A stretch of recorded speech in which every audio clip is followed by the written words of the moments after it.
The ocean has always been a place of awe, but also of dread. Long before maps, before sails, before written language, people stood at the edge of the sea and felt it stare back. It was never just water. It was a presence.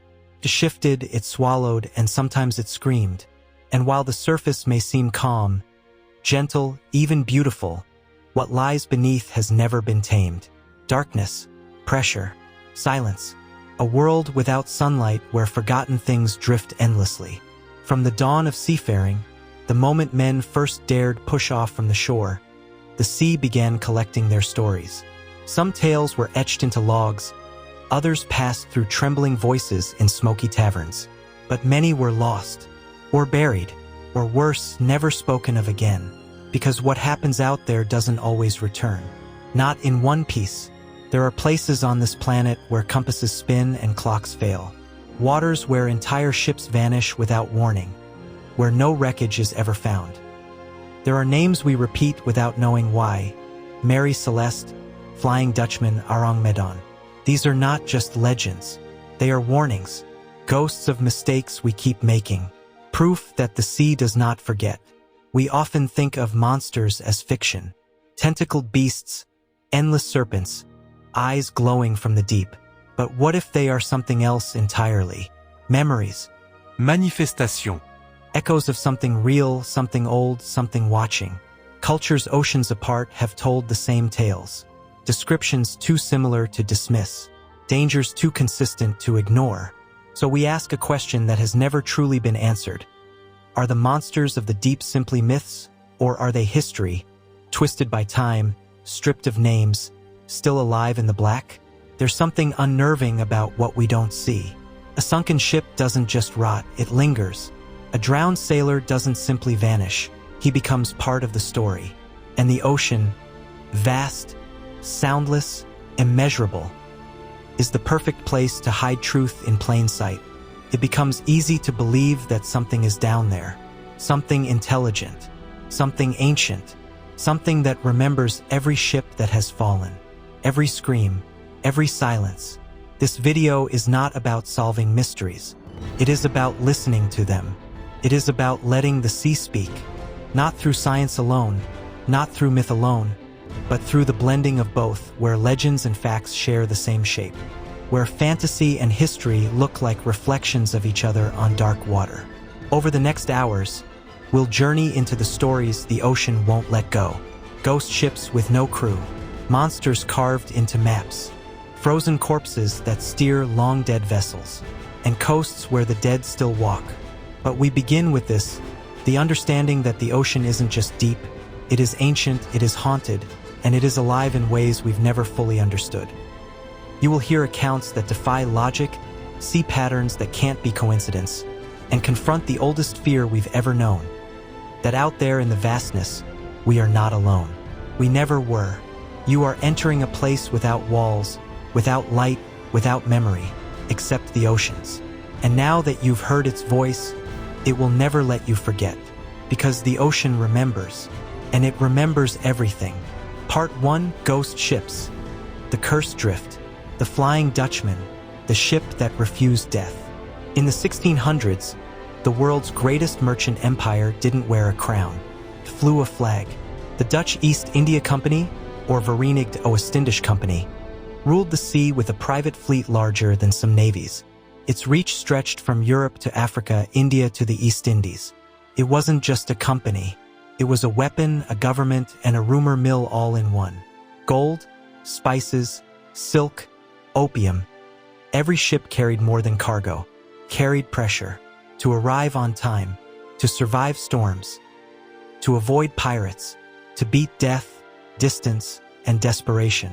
Some made it, some didn't, and a few never made sense at all. In 1641, a Dutch vessel known as de Vliegende Hollander, the Flying Dutchman, left Amsterdam bound for Batavia, now Jakarta, commanded by Captain Hendrik van der Decken, a man said to be calm, brilliant, and absolutely unbending. The ship was meant to cut through the Cape of Good Hope and return with riches. But that voyage didn't end. Not in Batavia, not in Amsterdam, not anywhere.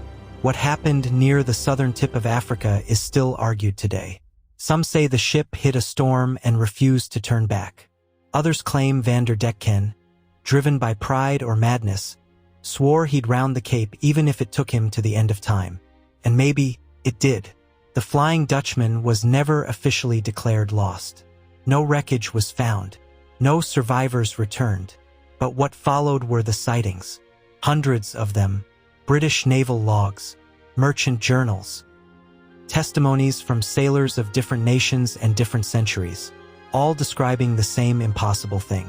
A full-masted Dutch ship sailing fast into the wind, glowing faintly, often appearing just before a storm.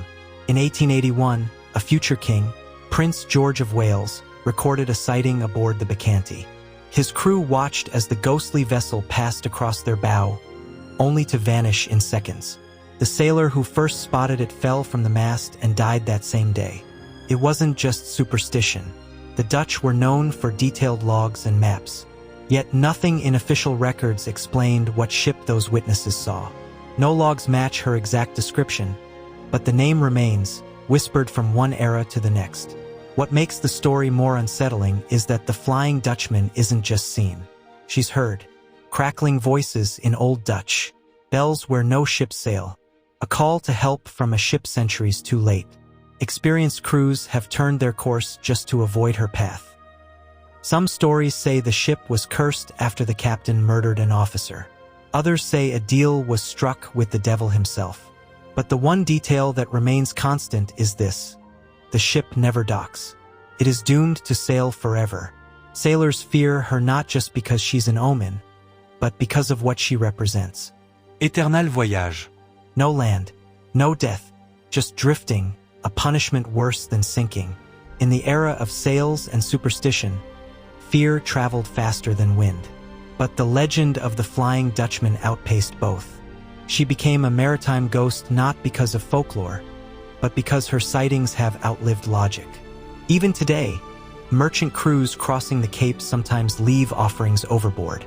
A flask, a coin, prayer. Not for safe passage, but for silence. Because if you see her, it means she saw you first.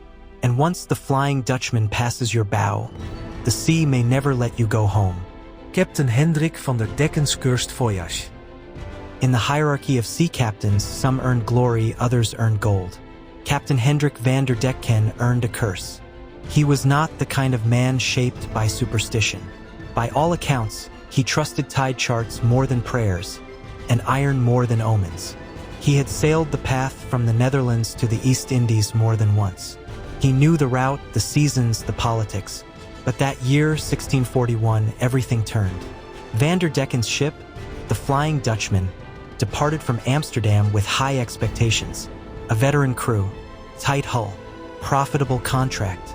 But even before reaching the southern Atlantic, the voyage began to rot. Storms grew strange. Winds came too early or not at all. Provisions spoiled, even in sealed barrels. One sailor drowned in perfectly calm waters. Another slit his own throat mid-prayer. The logbook noted increasing unease, not just among the men, but in the captain himself. He became obsessed with speed, obsessed with arrival, obsessed with something no one else could see. When the ship approached the Cape of Good Hope, the conditions were violent. Monsoonwinds met roaring currents. Most captains would have waited it out, turned back, anchored. Not Van der Decken. Witnesses reported that he screamed orders into the gale, that he struck a crewman who begged him to delay, that he threatened to shoot any man who dared touch the sails. What happened next blurred the line between defiance and madness. He stood at the helm and declared, not whispered, not pleaded, but declared, that he would round the Cape, even if it took him until Judgment Day. That sentence, uttered with rage and pride, became the core of his damnation. According to fragmented letters and disputed logs, the storm did not end. The days blended, the sails tore, the wood groaned, but the ship kept pushing forward against logic, against wind, against time.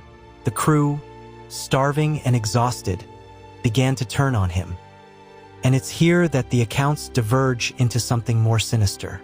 Some say Van der Decken murdered his first mate with a hammer after the man tried to seize the rudder. Others say a mutiny was staged but failed, leaving the survivors chained below deck to rot. And one tale, buried in the footnotes of a lost Dutch journal, claims the captain went below for 3 nights, alone, and emerged smiling, calm, eyes glassy, as if he had made a pact with the storm itself. The voyage was never completed. No port ever logged her arrival. No sailor from that journey was ever seen again. The Flying Dutchman became a myth, but the captain became something worse, a warning. They say he still commands the ship, ageless, undead, held in torment by the very oath he shouted, bound to repeat a journey he never finished. No rest, no land, No vergiffnis. In sailor lore, cursed captains are not uncommon. But Van der Decken was different. His punishment wasn't given. It was earned, through arrogance, through obsession, through a final act of defiance against the sea itself. And whether by divine judgment or his own madness, that defiance became his chain. He did not die in that storm, nor did he survive it. He slipped into something else, a state of endless voyage, trapped in a loop of thunder and salt, where time collapses and every wave leads only to more of the same. He is said to appear before disasters, a face behind the wheel, a voice shouting into winds no one else can hear. Some swear they've heard him laughing. In life, he tried to conquer the sea. In death, the sea conquered him, and it still does. Eyewitness accounts, sailors from World War II to the modern day. For centuries, sailors have spoken of ships that should not exist. But in the modern age, in an era of radar, satellites, and strict maritime tracking, these stories did not fade. In fact, they grew stranger. During the Second World War, the oceans were saturated with ships, convoys, carriers, destroyers. Steel moved across water in tight formations, every crew alert for threats from above and below. But not all threats had a name. In the winter of 1943, a British Navy escort vessel patrolling near the Cape of Good Hope reported visual contact with an unidentified tall ship. It was described as having full sails, traveling against the wind, completely silent. The watch officer ordered a light signal. No response. Then the ship vanished mid-visibility. Not behind fog, not beneath waves, just gone. The incident was recorded, reviewed, and dismissed as optical illusion brought on by fatigue. But the same crew saw it again 2 weeks later, hundreds of miles away. Same outline, same wind-defying course, same silence. Official records contain dozens of similar entries, always buried in additional notes, never acknowledged directly. American supply ships in the Pacific described ghost vessels trailing convoys at night. These ships never lit up on radar, never sent signals, never came close, but were visible with the naked eye. Some sailors reported seeing faces on deck. Others claimed they heard bells where no bells existed. Once the war ended, many of these sightings were forgotten, written off as stress or shared hallucination. But they didn't stop. In 1966, a Soviet submarine traveling submerged near Madagascar recorded an unidentified surface shadow moving overhead at unnatural speed. Periscope contact confirmed a 3-masted vessel, wooden in structure, sailing at 20 knots with no wake. The sonar officer later claimed the contact was followed by a brief period of static across all instruments. Then total calm. The ship had disappeared. Fast forward to 1983. A commercial fishing trawler off the coast of Namibia radioed port to report a derelict sailing vessel dead ahead. The trawler captain logged its position and course, prepared to render aid, but upon reaching the coordinates, found nothing. No wreck, no trace. Just glassy water. He reported the incident as unresolved anomaly. That same night, 2 of his crewmen quit and refused to sail again. In 2004, a Norwegian cargo vessel navigating the South Atlantic under clear skies logged visual contact with an antique sea vessel moving starboard. Multiple crew members confirmed the sighting. The captain filed a formal report after the ship reappeared on the port side 10 minutes later, despite no turn being observed. GPS confirmed the Norwegian ship had not changed course or speed. In 2017, a private yacht racing solo from Cape Town to Fremantle recorded thermal anomalies near Prince Edward Islands. The skipper, a retired naval engineer, saw what he described as a ship-shaped distortion on the horizon. Through binoculars, he claimed to observe sails without mast, a vessel he could see but not resolve in detail, like a mirage on solid sea. His GPS flickered, his compass spun, then everything returned to normal. He docked 2 days early and canceled future voyages. These are not isolated, nor are they confined to one ocean, one ship type, or one background. The eyewitnesses range from hardened military officers to weekend sailors. Different languages, different training, but their accounts repeat the same impossible details. Ships that move where wind says they shouldn't, that disappear when approached, that radiate cold even in warm waters, and that leave behind a sense of being watched. These sightings tend to occur near shipping lanes once controlled by the Dutch East India Company. Not always, but often enough to raise questions no one has properly answered. Some researchers suggest these are examples of oceanic hallucinations, reflections caused by extreme temperature differences between water layers. Others claim electromagnetic interference from submerged anomalies. But those who've seen them rarely care about explanations. Because what truly unsettles these witnesses is not the ships they saw, but what they felt when they saw them. They speak of dread that arrived before the vision, of knowing something ancient was near, of the inescapable sense that they had been noticed by something that should no longer exist. And once you've seen one, they say, you don't just remember it. You wait for it to come back. Psychological terror. Being chased by an apparition. To see a ghost ship on the horizon is one thing. To feel it following you, that's something else entirely. In the maritime world, sightings are rare. But the feeling of being pursued by something unseen, something that has no form yet seems to cling to your course, that's far more common. And far more disturbing. It begins quietly, a shift in atmosphere. The sea becomes too calm or too choppy, but never in a way that matches the forecast. Then instruments start to behave strangely, not failing but lagging. Compasses slow, clocks tick offbeat. Radios hum faintly, even when switched off. But the real terror starts when the crew begins to feel watched. In countless private logs and declassified naval reports, there are entries that speak of being shadowed by something invisible. Ships have changed course in open ocean, not because of threats they could see, but because of what their men were sensing. Anxiety spreads fast on the water, faster than weather, faster than logic. A seasoned merchant captain in 1954 described it best. He wrote, "It was as if a shape without shape matched our heading. We saw nothing, but we felt pursuit." The account comes from the South Atlantic, days from any known shipping lane. The crew of 12 took shifts watching an empty sea. No one slept, and yet no one could name what they were guarding against.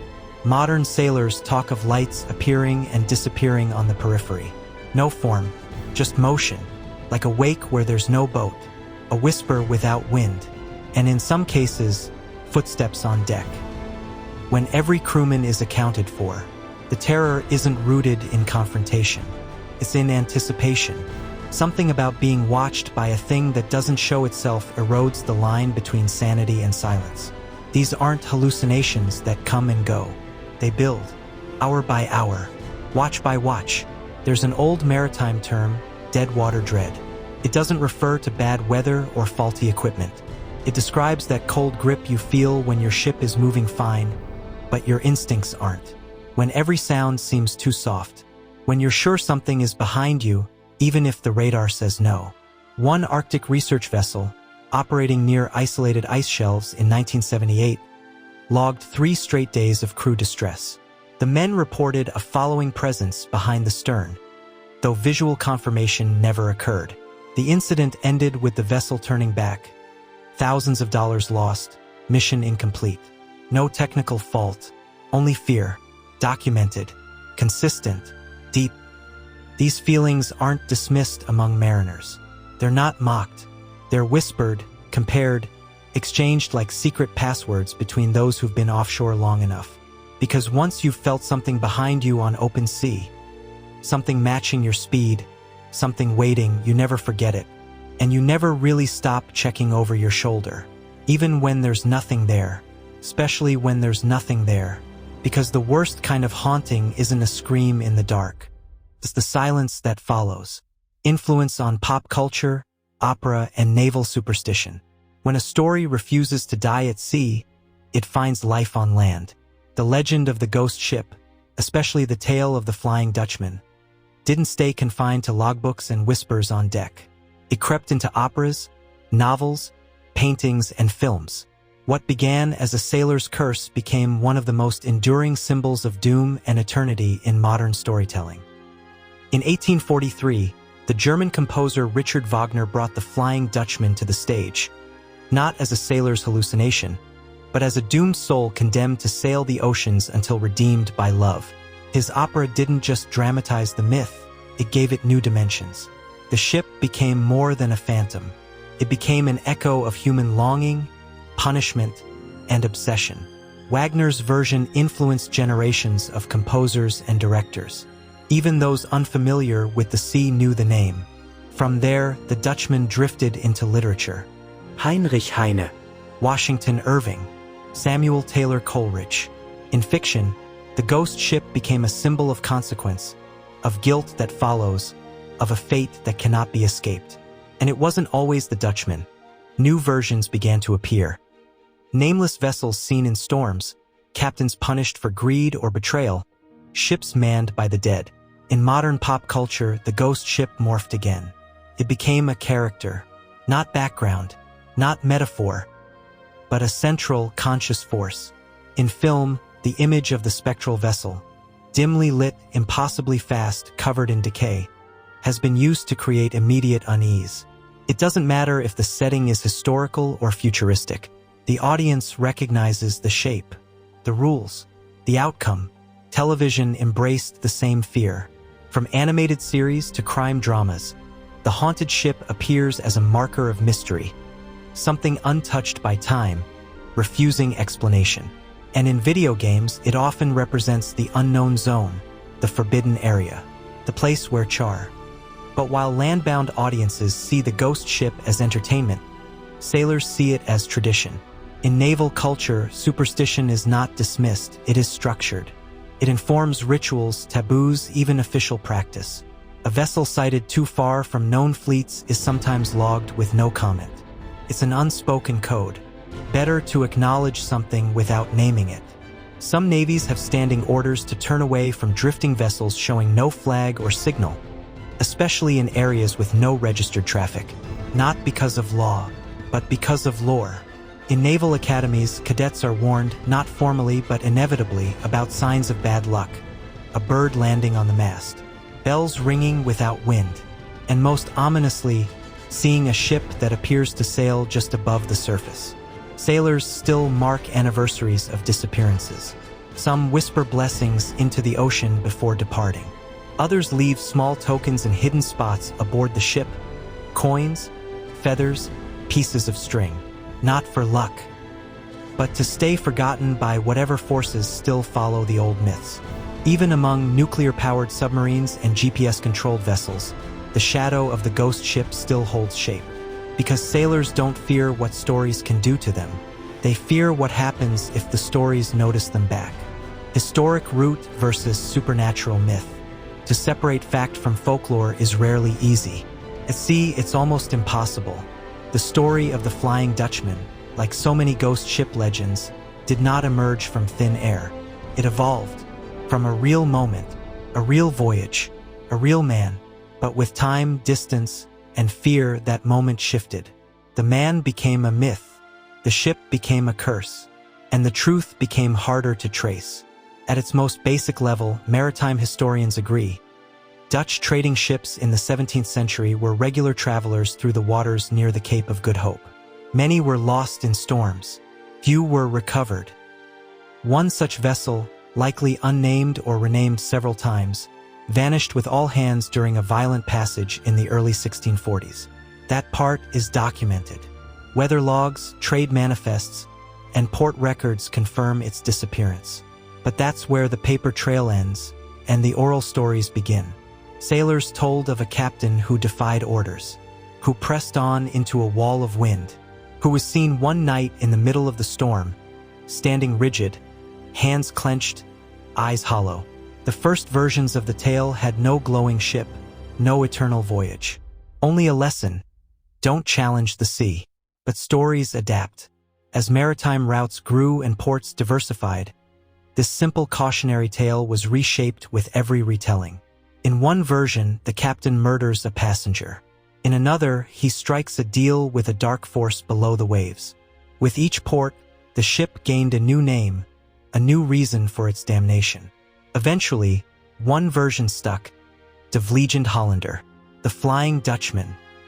That's when myth took full control. Still, beneath the fantasy, traces of reality remain.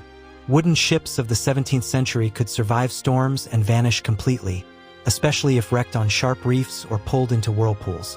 Some floated for weeks as derelicts, unmanned but intact, drifting far from their original path. By the time another ship found them, if anyone ever did, they seemed like ghosts, perfect, empty, silent. No logs, no crew, no answers. Over time, mariners began to interpret these abandoned ships as omens. Not simply accidents, but signs, especially if they reappeared in locations far from where they were expected. When a vessel was presumed lost, but another ship claimed to see it, unchanged yet unreachable, the line between evidence and imagination vanished. That's when sailors stopped calling them wrecks and started calling them cursed. But while historians search for data, names, routes, wrecks, the myth survives in another space entirely. In the myth, the ship never aged. The crew never died. It moved through centuries untouched by decay. And unlike history, the myth never needed proof, only belief. This is where the divide becomes sharp. History seeks patterns. Myth seeks meaning. The first wants to know how. The second wants to understand why. The historic root of the ghost ship lies in lost cargo, flawed maps, and fatal ambition. The supernatural myth draws power from what was never recovered: bodies, voices, answers. That gap between the known and the unknowable is where fear grows. And the sea, more than any other domain, thrives on that gap. To historians, the Flying Dutchman might have been a merchant vessel, misrecorded or misremembered.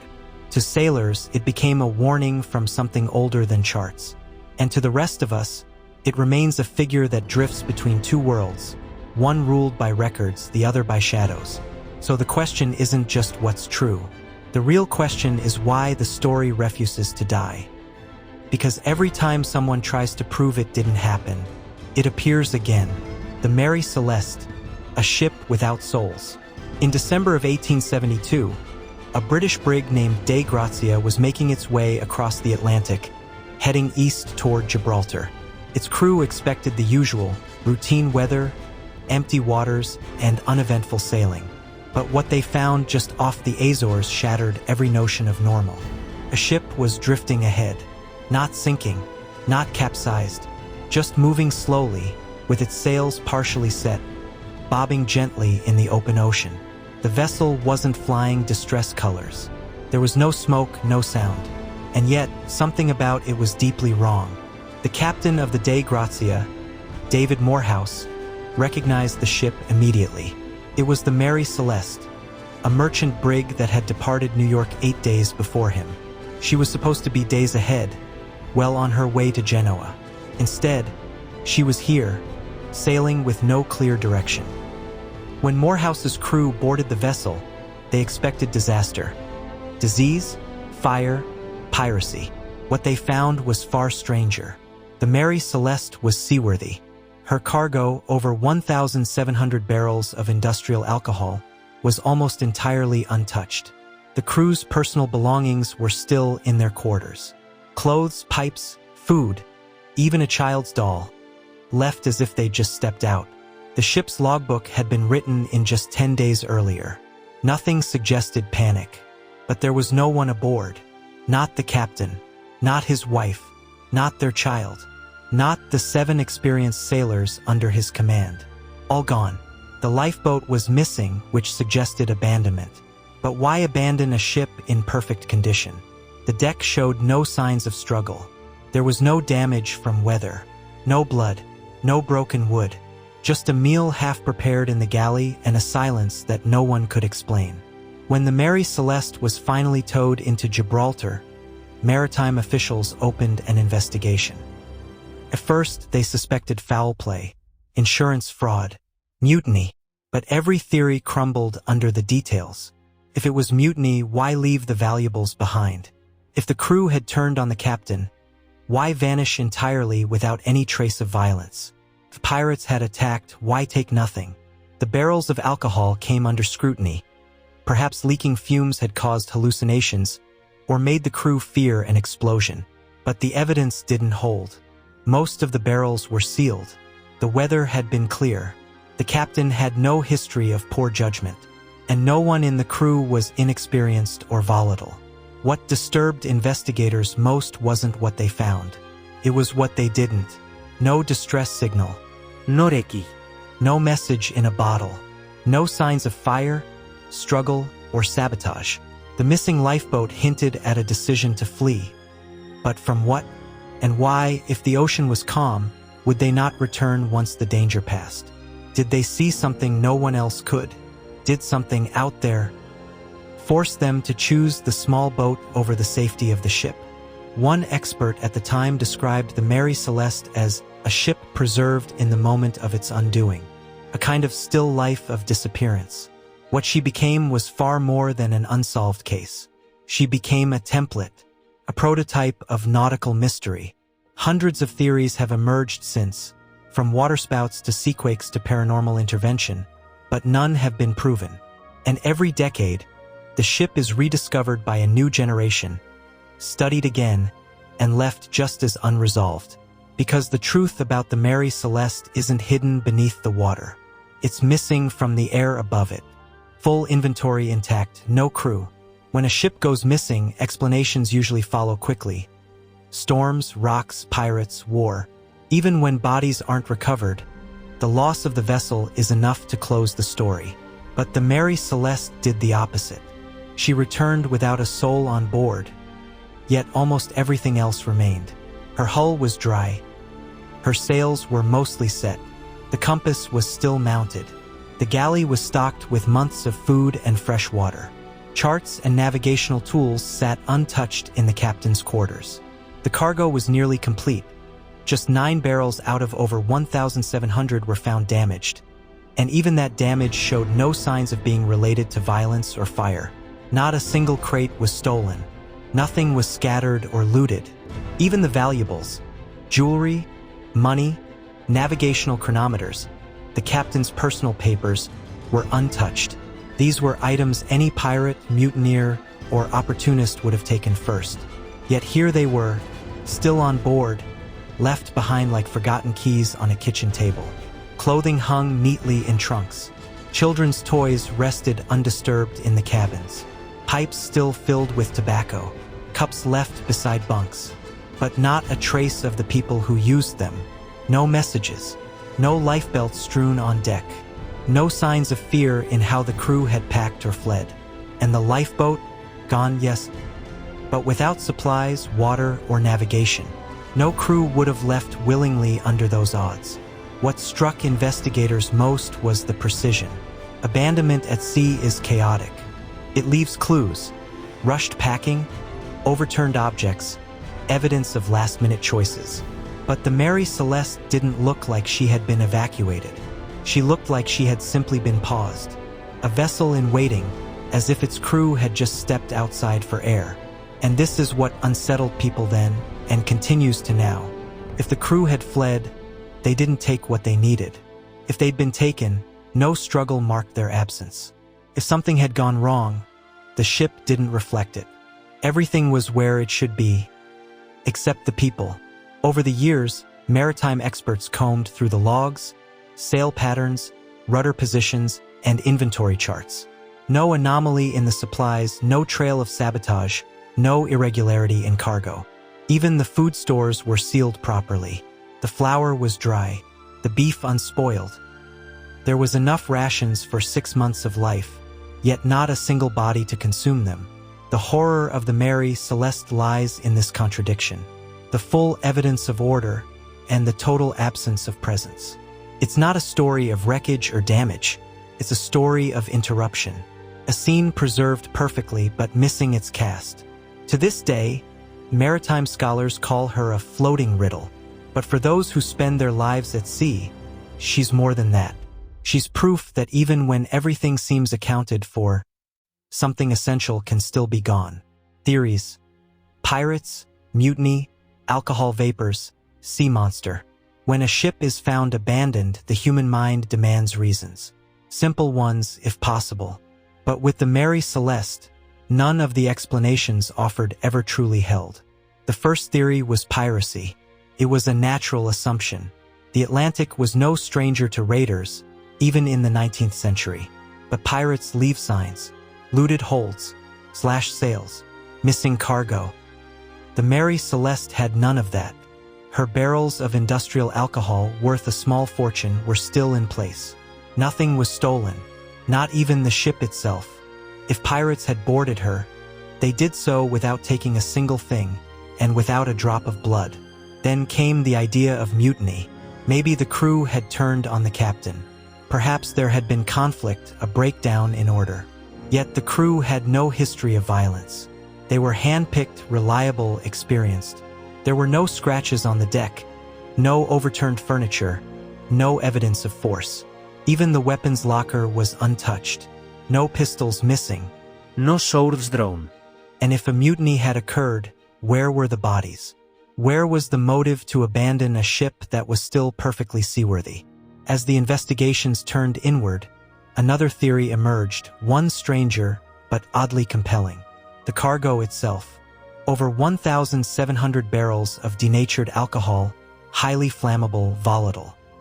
Some speculated that the barrels had begun to leak, releasing invisible vapors. Perhaps the crew feared an explosion. Maybe they fled to the lifeboat in panic, expecting to return when the danger passed. But the ocean does not forgive hesitation. A single wave could have torn them from their vessel forever. But there were holes in this explanation too.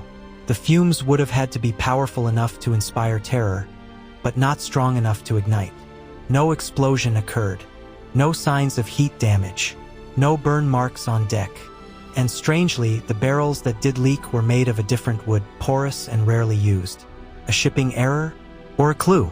Then, like a whisper through the fog, came the more fantastic suggestions.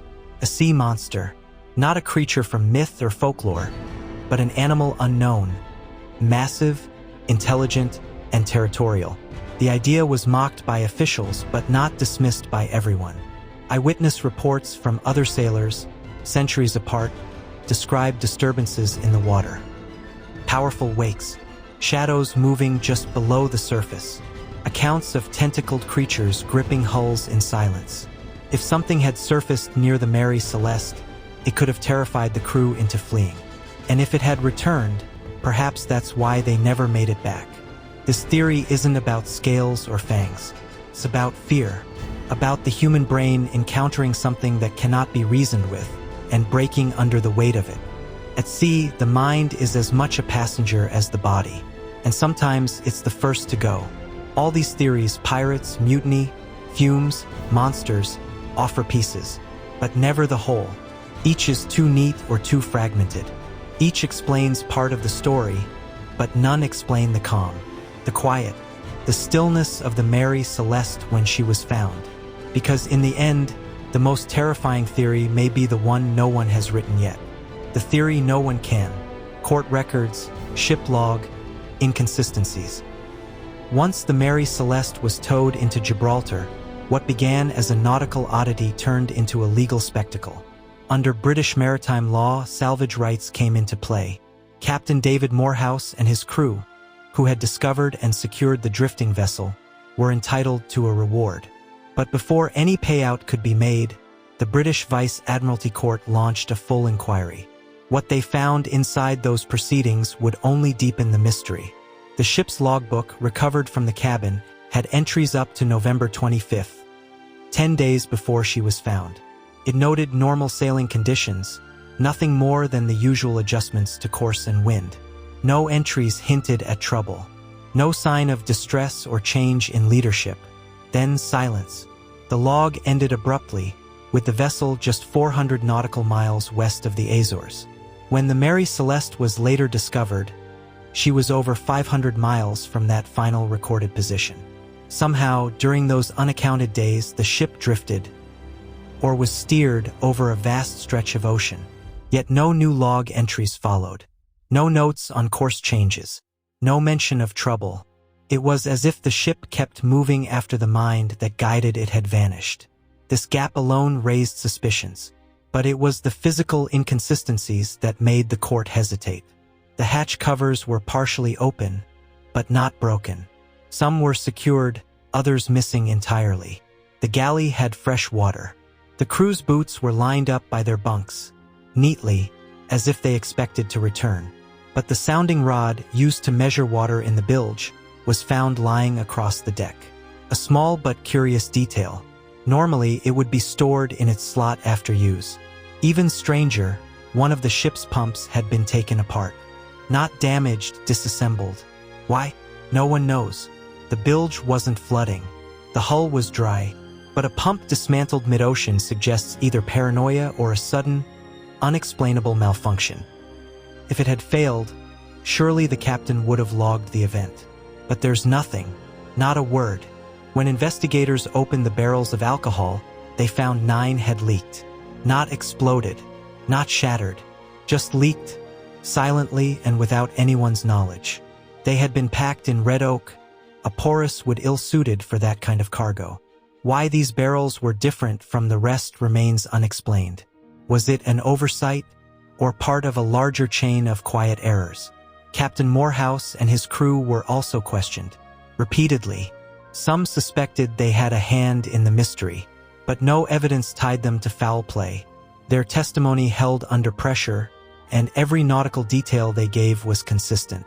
Still, the court delayed the salvage payment for months, something rarely done without reason.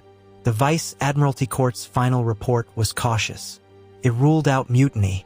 It dismissed sabotage, but it avoided naming a definitive cause. In the end, the salvagers received a much smaller reward than expected, less than a fifth of what they were entitled to. Why? One official, unnamed in public documents, was quoted privately saying, "There is something about this case that does not wish to be solved." The court records, now preserved in archival volumes, offer more questions than answers.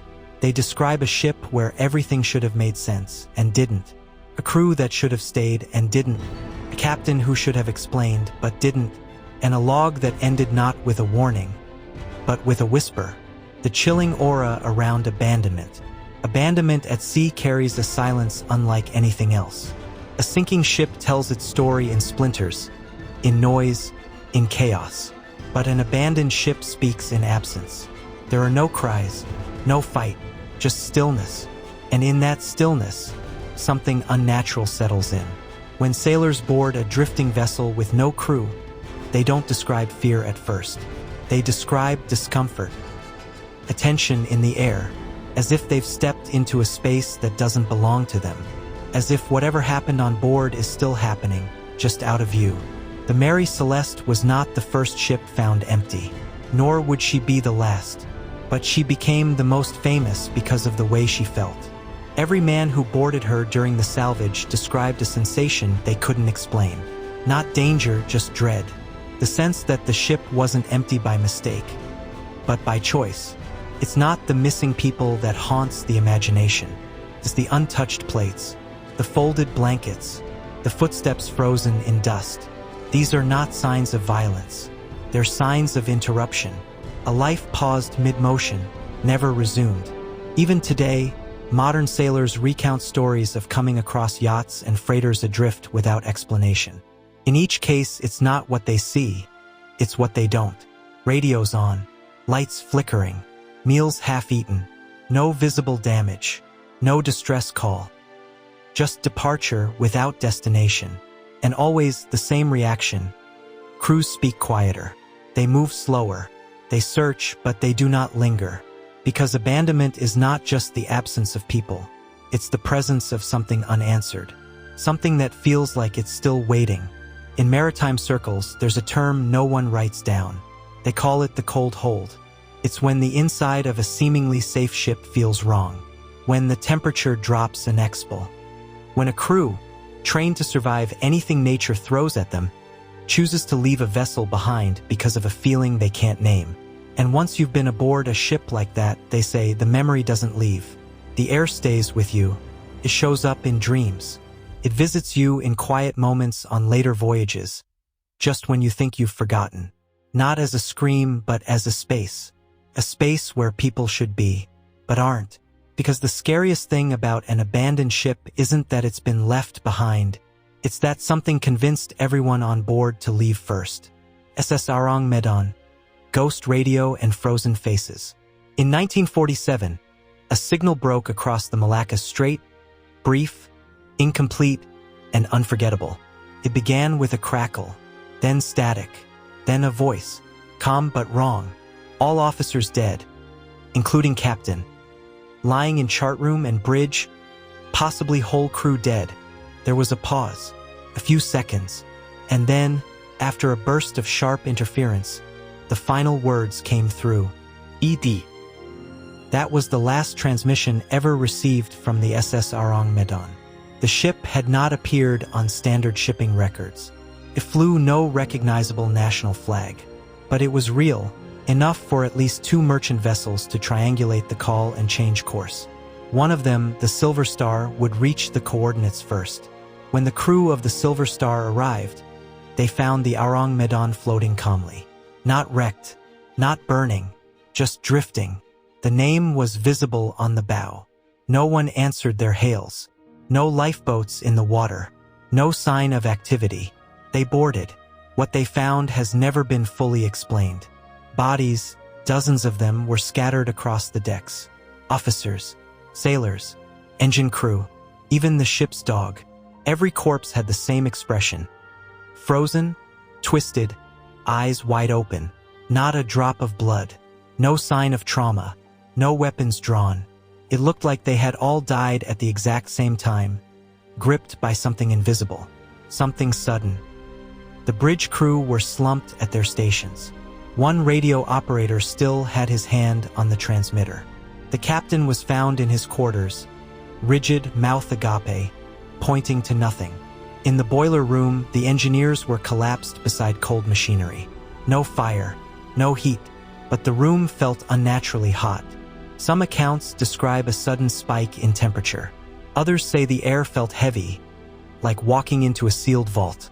The boarding party made the decision to tow the Arang Medan back to port. But before they could begin, smoke began to rise from the lower decks. The fire spread too fast. The boarding party barely escaped. Moments later, the Arang Medan exploded. There was no time to fight the fire. The blast split the hull. The ship went down in minutes, taking its dead and its secrets with it. Official maritime reports were inconsistent. Some authorities denied the incident. Others listed it briefly, then struck it from later records. The Silver Star crew eventually dispersed. Few of them ever spoke about what they saw again. For decades, the message haunted shortwave radio hobbyists. The original Morse transmission was copied and studied. The call sign didn't match any known fleet. The ship's origin was disputed. Some claimed it was Dutch. Others said it was a converted German freighter. No consensus ever formed. Theories ranged from chemical poisoning to carbon monoxide exposure. Some suggested nerve agents left over from wartime cargo. But those explanations don't hold against the expressions found on the bodies. Not terror, not panic. Something deeper, like they'd witnessed something beyond comprehension. Something that took not just their lives, but their final thoughts. To this day, no wreckage from the Arang Medan has ever been confirmed. No manifest recovered. No surviving crew found. The only certainty is the voice on the radio, and the final words that pierce through static just once and then never again. ED. Found drifting, crew in rigor with terror-stricken faces. When the boarding crew of the Silver Star stepped onto the decks of the Arang Medan, they entered a world that no training, no manual, no naval code had prepared them for. The ship was still, but it wasn't quiet. The silence felt strained, stretched tight over something unseen. And as the boarding party made their way across the decks, they began to see what had brought the radio distress call to life. Bodies, everywhere, not slumped, not sprawled, not wounded or bloodied or burned. They were fixed, as if locked in time, mouths open, jaws clenched, eyes staring skyward, frozen wide, not in fear but in a kind of unnameable recognition. Rigor mortis had set in completely, but the expressions remained untouched. Each man seemed to have died in a moment of intense physical reaction.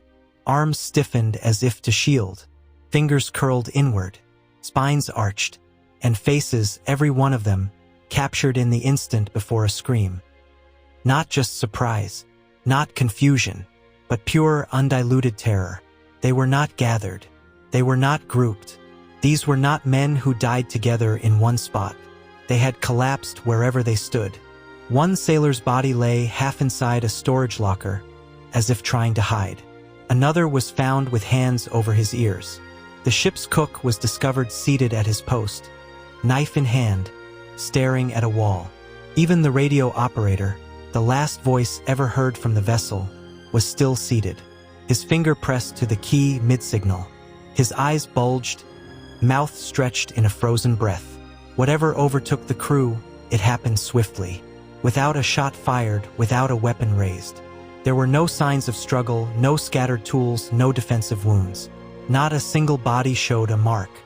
No smoke inhalastion, no bruises. And yet, they all looked as if they had died witnessing something unbearable. One account mentions a crewman whose corpse appeared to be grasping at the air. Not reflexively, but as if reaching toward something that hovered inches beyond him. The hand had to be broken to move the body. It had stiffened that firmly. The ship's dog was found as well. Not sleeping, not starved, curled into itself, teeth bared, tail tucked under its own body. It died terrified. The boarding team didn't stay long. They noted positions, took statements, but they left quickly and no one questioned why. Later reports listed death by unknown causes, but those who were there used different words. They spoke of something unnatural, something that had passed through the ship, not in sound or flame, but in presence. An invisible pressure, a force that didn't kill out of anger, but out of inevitability. Not one crewman aboard the Arang Medan had time to flee, or resist, or even scream aloud. They all died in the same way, as if something walked silently from man to man, and showed each one something they weren't meant to see. Theories: chemical leak, supernatural attack, military cover-up. The Arang Medan sank before answers could be pulled from her bones. What she left behind was a haunting blueprint, a ship full of dead men, without a wound among them. And in the void of clarity came theories, each more troubling than the last. The first was practical: a chemical leak. The ship was said to be carrying an unofficial cargo, nitroglycerin, potassium cyanide, or even nerve gas, depending on who was asked. Unregistered, unmarked, dangerous enough to be lethal if improperly stored. The theory was simple. Fumes leaked into the lower decks, causing rapid asphyxiation or poisoning. Invisible, swift, lethal. But this raises questions it doesn't answer. If a gas leaked slowly, why didn't anyone try to evacuate? Why did no one reach for an alarm? And how did such a deadly chemical leave the bodies untouched? Save for the expressions locked into horror. Toxic gases can kill, yes, but they do not frighten. Not like that. Then came the stranger theories, the ones whispered more than written. A supernatural attack. The region where the Arang Medan was found, between Sumatra and Malaysia, has long been tied to dark maritime legends. From ancient seafarers to colonial captains, stories told of sudden vanishings and cursed waters. Some believe the ship passed through a place it wasn't meant to go. A dead corridor, a place where no life lingers long. There are local myths of spirits that dwell beneath these waters. Not ghosts, but watchers. Silent, malevolent presences drawn to noise, motion, and the breath of men. Some believe the Arang Medan crossed a threshold and was warned. Only no one on board could understand the warning in time. These aren't tales told in taverns. They're kept quiet in port towns and fishing villages. A matter of respect, not belief. And then, the cover-up. Of all the theories, this is the one least romantic and most disturbing. According to a handful of declassified communications, there were American and British naval intelligence officers tracking suspicious freighter movements in Southeast Asia in 1947. Some suggest the Arang Medan was a ghost ship in a different sense, not haunted but hidden. A transport vessel carrying banned or experimental cargo left over from wartime black operations. One theory claims the crew was exposed to a prototype nerve agent developed during the final days of World War II. It had been sealed improperly. The ship was to make a discreet delivery, but the experiment failed. When the crew died, the ship was left to drift until the signal was mistakenly broadcast. In this version, the fire that destroyed the ship wasn't an accident. It was a cleanup. A second source alleges that the Arang Medan didn't exist under that name until the week it was discovered. The ship had been renamed, reflagged, and disguised in order to bypass treaties. But when things went wrong, the records were erased, and the wreck eliminated. None of these theories can be proven, but none can be disproven either. Every attempt to recover more has been blocked by inconsistent logs, vanished paperwork, and testimonies that shift over time. No known ship registry ever recorded the Arang Medan before the incident. No surviving blueprint exists. Her origin, her crew, even her mission, nothing remains verified. What's left are fragments, a distress call, a deck full of bodies, a ship that exploded without warning, and the suspicion that someone or something never wanted the truth to surface. The ship burns and sinks, erasing the evidence. The SS Arang Medan was never meant to reach a port.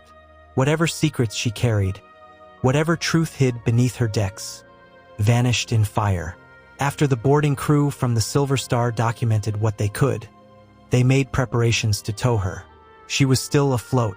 Damaged, yes, but intact enough to be brought back and examined. Orders were drafted, routes discussed. Then came the smoke. It started low, thin, metallic, rising from beneath the floorboards near the engine room. The boarding party didn't hesitate. They knew how fast flame moves on an old ship. They retreated immediately, but the smoke didn't behave like fire they'd seen before. It didn't choke. It hissed. It spread as though following a map no one else could see. Moments later, the Arang Medan erupted. The explosion was sudden, complete, and terrifying. The ship split, one blast from within, as if the vessel had been waiting to destroy itself. The deck shattered outward, metal twisted. Flame rose from the belly of the ship, swallowing the bridge, the cabins, the cargo. There was no time to fight it, no time to recover a single item. The water boiled around the hull, and within minutes, the Arang Medan was gone, sinking fast into the deep channel between Sumatra and Malaysia. No wreck was left to examine, no body recovered, no black box, No manifest. No cargo log. everything the ship had carried, men, memory, evidence, erased. Maritime salvage records list the incident as destruction by internal combustion, but no investigator could explain the origin of the blast. There was no record of explosive cargo, no ignition source found by the boarding team. The engine room at the time of inspection had been cool, idle. The fire, in the words of one sailor, acted like it had a purpose. Once the ship was gone, the paperwork followed. Reports were buried in archives, registries quietly scrubbed. Authorities asked few questions, and those who had boarded her never returned to sea. The ocean took what it always does, metal, wood, and bodies, but with the Arang Medan it took something else. It removed the possibility of proof. Without wreckage, there could be no autopsy, no review. No closure. The story passed from a salvage report to a legend in a single day. Witnesses spoke less and less. Officials spoke not at all. And researchers who tried to uncover more found themselves tracing shadows, not facts. In the end, the burning and sinking of the Arang Medan was not just a maritime loss. It was an intentional vanishing, a cleansing of something the world was never meant to confirm. And now, the only thing left is a question carried by radio static. Who lit the fire, and what needed to be destroyed so badly that the sea itself helped bury it? Classified documents and modern deep-sea investigation. In the years following the disappearance of the SS Arang Medan, what didn't surface became more troubling than what did. On paper, the ship was gone. No country claimed her. No insurance company filed for her. No maritime court pursued investigation. Yet behind closed doors, governments were asking questions, quietly and often with urgency. Several declassified naval memos from the late 1940s mention an unidentified freighter exhibiting extreme onboard mortality, followed by a spontaneous combustion event. The language is clinical, stripped of emotion. But buried in the wording is the weight of something serious, something that couldn't be explained and wasn't meant to be revisited. The memos circulated between British and American naval intelligence departments. Some were redacted so heavily they're unreadable. Others carry notes scrawled in the margins. Unknown agent? Biological exposure? Compartmentalization advised. No official ever named the Arang Medan. But the coordinates match. The timeline fits. And the classified nature of the files raises an unspoken question. Why was a ghost ship the subject of military briefings? In 1953, an internal U.S. Navy document labeled restricted references a vessel intercepted in the Strait of Malacca with crew-wide physiological failure, followed by complete structural loss due to internal detonation. That same year, the subject was dropped. No further notes. No official conclusions. Decades later, as deep-sea scanning became more advanced, a number of marine archaeologists attempted to locate the wreck. Private expeditions combed the straits where the ship was last seen. The goal was clear: to find any trace of the hull, the engine block, the cargo containers, anything that would make the legend real. They found nothing. The seabed in that region is difficult, unstable, sediment-heavy, and full of geological clutter, but not impossible. Other wrecks from the same era, and even older, have been located and catalogued. Yet the Arang Medan left no trace. Not a plate, not a rivet, and still the story refused to die. In 2003, a Dutch maritime historian submitted a Freedom of Information request to 3 Western governments, hoping to access archived materials linked to unflagged merchant vessels lost in Southeast Asia post-World War II. 2 countries declined outright. The third responded with a single sheet. No records available. But deep-sea investigation has a stubborn heartbeat. In 2014, a team of oceanographers using autonomous underwater vehicles scanned a 40-square-kilometer section of seabed. They were looking for geological data, but what they noted in their technical report was unusual. A thermal signature. A concentrated heat zone beneath layers of sediment. No volcanic vent. No tectonic fault. Just warmth, contained, shaped like a hull. Funding for a follow-up dive was requested. It was denied.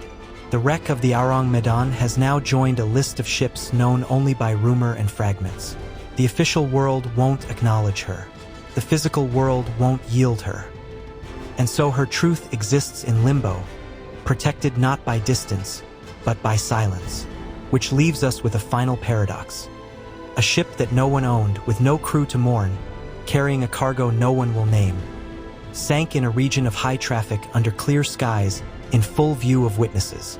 And yet, to this day, the one thing most agree on is to stop asking questions. Part 2, Monsters of the Abyss. The Kraken, terror in the tentacles. Before charts, before nations, before the compass found north, there were monsters. And in the cold waters of the North Atlantic, sailors feared one above all. They called it Kraken. Not a kraken. Not one creature among many. Just Kraken. Singular. Enormous. Ancient. A name that didn't describe a species, but a force. Spoken carefully. Whispered near the coastlines of Norway, Iceland, and Greenland, where boats could vanish in still weather and never be seen again. Scandinavian mythology did not treat the Kraken like a fantasy. It was described as fact. As geography, something you accounted for in your route, just like wind and tide. Sea monsters weren't fairy tales, they were hazards. According to early Nordic accounts, the kraken didn't leap from the waves. It didn't roar or chase. It waited, submerged, immense, unmoving, until a ship passed directly above. Then it would rise, not like a predator, but like a mountain coming to life. They said its arms were longer than the tallest masts, that its head alone could darken the sea like cloud cover. Entire vessels would vanish without a cry. Sailors claimed it could pull 3 ships under in a single breath. Anchors snapped, hulls cracked, men disappeared. What made the kraken terrifying wasn't just its size. It was its patience, the silence. It didn't chase prey. It let the ocean bring victims to its door. In the 13th century Icelandic saga Orvar Otter, a creature called the Hafgufa, sea mist, was described as so large it could be mistaken for an island. Sailors would anchor near it, only to realize too late that the shore beneath them was alive. Other texts described whirlpools, massive bubbles, or sudden stillness as signs that kraken had surfaced below. It didn't attack with anger. It didn't announce itself. The water would simply pull downward, and then the sea would smooth again, clean, empty. Some accounts warned that killing the creature would only release more danger. Its body, they said, was filled with poisonous gas that could kill entire crews if exposed. Even in death, it was unforgiving. But perhaps the most chilling part of kraken lore was the belief that it wasn't alone, that there were others, perhaps fewer than 10, perhaps only 2. But they moved with such age and purpose that even spotting one was considered a message. A message that you had crossed into territory not governed by the wind, but by something older. Sailors of the Scandinavian coast didn't boast of seeing the kraken. They prayed they never would. To see it was to be chosen, and no one wanted to be chosen by the sea. These stories weren't meant to entertain. They were passed down to warn, not just of the creature but of arrogance. Because the waters north of Europe didn't just take ships. They swallowed memory. And kraken, more than any other creature, reminded men that the sea was not theirs to master. It could watch for centuries without a sound, and then erase you in seconds. Historical sightings from sailors, 12th to 19th centuries. Long before sonar, radar, or satellites, men relied on their eyes, and what they saw at sea would follow them. Written down in logs, carved into maps, spoken under oath. These weren't pirates chasing fame. These were officers, captains, and merchant crews who risked ridicule to report what they saw. In 1180, King Sverre of Norway received word from his coastal scouts about a great beast seen near Greenland. Not a whale, not a storm illusion. They described a head like a steep cliff and coils beneath the surface that rolled like living rope. The creature sank before it could be measured, but it left the water stained black with what sailors called ink of the abyss. In 1539, Swedish cartographer Olaus Magnus published Carta Marina, a detailed map of the northern seas. Along with ports and currents, he illustrated monstrous forms rising from the waves, tentacled things with eyes like lanterns, dragging longships under with a single pull. These weren't decorations, they were warnings. Later, in 1734, off the coast of Greenland, a missionary named Hans Egede recorded a first-hand account of an encounter with what he called a sea serpent so vast that the body curved out of the water in 3 humps. It moved without fin or tail. He described no splashing, only a steady rise and a slow return beneath the sea. Egede was no mystic. He was a man of the church, trained to observe with discipline. He wrote, "What it was, God only knows."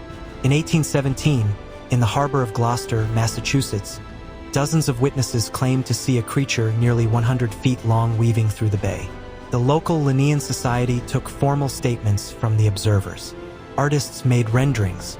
A reward was offered for its capture. Though the creature disappeared into deeper water, the sighting was considered credible enough to be included in early American natural history collections. Just decades later, in 1848, the HMS Daedalus, a respected vessel of the British Royal Navy, was en route from the Cape of Good Hope when it encountered a creature described as a large snake-like animal with a maned head. rising 6 feet above the surface. The officers on board included experienced men, 2 of whom later swore depositions to the Admiralty. One even wrote directly to the Times of London, refusing to let the report fade. These were not fog-induced mirages. They weren't mirthful tales traded in port. These were logged events, documented under punishment of dishonesty, witnessed by multiple individuals, and in many cases, seen in full daylight under calm skies. Some scholars claim these sightings were misinterpretations of whales, giant squid, or unfamiliar species. Others point to optical illusions caused by heat, wave patterns, or stress. But none of those explanations account for the consistency in size, shape, and behavior reported across hundreds of years and thousands of miles. From Viking traders to British naval captains, the stories held a shape that didn't change. Massive, deliberate, and alive in a way that was completely unfamiliar. And while science may search for explanations, the old sailors never needed one. They didn't doubt what they saw. They just hoped they wouldn't see it again. Real-world comparisons, giant squid, Architeuthis. For centuries, sailors spoke of monsters with long arms and deep eyes, creatures with strength enough to pull entire ships downward, never to return. The world called them myths.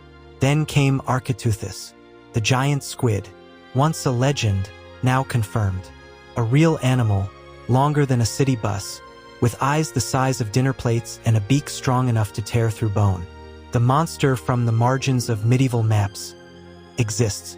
For a long time, science denied it. No body had been studied intact. Only pieces, tentacles washed up on beaches, sucker scars found on whale carcasses. Evidence without context. But the stories kept coming. Fishermen spoke of creatures rising beneath their boats. Not whales, not sharks, something colder. Something that moved without warning and vanished without trace. Their nets came up shredded. Their anchors were pulled sideways. And in 1873, a specimen finally reached land. A portion of a tentacle nearly 20 feet long was recovered off Newfoundland. It matched no known creature. The flesh was pale, soft, rubbery. And where the suckers should have ended, there were rings of serrated hooks. That's when the name Architeuthis dux was assigned. Latin for ruling ancient squid. Not a monster anymore. A fact. Since then, more pieces have surfaced. In 2004, the first images of a live giant squid were captured in the wild. In 2006, video followed. The creature moved with fluid control, pulsing upward from the abyss with arms spread wide. It didn't attack. It didn't flee. It simply existed, like a ghost allowed to breathe for a moment before returning to darkness. Estimates now suggest that Architeuthis can reach lengths of over 40 feet, with some researchers speculating that unrecorded specimens could grow larger, much larger. Its anatomy remains mysterious. The eyes detect light in absolute blackness. Its brain is complex, and its feeding behavior, still not fully observed, suggests high intelligence. And yet, it leaves almost no trace. Even the deep-diving sperm whale, one of its few predators, bears the marks of this battle. Across their snouts and flanks are circular scars, each the size of a coin, where the squid fought back with hooked suckers. These are not prey animals. They are fighters, silent, ambush-driven, and territorial. The deepest layers of the ocean are almost entirely unexplored. Vast trenches stretch for thousands of miles without light, without noise. And it is there, in those uncharted pressures, that the giant squid still thrives. We now know it exists, but what we still don't know is how many exist, how large they grow, what depths they prefer, what instincts they carry. The ocean keeps its secrets. Architeuthis is just the first one we caught staring back. It took centuries for a myth to be pulled from the deep. But if the giant squid is real, what else is? First dissected specimen, 2004. For hundreds of years, the giant squid was a question, a shadow, a maybe. In 2004, that changed. The southern coast of Japan had seen strange things before. Fish with translucent skin, sharks pulled from depths too dark to measure. But this was different. In the fall of that year, Marine biologists working off the Ogasawara Islands retrieved a specimen almost intact. A female Architeuthis dux, over 18 feet long, arms fully formed, head undamaged. It wasn't dead when they first saw it. It was dying. It had been caught unintentionally in a deep-sea line trap set for other species. When pulled up, it thrashed weakly. Even then, it resisted. The tentacles gripped the equipment with a strength that surprised the crew. It took hours to preserve what they could. Then came the dissection. For the first time in recorded history, scientists could examine a giant squid in full on land under lights with instruments ready. The room was cold. The smell chemical, earthy, metallic. The researchers didn't speak much. Not out of reverence, but because what they were seeing didn't fit expectations. Its skin was slick but thin, with chromatophores, tiny cells that may have allowed the animal to shift color, even in deep black. The beak was sharper than anticipated, like obsidian, hidden behind muscular arms. The suckers were rimmed with chitin, forming tiny barbed edges. Tools not just for gripping but for cutting. But it was the eyes that changed the tone in the room. Each one measured nearly a foot across. Not cloudy, not dull, clear, almost glassy. They were built not just to see, but to sense the faintest glimmers of light at depths where nothing should glow. The structure of the eye revealed an adaptation so refined, it stunned even seasoned anatomists. These creatures weren't simply surviving in the deep. They were built for it. The internal organs offered more mysteries. A long, tubular brain, coiled, tightly packed, connected to a nervous system that ran like a spiderweb throughout the mantle and arms. There were signs of complex motion control, reaction mapping, perhaps even some form of memory. The squid had 3 hearts, one to send blood through its body, 2 more to fuel the gills. Its blood was blue, rich with copper, designed to carry oxygen through a pressure-crushed world. And in its stomach, fragments of fish were found, alongside microscopic remains of jellyfish. Predator, yes, but also a scavenger, a survivor. The dissection was recorded, cataloged, and published. Papers were written, conferences held. But none of the footage captured the feeling in that room. The quiet tension of knowing that something ancient and powerful had just been pulled out of the unknown and laid bare.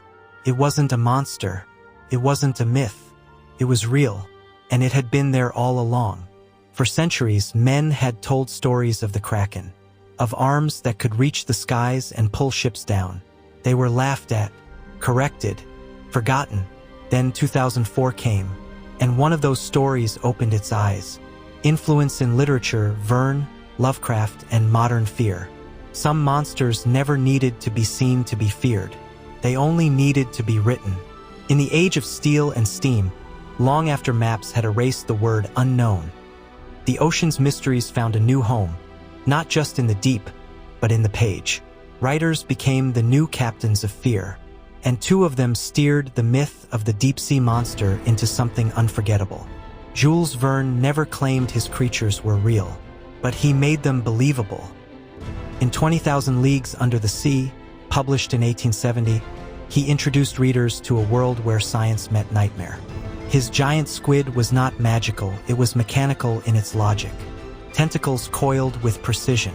The ocean was no longer just scenery, it was a hunting ground. Cold, vast, impersonal. Verne wrote at a time when the sea was still largely unmeasured. Deep-sea exploration didn't exist. What lay beneath the surface was speculation. And in Verne's hands, that speculation became terror. He took sailors' tales and wrapped them in gears and pressure gauges. The Kraken was no longer myth. It was something built into the fabric of the planet. And then came Lovecraft. Where Verne was scientific, Lovecraft was existential. He didn't describe monsters in full. He didn't have to. What made his sea creatures terrifying wasn't their shape. It was the idea that they didn't care about us. That they were too old, too large, too foreign to notice or explain themselves.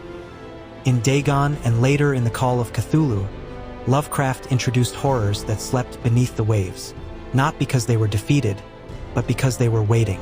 Gods with tentacles, minds that stretched across time, cities built on ocean floors where light had never touched. The fear wasn't of the creature. It was of awakening it. He wrote of things that once ruled the earth and might do so again. He never gave the reader full understanding, only glimpses, because that's how the ocean works. It never tells you everything. These writers did more than scare. They changed the rules. They taught readers that the sea was not just danger, it was ancient intelligence. Unreachable, immune to reason, the monsters weren't just big. They were indifferent, and that fear stuck. In modern culture, the tentacled beast remains one of the most recognizable symbols of the unknown. It appears in horror, fantasy, science fiction, even in comedy and games. But the feeling behind it stays the same. Unease, that long, curling shape, that eye with no expression, that slow movement just below the surface. It's not about what the monster does. It's about what it might do. It's about the space between sightings, the pause before something surfaces. Today, we live in a world of satellites and sensors. We can track storms from space, but we still know more about the moon than the ocean floor. And when fiction reminds us of that, when a writer sets a story at sea and adds something, just one shadow, just one tentacle, it doesn't feel like fantasy. It feels like memory, because even now, in the most modern minds, the sea still holds its shape as a mouth. And some part of us still believes it's not done feeding. Leviathan, Jormungandr, and the deep gods. Long before sonar and scripture ever crossed paths, men feared something in the deep that even gods didn't control. In the oldest Hebrew texts, it had a name, Leviathan. Not a whale, not a fish. A creature of such chaos that it was considered a match not for man, but for God. In the book of Job, Leviathan is described in detail. Its sneezings flash forth light. Its eyes are like the eyelids of the dawn. From its mouth go flaming torches. Sparks of fire leap out. This is not poetry. It's a warning. This is not myth in the margins. It's positioned as part of creation itself. Leviathan isn't simply large. It's untouchable. No spear can pierce it. No sword can cut it. It regards iron as straw and bronze as rotten wood. It is not hunted. It is not tamed. It is placed in the sea with purpose. Biblical scholars believe Leviathan symbolizes more than just a beast. It stands for disorder, raw, primal, untamed energy that lives in the depths. In ancient thought, the sea was already terrifying. But Leviathan turned it into something worse, a domain guarded by a being that defied reason. In Psalm 74, it's written that God broke the heads of the sea monsters in the waters and crushed the heads of Leviathan. Multiple heads, as if the creature wasn't just one thing but a convergence of fear. Something so beyond mortal comprehension that even the divine had to use force. And yet, not all texts speak of Leviathan's destruction. In some rabbinical traditions, it is said that Leviathan still lives and will only be slain at the end of days, that its flesh will feed the righteous, and its skin will be stretched across the skies of the new world. A feast prepared not for celebration, but closure. This is not the only sea monster in Scripture. In Isaiah, the creature is called the twisting serpent, and is once again cast as an enemy of divine order. Coils, it resists, it survives. The sea, in this vision, is not water. It is chaos, with Leviathan as its avatar. What makes these accounts different from folklore is not the scale, it's the weight. Leviathan is never treated like a creature to be found or fought by man. It's something mankind was never meant to touch. Only God could address it. Only God could end it. Yet the stories linger. Over time, Christian writers, Jewish mystics, and Islamic scholars all picked up the trail. Some merged Leviathan with the serpent in Eden. Others said it was the same dragon seen in Revelation. Across centuries, it took on new names, new meanings, but always the same shape, massive, coiled, watching. And even as theology moved on, the image remained. A vast form beneath the waves, ancient, undying, not evil but incompatible, something made before rules. In modern theology, Leviathan is often dismissed as metaphor. But the sea does not forget symbols that feel real. Because in the dark water, man's fear has always had one shape. A shape that never leaves the surface. never shows its full body, never needs to roar. It just waits. And in scripture, that waiting was enough to unsettle even God. Norse Jormungandr, the Midgard serpent encircling the world. In the world of Norse myth, monsters were not hunted. They were woven into the order of things, born with purpose, destined to break the world open when their time came. Jormungandr was one of those monsters. Known as the Midgard serpent, Jormungandr was not a creature of chance or punishment. It was placed in the ocean by Odin himself. Not slain, not sealed, thrown. It didn't sink. It grew. The myth says it stretched so long, so wide, that its body encircled the entire earth. Tail and mouth forming a ring in the sea around Midgard, the human world. Beneath the waves, it waited, coiled around the planet like a muscle in tension. It was not a symbol of chaos. It was a boundary, a wall between man and what was beyond. But boundaries in Norse mythology always break. It was only a matter of when. Jormungandr was not just big. It was intelligent, aware. Its role was known from birth, to face Thor at the end of all things. Their battle was prophesied. Neither could kill the other without dying too. Perfect balance. A doom written in advance. But until Ragnarok, the end of time, it watched.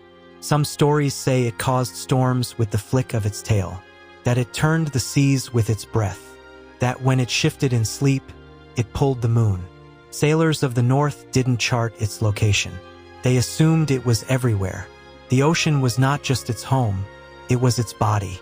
There are tales of glimpses, of a ridge breaking the surface that was not land, but the scaled back of something living, of water rising without wind, of thunder beneath a still tide. Unlike the Kraken, Jormungandr was never confused with nature. It wasn't mistaken for a whale or a squid. It wasn't something men tried to explain away, because in Norse belief, some truths didn't need proof. They were already inside the world.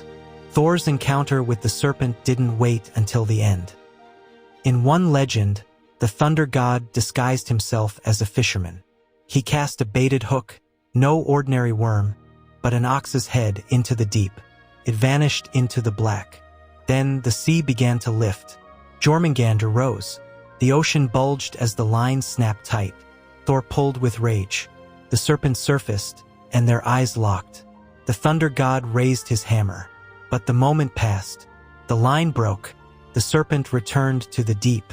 That was the rehearsal. The real battle, the myth says, will come at the last day. When the world cracks open. When the sea floods the land. When Jormungandr rises to poison the sky. Thor will kill it. Then take 9 steps and fall, dead from its venom. This is how the Norse saw the sea, not as a route but as a ring. A force that surrounds, watches, and eventually strikes. A place where monsters don't hide. They wait for permission. And in the serpent's silence, they found their greatest fear. Not destruction, but destiny. Myth as metaphor. Chaos, apocalypse, and ancient warnings. Sea monsters were never just monsters. In every culture, in every time, from fishermen's chants to royal maps, the beasts beneath the waves were symbols, carriers of meaning, codes in living flesh. They were not created to entertain. They were warnings, memories turned into story, and story turned into survival. The myth of the sea beast, whether serpent, squid, or shapeless shadow, was never simply about fear.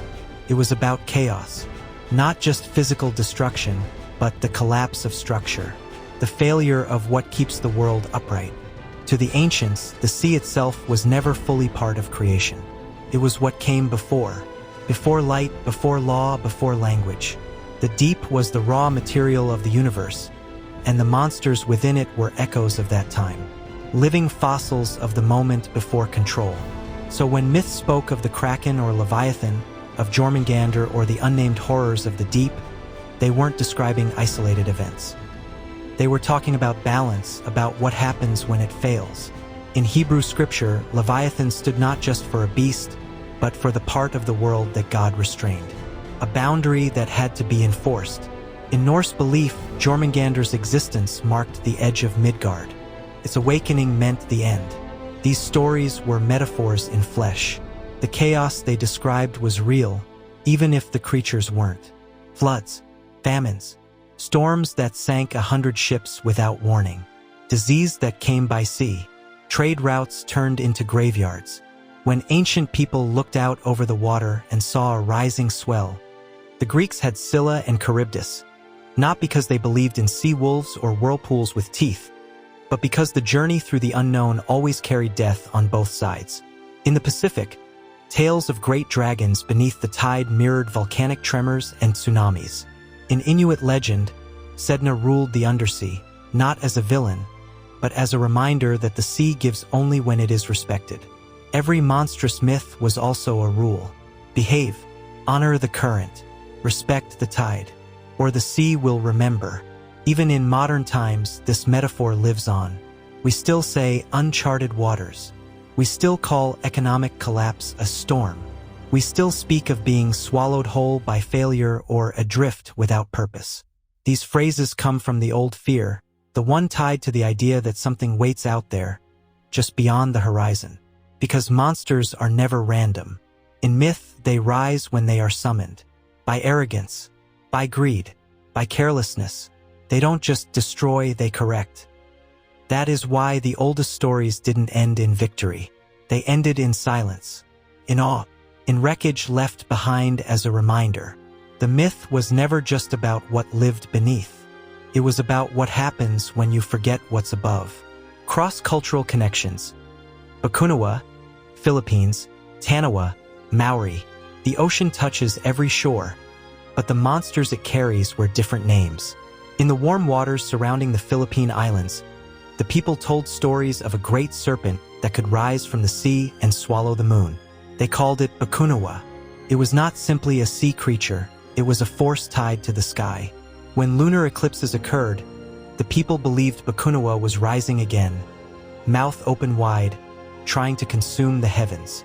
And so they beat drums, they shouted, they lit fires, not in fear, but in defiance. They made noise to drive the serpent back into the deep. In some versions of the myth, Bakunawa was once a beautiful sea goddess, drawn to the moons for their glow. But when she swallowed one out of envy or hunger, she was cursed, transformed into the creature that now lives beneath the tides. In others, she was born a serpent, one of 7, and devoured the moon out of rage, leaving the sky dark and broken. Each version ends the same way: Bakunawa punished, exiled to the ocean floor. Not dead, just waiting. And each eclipse, each darkening of the moon, is her reaching once more. Thousands of miles away, across a different sea, the Maori of Aotearoa speak of Tanawa, beings that dwell in rivers, lakes, and coastal waters.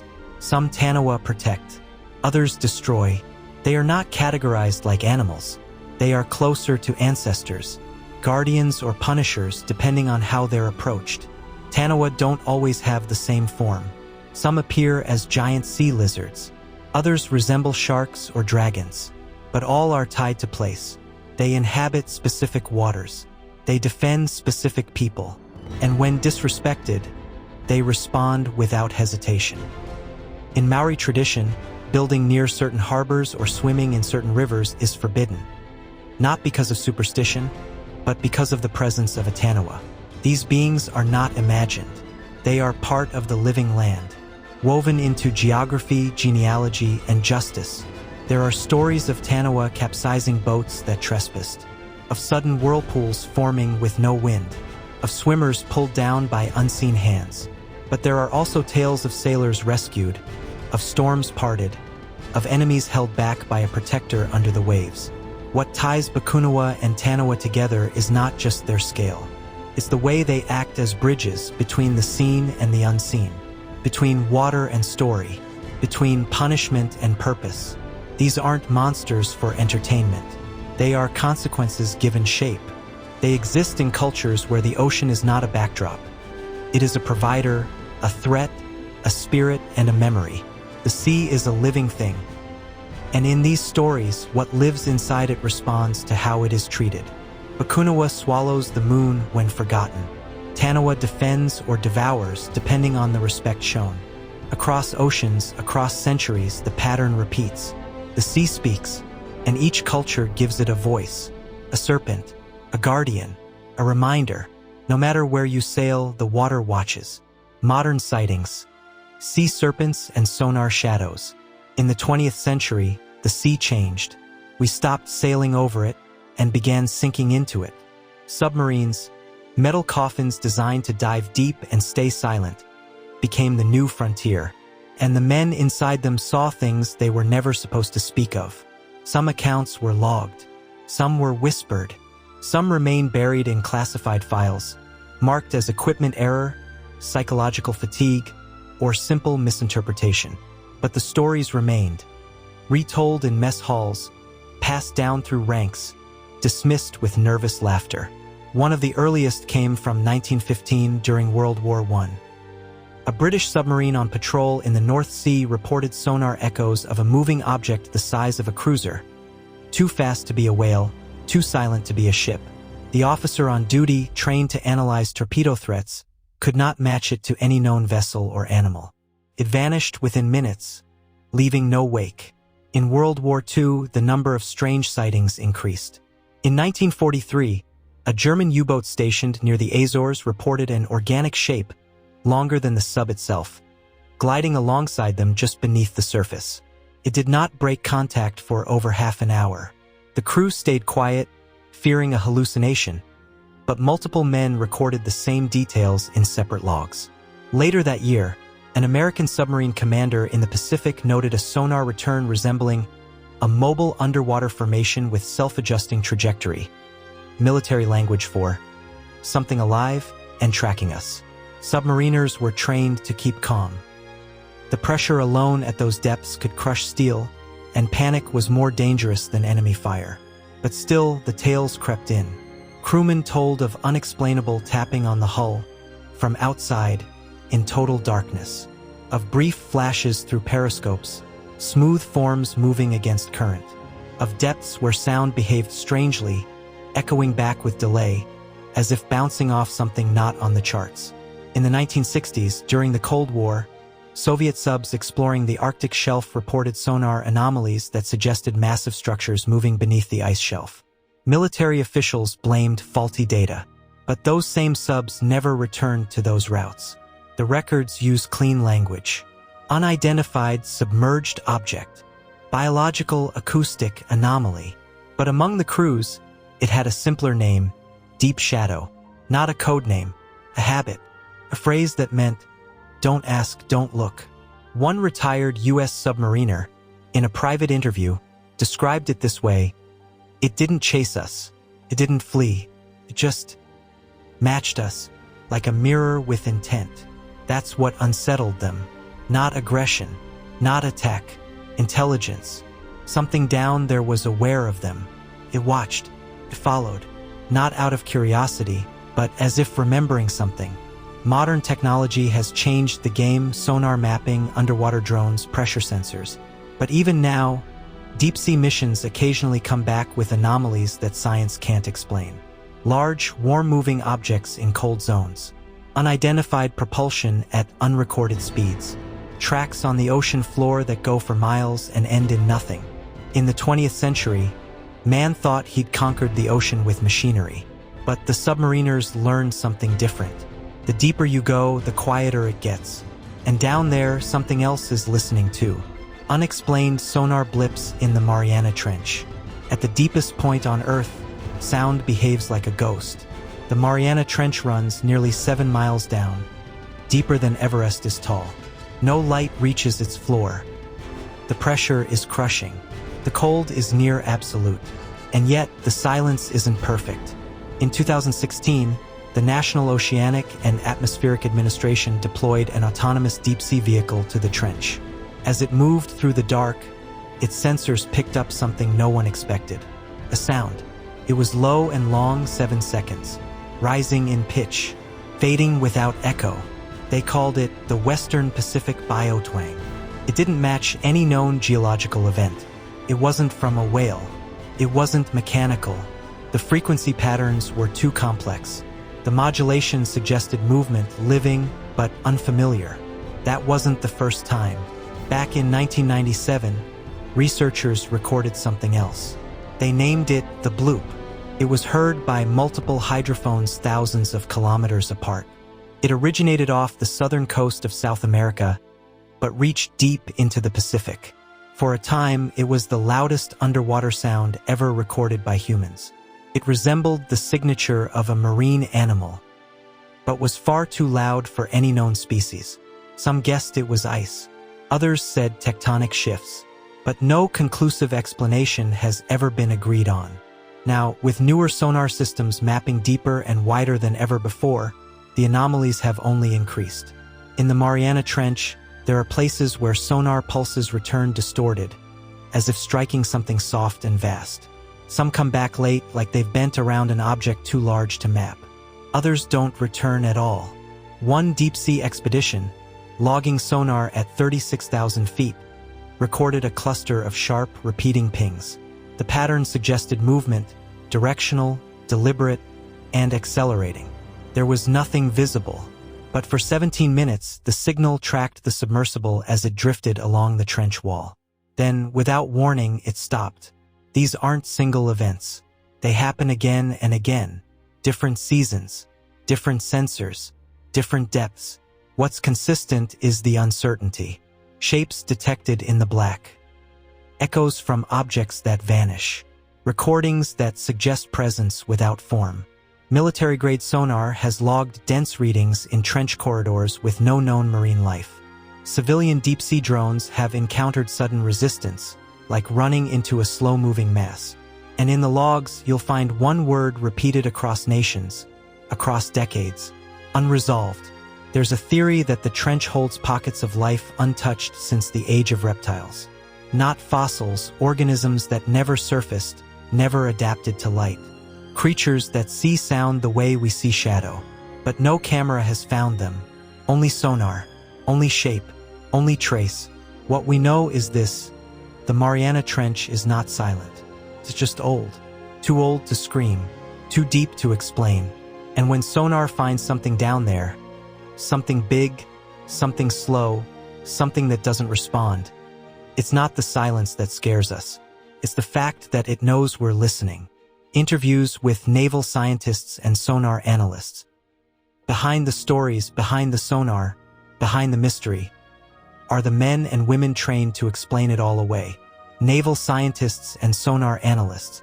Not ghost hunters, not myth chasers. Professionals in white labs and gray ships, trained to hear the ocean like a language and report only what they can verify. But even they have questions. One former sonar technician, with decades of submarine service, described it like this: when you're in deep water, you stop thinking in sight. Everything's in sound. Every click, every bounce, every silence. It's your whole world. And sometimes, the world lies. He wasn't talking about equipment failure. He meant the ocean didn't always play by the rules. In a closed-session naval symposium in the early 2000s, multiple reports were shared from operations in the Philippine Trench. Sonar logs showed large, dense objects moving vertically through the water column faster than any submersible, alive or engineered, should be able to descend. When asked for biological confirmation, none existed. The sound signatures didn't match known marine species, but the movements were patterned, predictive, almost tactical. A civilian sonar analyst contracted for Arctic research spoke off record about an event near the Fram Strait. A series of pings returned from deep ice melt regions, consistent with sonar shadowing. A rare phenomenon where something large blocks or bends the return wave. But it wasn't stationary. It followed their research vessel for 29 hours, never surfacing, never deviating. The analyst said it was like being mirrored. We weren't tracking it, it was matching us. Several naval biologists involved in post-deployment analysis from deep-sea listening stations have publicly acknowledged anomalies, data that suggests ultra-low frequency biological calls that don't come from whales, fish, or geological activity. Long tones, repeating rhythms, calls that respond to each other, spaced by hundreds of nautical miles, yet somehow synchronized. One researcher noted that when they attempted to replicate the signal with an artificial pulse, They received a return frequency that didn't match what they'd sent. It was similar but altered, as if replied to. No official explanation has been released. The most senior voices, the ones with security clearance, tenure, and no incentive to invent, often say the same thing. We can't classify what we haven't seen. We can only record it. We do not assume it is hostile. But some break from that, quietly, in corridors, in debriefs they know won't be archived. They say the ocean is mapped but not understood. That data is increasing, but certainty is not. That the more we listen, the more we realize we're not the only ones paying attention. They say the strangest sonar anomalies don't frighten them because they're big. They frighten them because they're quiet until they want to be heard. Could myth be ancient marine biology? What if monsters weren't imagined? What if they were remembered? Before microscopes and deep-sea drones, knowledge came through sight and survival. Early sailors, islanders, and coastal civilizations saw the ocean not as a blank, but as a living system. They didn't catalog it with charts. They translated it into stories, and maybe those stories held data. Some historians argue that ancient myths weren't random. They were records, memory etched in metaphor, biology retold in awe.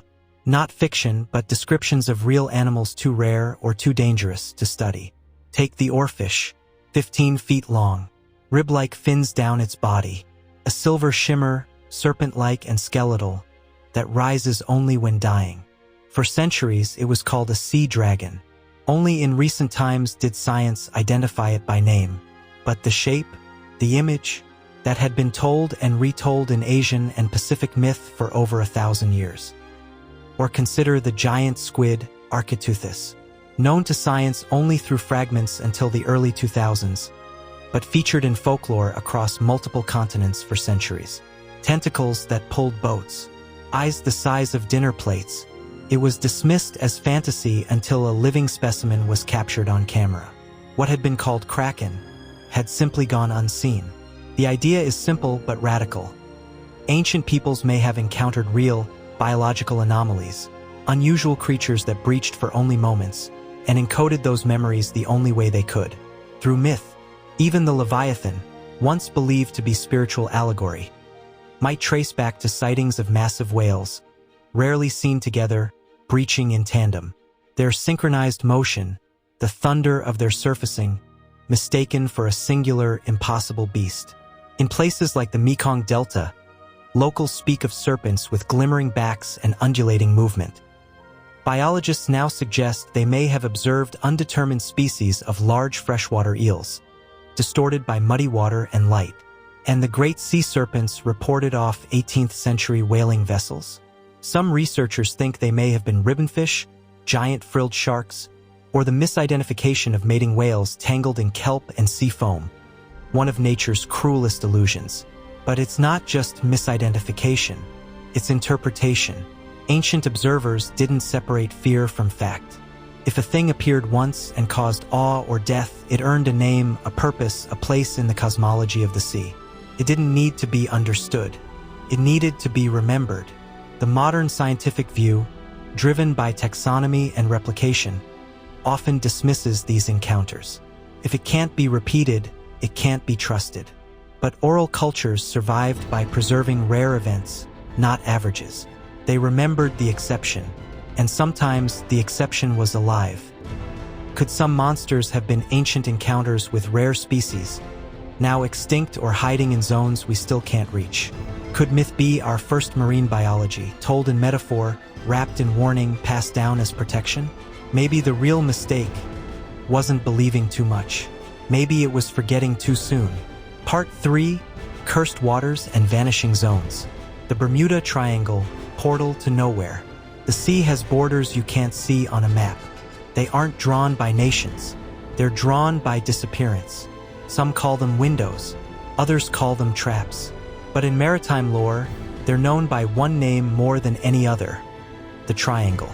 The Bermuda Triangle, an expanse of Atlantic water stretching roughly between Florida, Bermuda, and Puerto Rico, is no stranger to myth. But it isn't the legends that earned its reputation. It's the losses, One of the most chilling events in modern history began on December 5, 1945. A squadron of 5 U.S. Navy bombers, known as Flight 19, departed from Fort Lauderdale on a routine training exercise. Weather conditions were mild. Equipment was standard. Fuel tanks were full. But within 2 hours, radio contact was laced with confusion. The lead pilot reported, "We can't find West. Everything is wrong. Strange. We can't be sure of any direction." That was Lieutenant Charles Taylor, experienced, confident, and in control. But something had changed. His instruments no longer agreed with each other. His team grew disoriented. They flew farther out, believing they were turning home. Then silence. 5 planes, 14 men, all vanished. Not a trace of wreckage was ever recovered. The search plane sent after them also disappeared, with 13 more lives on board.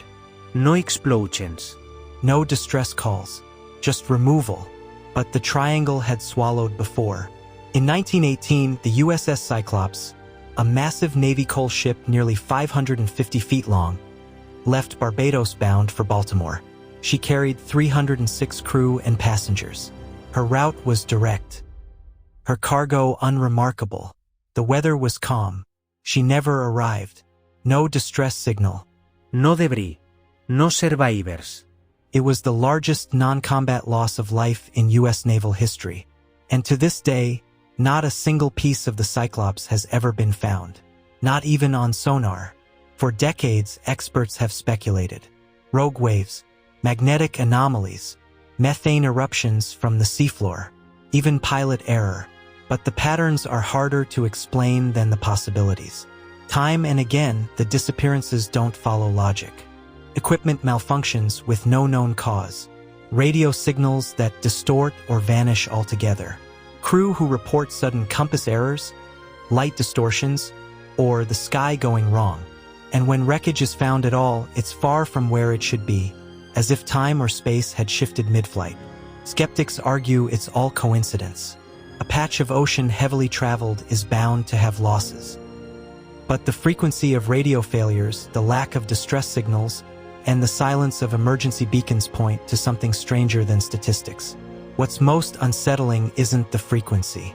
It's the precision, the sense that these losses weren't chaotic but surgical. Flight 19, the USS Cyclops, dozens of other vessels, gone in weather that should have spared them, with crews trained not to panic, but who reported panic anyway. There's an old sailor's belief, one spoken only off-duty, but because the boundaries it keeps are not always fixed. Magnetic anomalies and GPS disturbances. Theories. Methane bubbles, alien abductions, time slips. In most places, a compass is truth, but in the triangle, truth drifts. For over a century, navigators have reported something strange in this stretch of sea. Compasses that spin, needles that freeze, GPS devices that drop signal without warning. And not just once, not just in storms, repeatedly, consistently, sometimes in aircraft, sometimes aboard ships with perfectly working equipment before and after. The problem isn't just the loss of signal, it's the false signal. In 1970, a commercial pilot flying near Bimini reported his instruments showing a constant heading, while the clouds outside visibly shifted around him. He recalculated. No deviation.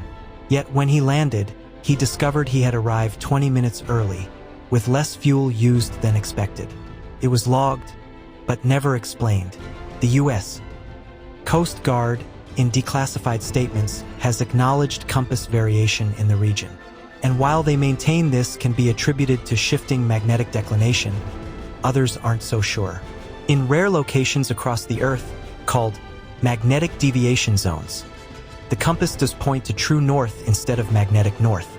But in the Bermuda Triangle, the variations come and go, as if pulled by something moving beneath the surface. Then there's GPS, supposedly immune to magnetism.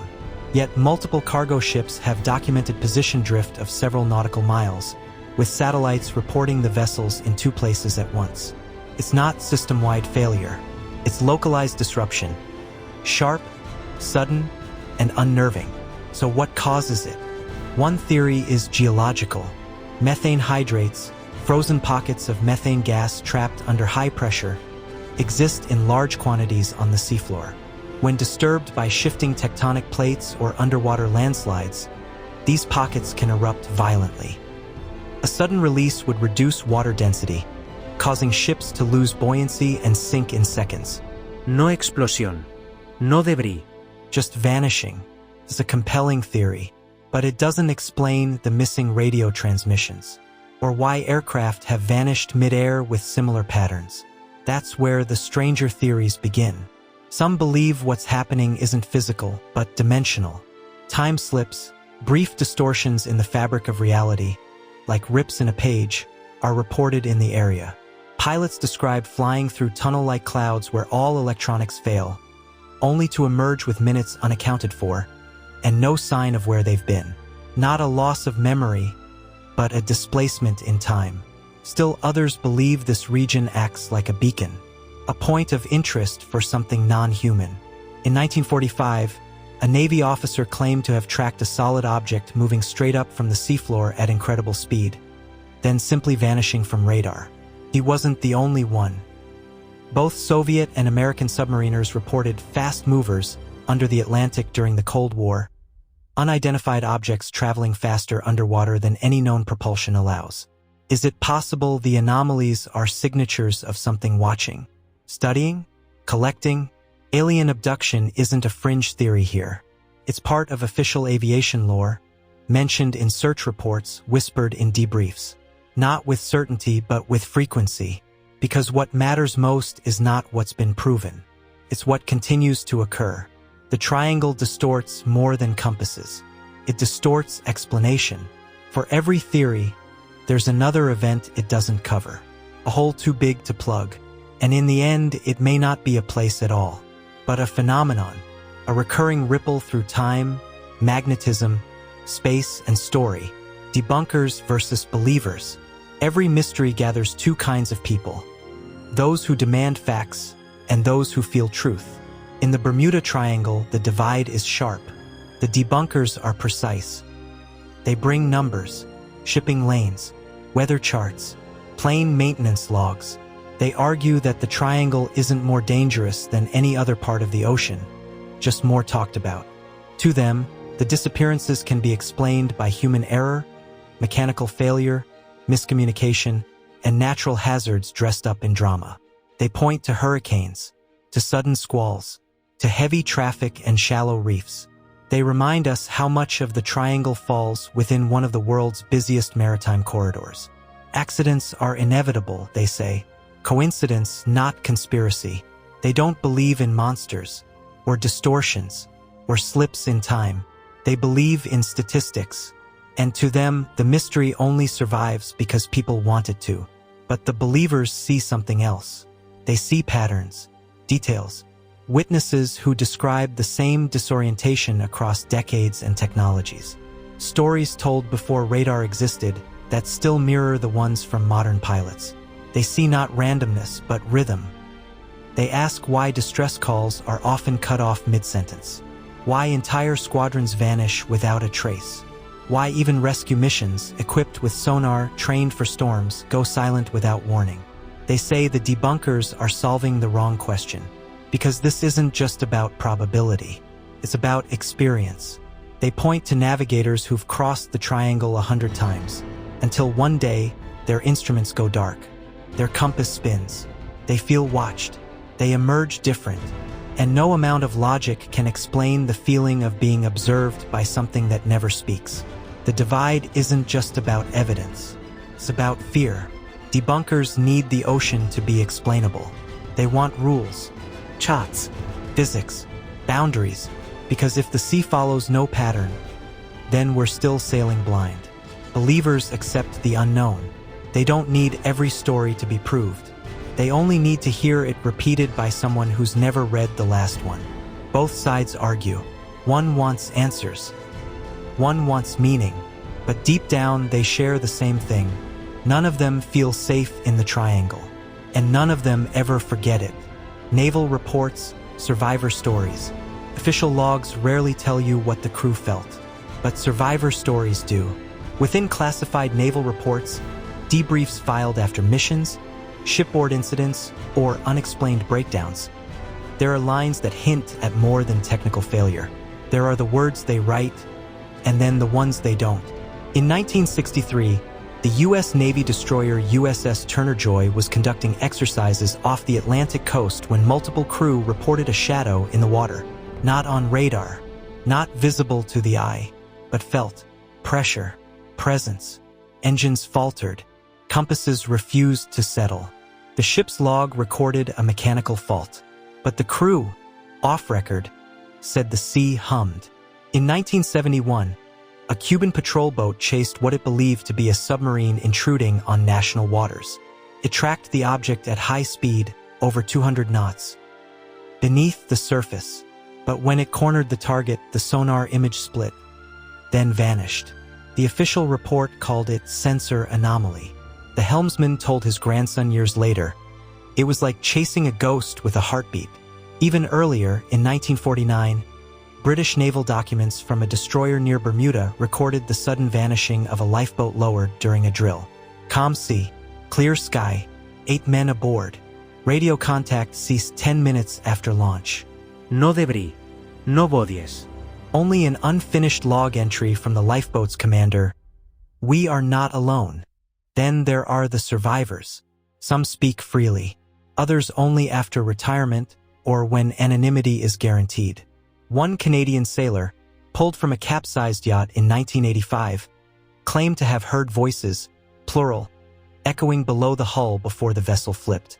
He said they spoke in a language he couldn't recognize, but one that made sense in the bones. In 1994, a Dutch freight captain described his entire crew freezing mid-task, tools in hand, eyes wide, staring silently toward the open water.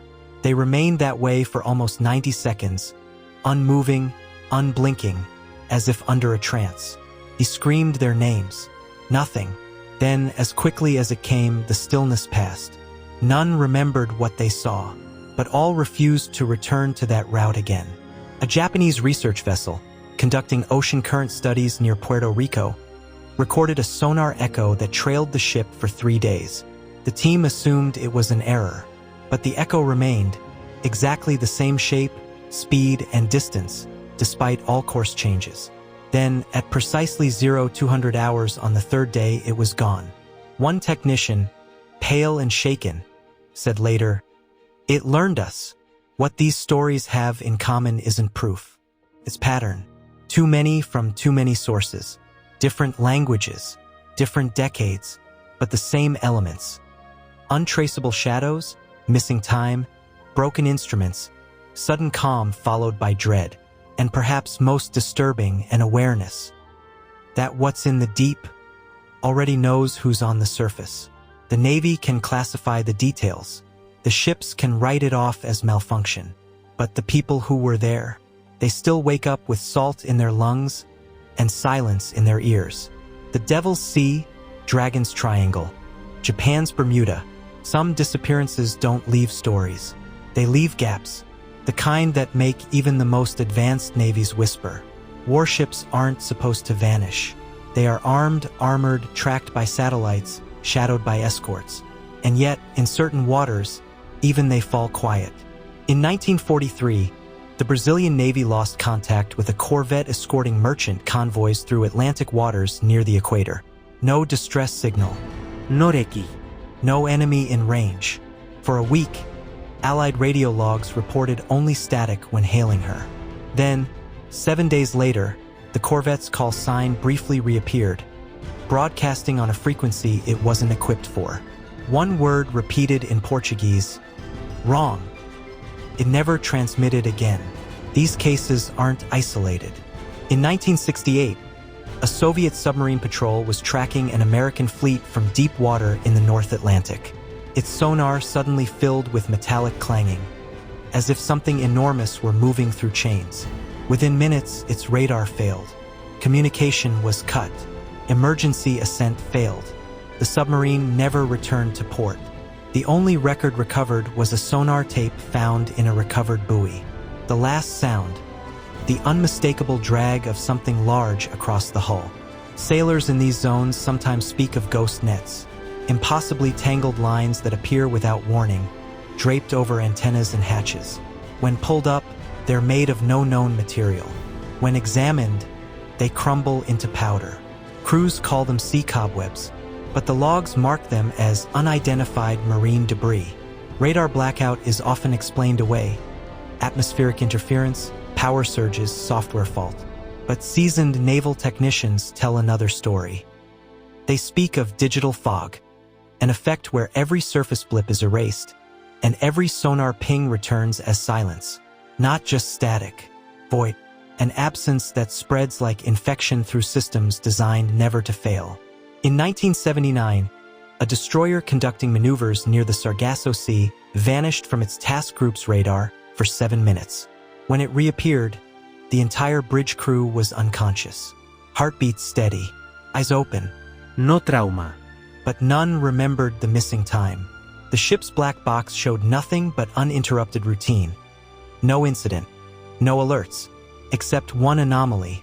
The ship's timestamp had reversed by 12 seconds. What lives in these events isn't just fear, it's precision.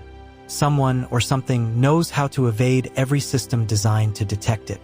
Not by hiding, but by removing its presence altogether. Warships, after all, are designed for battle.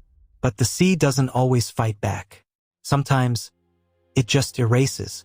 Connection to Pacific tectonics and folklore, Ryugujo. On the other side of the world, beyond the calm edge of the Pacific, another mystery stirs. One that links the movement of Earth itself to a myth beneath the sea. Japan's southeastern waters are laced with tectonic fury. Beneath its tranquil coasts lies the Pacific Ring of Fire, an arc of fault lines, trenches, and submerged ridges where plates grind and shift. Earthquakes start here, tsunamis rise here, and sometimes islands vanish as fast as they appear. But long before the science came, the stories did. For centuries, fishermen spoke of Ryugujo, the Dragon Palace, a shimmering castle under the ocean, built from coral and guarded by sea serpents. It was said to rise in the wake of deep tremors, visible for only a moment before slipping below the waves again. According to legend, those who reached it found time distorted. A man might stay a day in its halls and return to find centuries had passed above. The palace wasn't destruction. It was delay, detour, dissolution of linear time. The tale of Urashima Taro, Japan's timeless fisherman, was no bedtime fantasy. It was a cultural compass. The sea was not just a route, it was a realm, one with rules of its own. Today, seismologists study the same regions where those stories began, and what they find continues to blur the line between legend and geology.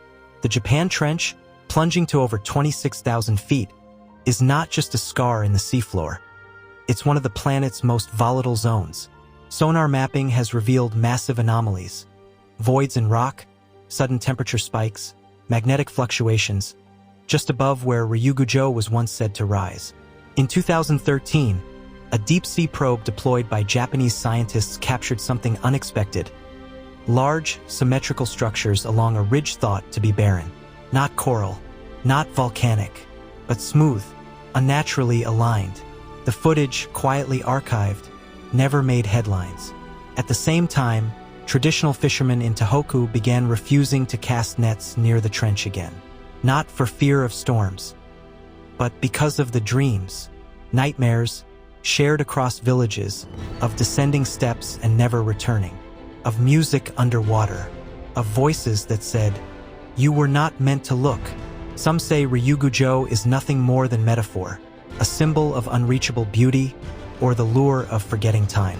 But when tectonic shifts fracture the earth, and lights are seen flickering beneath tsunami waves, the old stories crawl back. Because the deep Pacific isn't just unstable, it's alive. And if something sleeps beneath it, cradled between shifting plates, perhaps it only needs one more quake to rise. Government-verified ship losses in World War II. War leaves a record, or at least it tries to. During World War II, the oceans became graveyards. But not every wreck has a cause. Not every sinking has an enemy. Some were lost without a fight, without a storm, without a trace. And for some, there were witnesses. The United States Navy kept meticulous logs of ship movements, losses, engagements. Every destroyer, every cargo convoy, every escort run. And yet, even with all that documentation, there are whole pages of unexplained silence. Not missing data, but unexplained events verified, signed, sealed, and still impossible. Take the case of the USS Cyclops' sister ships. Though the original Cyclops vanished in 1918, its twin ships, the USS Nereus and USS Proteus, both disappeared during the Second World War. Both traveling in fair weather, both carrying ore, both in the same region, the Western Atlantic. No distress call, no enemy submarines in range, both gone. And officially, to this day, lost without explanation. It wasn't just American vessels. British wartime logs show a similar pattern. In 1942, HMS Fidelity was conducting covert operations in the South Atlantic. Radio contact was routine until a single scrambled transmission reached command. Fragmented words, lights, underneath, engines failing. The last note in the official report was brief, presumed torpedoed. But no enemy sub claimed the strike. No wreckage was found. The ship was armed, escorted, and then it was a myth. Japanese records reveal their own mysteries. In late 1944, a heavy freighter left Yokosuka carrying radar parts and classified experimental cargo. Halfway to Saipan, her escort ship reported her veering off course. No enemy activity. The ship appeared to slow unnaturally. Then the escort sonar began pinging back duplicates. Ghost echoes, as if multiple ships were overlapping the same space. Moments later, the freighter's lights went out. The escort circled for hours. Nothing was found.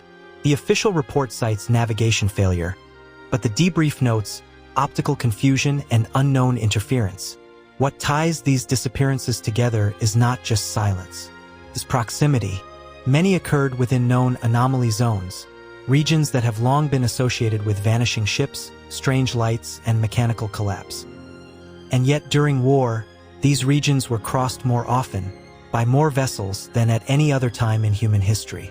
And still, some went missing, leaving only government stamps and uncertain sentences. One American naval report from 1945 simply states, "Vessel failed to arrive. No survivors. No known threat. Atmosphere, unstable." That last word, atmosphere, is unusual in ship loss documentation, yet it appears more than once in similar cases. It implies more than weather. It suggests the sea shifted. Some officers later said they felt they were being watched during these missions. Others described fog that moved against the wind. One crewman wrote in a letter never meant for publication, "It felt like something was pulling us somewhere we weren't supposed to go." In wartime, the ocean takes what it wants. Mines, torpedoes, fire.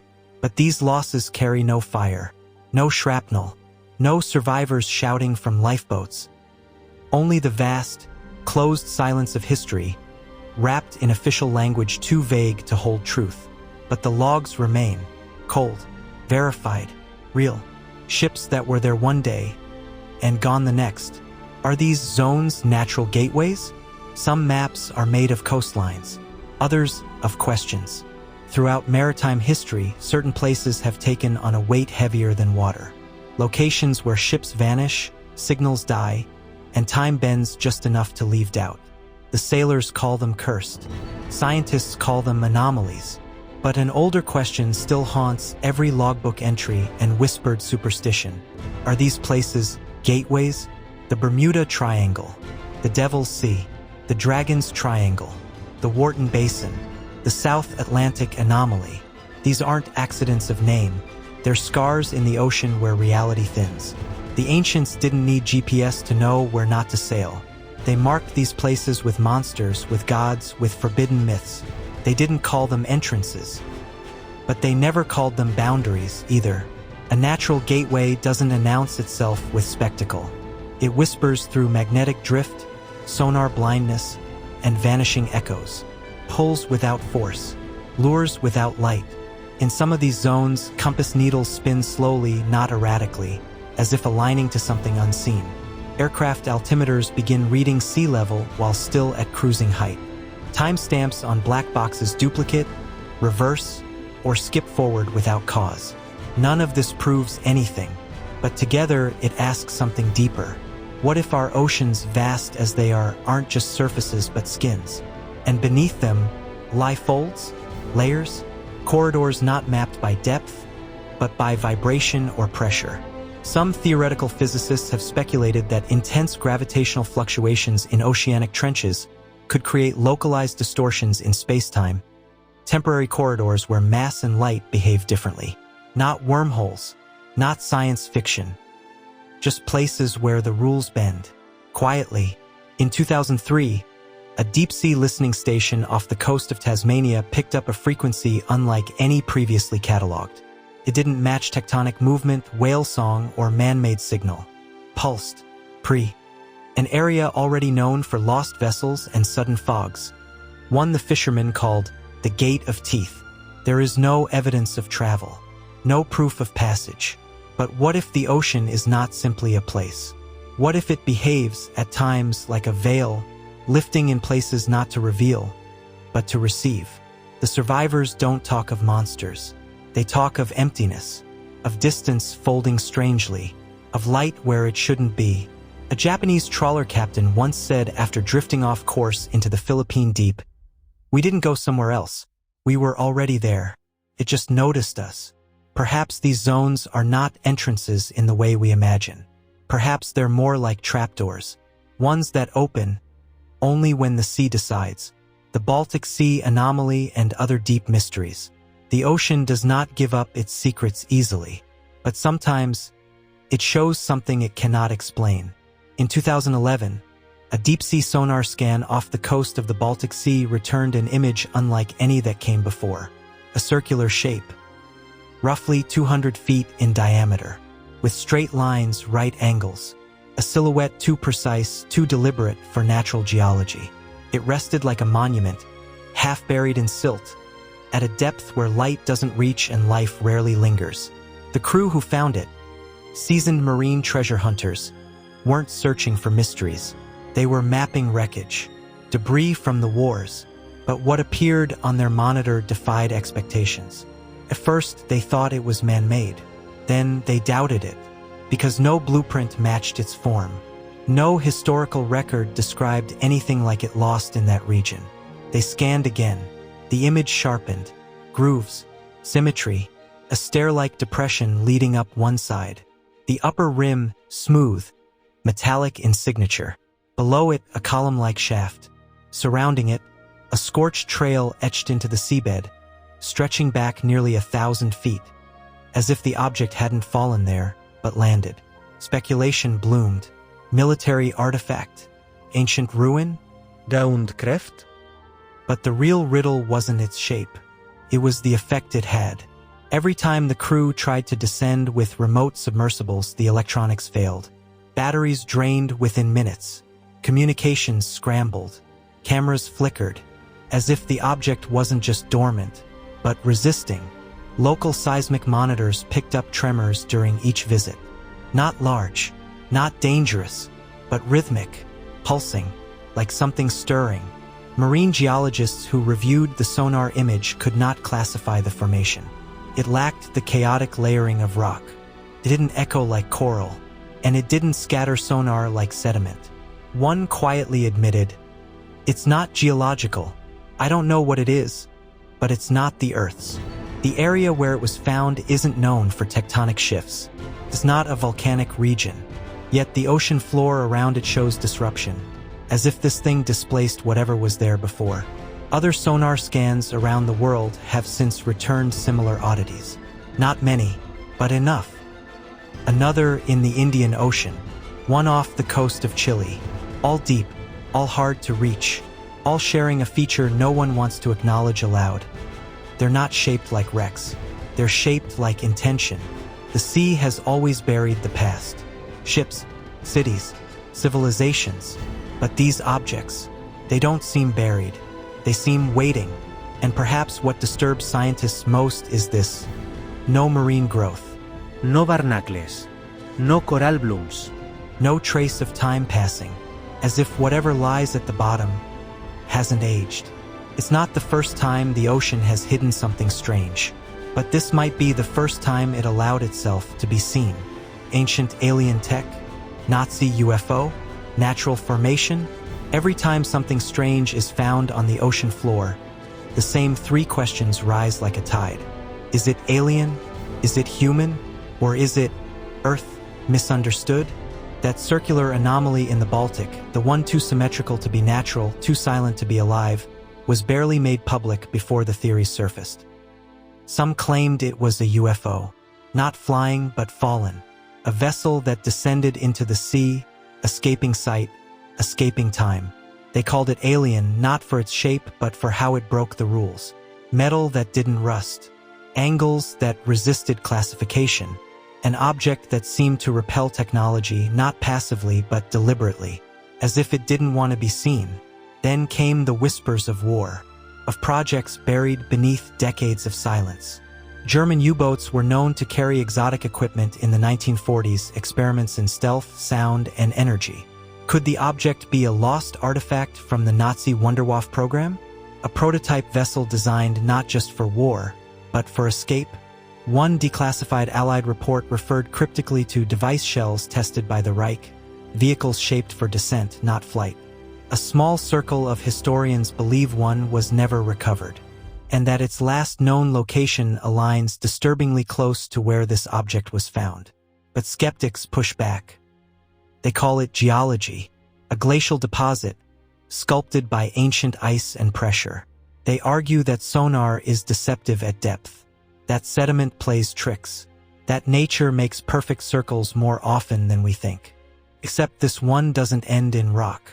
Beneath the sonar shadow lies something else, something denser, non-organic, neither sediment nor stone, something no drill team has reached, because every approach ends in interference. Batteries die, signals dissolve, as if contact itself is denied. If it is natural, then it's a formation with behavior. If it's man-made, then it predates records. And if it's something else entirely, it was placed, not lost. And that leads to a fourth question, one rarely asked out loud. Was it meant to be found? Because whether it fell, was hidden, or was born of this planet, it is still down there, silent, unmoving, defiant against time. And if it's waiting, for what? That answer lies deeper than any diver has ever reached. And the sea isn't talking. Interviews with oceanographers, divers, skeptics, truth still unexplained. We turn now not to rumors, but to those who've seen with their own eyes. Oceanographers, men and women who've mapped the ocean floor in silence. Divers who've slipped beneath crushing pressure. Engineers, historians, skeptics, the ones who chase truth not because they expect magic, but because they fear chaos. When asked about the strange vanishing zones, about the sonar blackouts and wrecks without stories, they hesitate. Some say there's nothing supernatural at play, just the vastness of the ocean magnifying human error. Others disagree, not because they want to believe in monsters, but because they've seen too much they can't explain. One diver tells of a submerged plateau where instruments freeze, not fail but freeze, not a mechanical error, a stillness, as if the ocean, for just a moment, forgets to move. A marine biologist recounts finding a wreck torn open with a precision no current predator could cause. The hull twisted in a spiral, not crushed, not decayed, burned into shape. A sonar technician describes patterns repeating in different places, geometric echoes too symmetrical for chance, too spaced apart for geology. It's like someone carved, he says, but not with hands. A skeptic, seasoned in every kind of expedition, calls it all misinterpretation, optical illusions, data artifacts. He doesn't believe in time slips or sea creatures or vessels from beyond. But even he admits, there are places I won't dive, not because I believe in ghosts, but because I've met men who came back wrong. Truth remains the most elusive current in these stories. It flows between science and silence. The The divers descend with cameras, but surface with only questions. The data says one thing, the experience says another, and when the oceanographers are pressed for a final answer, most say nothing. They look down, as if the mystery lives in the silence between words, not because they don't know, but because what they do know can't be written on paper. They work with the ocean, they respect it, they do not claim to master it. Because for all our machines, our models, our maps, we've barely touched the skin of something old and awake. And when they look into the depths, they all agree on one thing. Whatever is down there has not finished its story. Part 4. Maritime Legends Across Cultures. Chinese Sea Demons and Dragon Kings. Long Wang, Dragon Kings of the Four Seas. Far beyond the vanishing zones and ghostly sonar echoes lie waters ancient as memory, home to dragon gods, eternal as the tides. In Chinese legend, the Long Wang, or Dragon Kings of the Four Seas, rule each great body of water. They are not mere monsters. They are monarchs, sovereigns whose dominion predates mortal reign, whose moods shape the currents, the climate, and even the fate of harvests. Each Dragon King governs a cardinal sea, east, south, west, and north. Their palaces, made of pearls, jade, and coral, lie deep below the waves, unseen. Yet their influence is everywhere. A calm voyage, a sudden squall, a changing tide, each could be the result of Long Wang favor or wrath. One recorded event comes from the Song dynasty. A coastal village near the East China Sea experienced a strange stillness. Waves frozen flat at midday, so unnatural that the villagers believed the water had been commanded to stand. Their elders called it the King of the East Sea showing his face. The fishermen prayed, brought offerings, and the sea began again, swiftly, as if remembering its own breath. Later imperial texts note the personal role of Long Wang in storms. A fleet trapped off Fujian province reported lights beneath the waves, red, cold, lantern-like, near ship bows, followed by wind that rose without clouds. Officials later documented it as an unexplainable atmospheric phenomenon. The sailors called it Dragon King's warning. The deeper symbolism is clear. Long Wangs stand for the balance between order and flood, between bounty and destruction. They were invoked to bring rain during droughts, but also feared in times of storm. They embodied power humanity cannot command, but must recognize. Modern oceanographers studying monsoons and tidal shifts have found tight correlation between early climate patterns and ancient rituals invoking dragon kings. Perhaps coincidence, perhaps respect by farmers who, over centuries, observed cycles and tied them to story. Either way, the legend of the Long Wang is not just myth. It is tradition born from observation, from the realization that beneath each swell lies a force that does not bend to steel or rhyme. Today, few speak of dragon kings with ceremony. But when satellites detect unexpected water columns rising in the South China Sea, and naval vessels find sudden magnetic shifts near the Luzon Strait, some still speak in whispers. In their silence, you can hear the echo of an unbroken tide, a reminder that the world still remembers old rulers beneath the waves. The Long Wang may not rise in fantasy, but neither have they receded from reality. Ming Dynasty shipwrecks blamed on angry spirits. During the golden expansion of the Ming Dynasty, China launched some of the grandest ships the world had ever seen. Colossal treasure fleets, led by Admiral Zhang He, crossed oceans with riches, gifts, and imperial proclamations. But not every vessel returned, and not every disappearance was blamed on storms or pirates. Some wrecks were written off as punishments from below. Within imperial records, the sea wasn't just a route, it was a realm. And to violate its unseen laws meant more than shipwreck. It meant spiritual reckoning. There is one account, dated 1421, of a fleet dispatched toward the South Pacific. It vanished without a trace. Survivors from a separate escort vessel later testified to odd phenomena. Bright blue columns of mist that rose without wind. A dead calm that struck without warning. Then, distant screaming, not from any ship, but from the sea itself. The water began to churn, and then silence. Those who survived were haunted. Literally, the log of the return ship noted crewmen going mad, jumping overboard, whispering to phantoms. One scribe recorded in trembling ink that the sea was full of the angry dead. The Confucian court historians dismissed these as the delusions of grief. But among the Taoist scholars and coastal priests, another story held, that the wrecked fleet had disrespected sacred sea spirits, dragon lines disrupted, ancestral offerings neglected, taboos broken. They claimed the waters carried memory, that souls who perished unjustly at sea could rise again, not as ghosts, but as wrathful currents, as storms with purpose.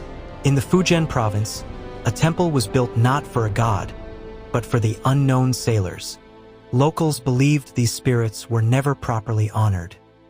They lit lanterns every seventh night and left rice by the shore, hoping to calm the waves with respect where force had failed. Modern explorers have found wrecks attributed to the Ming along the Indian Ocean seafloor. Their skeletal remains tell little, barnacled beams and rotted hulls. But among them, one anomaly, a bronze tablet, etched in classical Chinese, warning sailors not to mock the voices in the tide. We don't know who wrote it, or how many died before it was cast into the sea. But the legend endured, not as fantasy, but as etiquette. In the age of the compass and empire, when nations thought they ruled the waves, the sea, according to those stories, never let them forget who truly commanded its depths. And if the wrecks of the Ming are any clue, the spirits they disturbed may still be watching. Myths of sea courts, ghost storms. There are storms, and then there are ghost storms. Throughout the Arctic trade routes, the South Pacific archipelagos, and the ancient ports of the Mediterranean, sailors have passed down one eerie belief through generations, that some storms do not come from weather. They come from judgment. These are not typhoons charted by satellites or tempests chased by ships. These are the tempests that circle ships without wind, that leave no wreckage, that are never recorded in the logs of nearby vessels. They strike one ship and one ship only, like a verdict passed from above or below. In Greek tradition, Poseidon had courts beneath the sea, where sailors' deeds were weighed. To violate a sacred harbor or spill innocent blood on deck could summon not just divine wrath, but an audience before what they called Thalassian justice. Few returned from these trials. The ones who did spoke of visions, columns of silver light beneath the waves, deep voices echoing through wood, and phantom verdicts whispered in a dead man's tongue. Similar tales exist across Polynesian oral history, where navigators charted by stars and stories. They tell of storm paths that hunt, not drift, that follow bloodlines across generations, that arrive when certain names are spoken on board. Some islanders still avoid saying their ancestors' full names at sea, not out of shame, but fear. In Baltic folklore, it was said the sea itself held court. The crew became witnesses, the captain a defendant. When a judgment storm arrived, no action could stop it. Anchors snapped, compasses spun. The sea turned white, then black. If the ship emerged, it was a sign of forgiveness. If not, the storm erased everything. Chinese mariners once carried jade tokens to bypass tribunal. These tokens were symbols of innocence, carried on behalf of a crew that might one day be summoned by a ghost storm. Carved into some of the surviving tokens are warnings. The sea remembers debt. In all versions of these myths, whether Celtic, Malay, Norse, or West African, one theme remains. The storm is not random. It is a message, a sentence. And sometimes that sentence arrives even when no crime was committed. Because sea courts don't abide by human law. They judge in silence. They deliver warnings through water. And when those warnings go unheard, they summon the wind. So when an experienced sailor feels a shift in the air, not cold but strange, when the rigging rattles though skies are clear, when the waves churn without reason and the sea whispers your name, remember, it may not be the weather that's coming. It may be the verdict, the sirens and merfolk of the Mediterranean. Homer's Odyssey, Sirens' Song of Death. In the oldest stories of the sea, danger doesn't always roar. It sings. When Homer composed the Odyssey, He gave us one of the most haunting maritime terrors ever imagined, the sirens. They were not storm gods or monsters with teeth. They were voices, melodies, promises woven into song. Sailors believed these creatures lived near jagged rocks just beyond Ithaca, waiting for ships to draw near. Their song wasn't wild or violent. It was beautiful. That was the weapon. The sirens didn't chase, they lured. With knowledge, with the sound of home, with the illusion of something precious you've lost. Odysseus, the clever king, was the only man to hear their song and survive. But only because he didn't trust himself. He had his men tie him to the mast and plug their own ears with wax. He screamed to be set free when the voices came, begged, threatened, promised gold. His men rowed on, deaf to him. And when the ship passed safely, Odysseus wept. Not in relief, but in grief, because part of him still wanted to go back. That's the secret of the sirens. Their power wasn't just in the song. It was in the part of you that wanted to believe it. Across Mediterranean lore, the tale grew. Some claimed the sirens had bird bodies and human faces. Others called them daughters of the river gods, punished to live on dry islands surrounded by water they could never swim. But in every version, their pull is the same: emotional, seductive, hypnotic. Later sailors wrote of hearing faint music where no vessel sailed, melodies rising and falling on dead wind, voices that mimicked lost wives, dead friends, even the call of a captain long buried. Some jumped, some froze, and some were never found again. Sirens may have been born in poetry, but their warning is deeply human. That the mind can betray you long before the sea does. That the most dangerous force on open water is not a monster or a storm, but the voice that sounds like truth, whispering you closer to your end. Ancient mariners came to fear calm waters more than rough. A still sea was the stage of the sirens. When nothing moved, when no birds flew, when the world paused, then the song could come. And once you heard it, you might not want anything else. Historical basis. Dugongs, hallucinations? Long before the age of sonar and steam, sailors had nothing but the wind, the stars, and their senses to guide them. But what happens when your senses turn against you? The siren myth has traveled through centuries, from Greek epics to sailors' logs in the age of exploration. And while poets spoke of song and beauty, natural historians began looking for answers beyond myth. What creature could have inspired the image of a woman-like being in the sea? The answer, some say, lies in the dugong.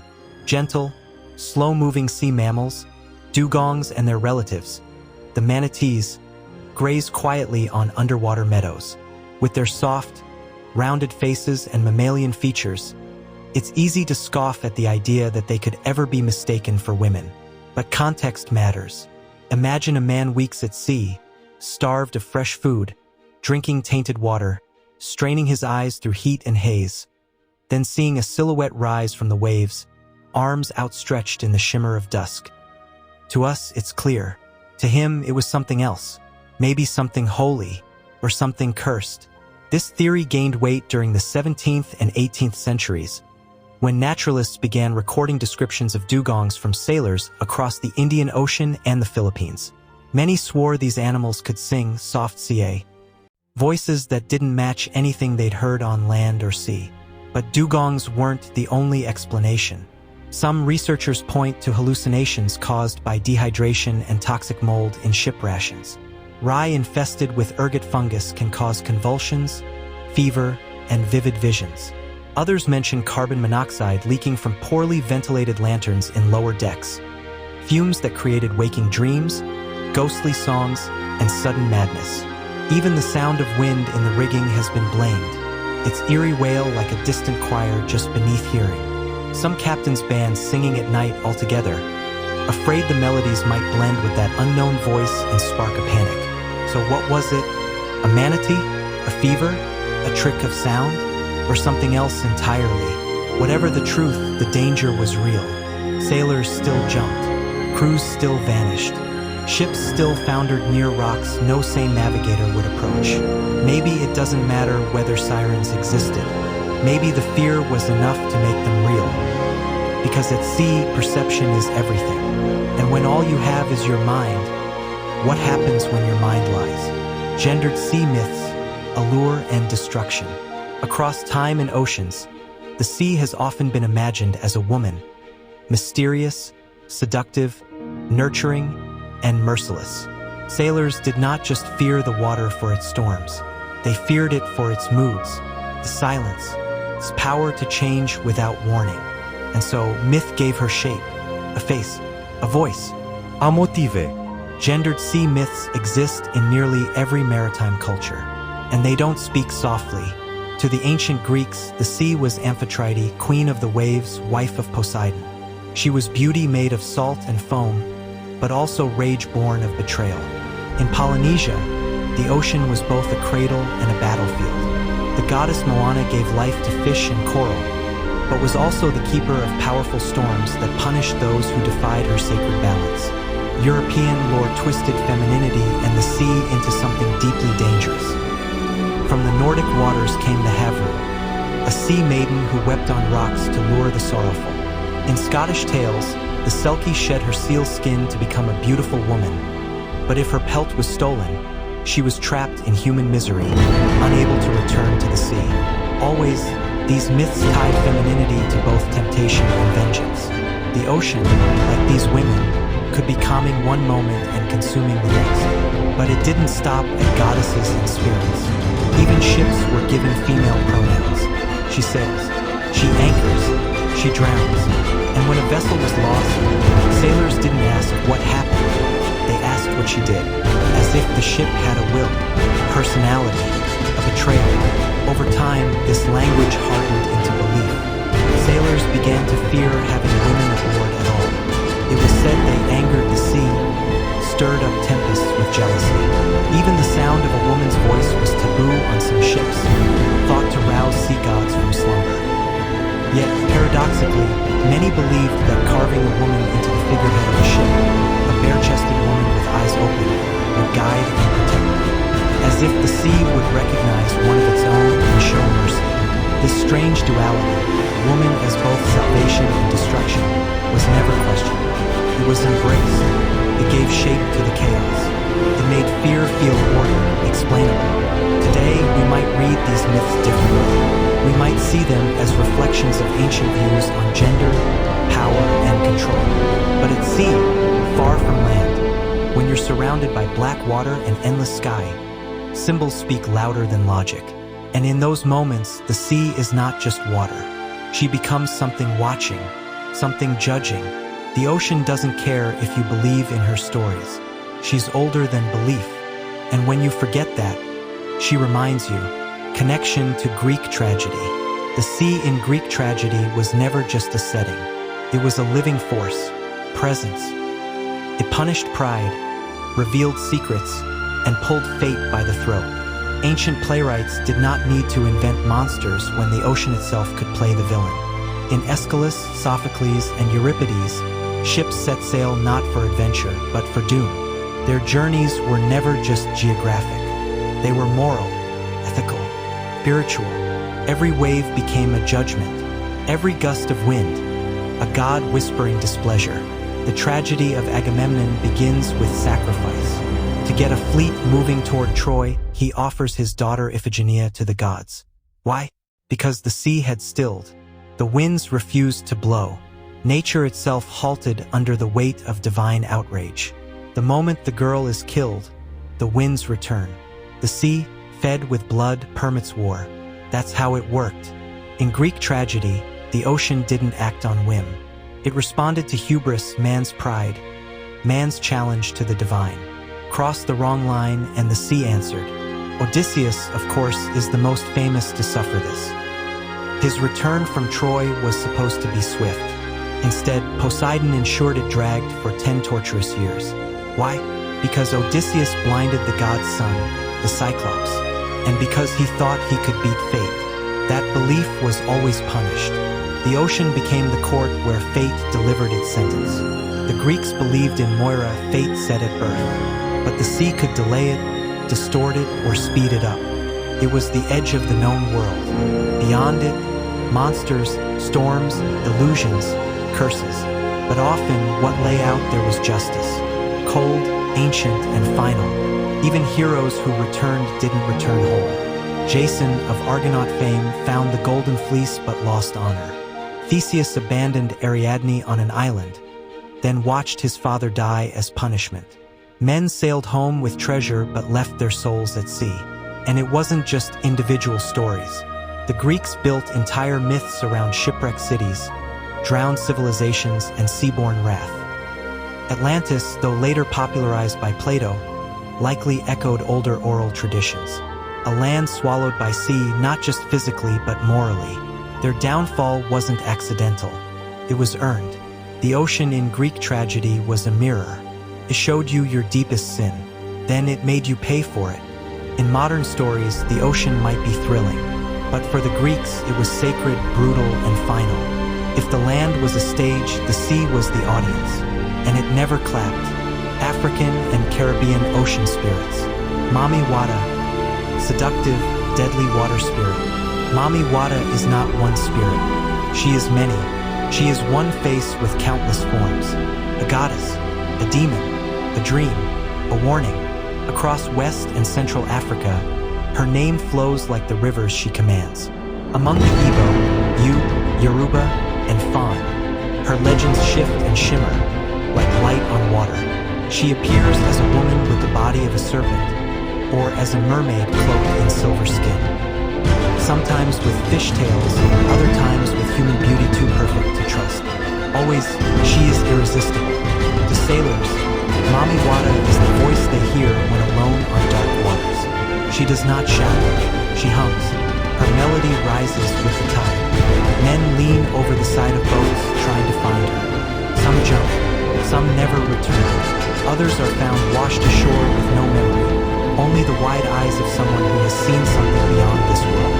Her power is not just in death, but in desire. Mami Wata offers riches. She is known to bring wealth, love, and success, but with a price. If she chooses you, you belong to her. She may visit in dreams, in visions, in waves. Her chosen often speak in tongues, dance in trance, or vanish for days.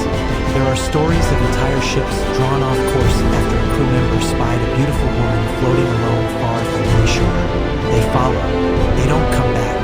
Colonial sailors learned to fear her. Their maps marked reefs and storms.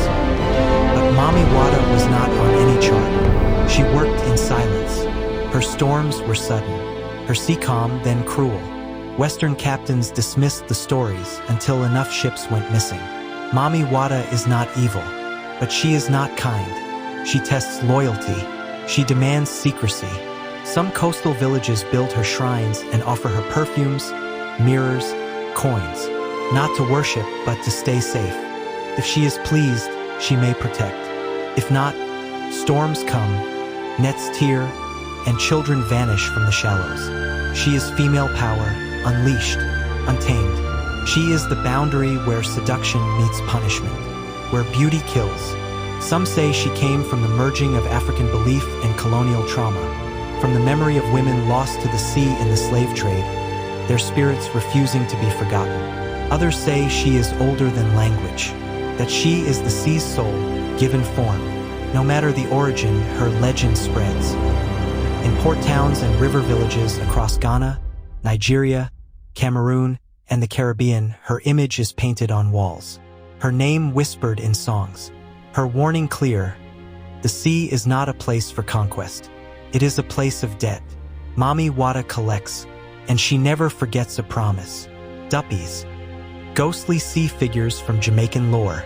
In the waters around Jamaica, when the wind goes still and the waves stop breaking, old sailors say something else begins to move.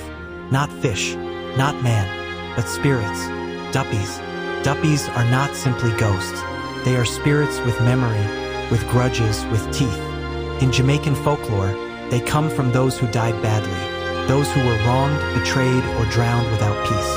They slip between worlds, and the sea is where they hunt. Some duppies live in trees, others in shadows, but the worst ones are born of the ocean. They float beneath fishing boats. They rise from sunken slave ships. They wait at the water's edge, where the sand still remembers blood. Islanders don't speak their names after sunset. They leave small offerings by the shore, rum, bread, salt, just in case something follows them home from the dock, just in case a duppy remembers their name. It's said that if you go out on a boat with bad thoughts, with envy or rage in your heart, you might bring one back with you. Duppies don't care about mistakes. They punish intent. And once marked, a sailor will feel them. A cold behind the neck, a net that tangles without cause, a voice underwater that whispers but doesn't bubble. During storms, fishermen claim to see figures walking on the waves. Not swimming, not sailing, walking, eyes glowing, mouths unmoving. Duppies do not shout. They stare. And if you look back, they follow you to shore. They don't sleep. They don't stop. Even inland, the stories persist. Duppies knock at doors at night. They stand behind curtains. They twist faces in mirrors. Children are told not to answer to their own name if they hear it whispered in the dark. That might not be your mother calling. That might be a sea duppy wearing your mother's voice. Some legends say duppies can take forms. A dripping man, pale dog, a woman in white. But always there's something off. No footprints. No breath. No shadow. The old folks say if you meet someone on a quiet road and you can't see where they came from, walk away. Duppy lore is not just story. It is warning. It teaches respect for the dead, for the sea, for the thin line between this world and the next. In Jamaica, people say the sea holds memories. Not all of them good. Not all of them dead. Enslaved souls lost at sea. Oral traditions and haunting songs. Out where the sea meets silence, beyond where maps once ended, lies a sorrow deeper than any trench. Beneath those waters sleep voices that never reached land. Not voices of sailors, but of the stolen, the shackled, the enslaved. The Atlantic carried more than cargo. For centuries, it became a passage of pain. Thousands of ships sailed from the west coast of Africa, their hulls packed tight with men, women, and children. Many never reached the other side. Illness, starvation, punishment, or worse. Some were thrown overboard, still alive. Others jumped. They chose the sea over chains. Those souls never came home, and so they stayed in the sea. Across the African diaspora, this memory never sank. In Jamaica, in the Carolinas, in Cuba, in Brazil, people whispered of them. Spirits below the waves, restless, watching, listening, still singing. The songs were lullabies and laments, words handed down in secret, in rhythm, in code. Mothers sang them to warn their children never to stray too close to the shore. The sea, they said, remembers, and it does not always forgive. In Gullah tales, they speak of the water people, the ones who walk through tides at night, silent as moonlight. In Haitian Vodou, drowned souls are honored with offerings and chants. In Yoruba tradition, the ocean goddess Umoja receives prayers to protect the dead in deep water. These practices carry the weight of centuries, the shape of grief molded into faith. Fishermen in West Africa speak of boats that never returned, of nets pulled by unseen hands, of a chill that falls with no wind. Some refuse to sail on certain dates, when the sea is heavy, not with storm, but with memory. In the American South, old spirituals echo with clues. Wade in the water, trouble the water, not just metaphors. They are signals, messages, warnings, for those who know how to listen. Even now, divers exploring slave wrecks report strange sensations. Pressure when there should be none. Voices caught faintly in recording devices. Objects moving in still currents. One researcher in the 1990s refused to enter a wreck off Senegal after dreaming, for 3 nights straight, of a woman standing barefoot on the ocean floor, eyes open, arms lifted. These are not ghost stories. They are inherited truths, wounds in the tide. The ocean does not give back what it takes, but it does not forget either. The next voice we follow will come from even deeper. The sea has more to say. Nordic, Inuit, and Arctic hauntings. Kalapalik, Inuit legend of sea child stealers. In the frozen stillness of the Arctic, where breath turns to mist and the sea groans beneath the ice. The Inuit people speak of something that waits just below. It has a name whispered to children who wander too close to the shoreline. A warning disguised as a tale, the Kalapalik. She is not loud. She does not shout or crash through the water. She hums, a soft, lulling sound, sweet, almost kind. But beneath that voice is hunger, ancient, patient. The Kalapalik is said to wear a parka and a maudi, lined with eider feathers, but it's her skin that marks her. Pale green, cold, wet, her fingers long, her nails sharp, and her eyes empty, not evil, just hollow, the way ice is hollow, the way death waits quiet. She lives in the cold water, just beneath the ice edge. When a child disobeys, wanders from the village, strays too far from camp, plays near cracks in the floes, she comes, not in anger, but in certainty. She wraps them in her parka, and down they go. Where she takes them, no one knows. Some say an underwater cave. Others believe she turns them into Kalapalik too. Lost children, no longer human, never seen again. But it's more than just a tale to scare the young. Elders say the story was born from real disappearances. In that land, the ocean is not only vast, it is deadly. Tides shift without warning. Cracks form beneath your feet. A child can vanish in seconds, the sea swallowing without splash or trace. And yet, there are those who claim to have heard the humming. Not wind, not whales, something else. Something that moves closer when you listen harder. Inuit hunters speak of following it once, finding small footprints near a break in the ice bare and still warm. The Kalapalik is not chaos. She is order, a strange kind. She takes only those who don't listen, who drift, who stray. The warning isn't just for children. It's for all who forget that the sea, in every culture, has its rules. And in the north, the cold writes them in ice. Her story drifts southward now, into waters warmer, but no less haunted. Abandoned Arctic ships, the Terror and Erebus Franklin expedition, in the northernmost reaches of the world, where the sea hardens and daylight vanishes for months at a time. Two ships once ventured where none had returned. HMS Terror and HMS Erebus, names that would prove far too fitting.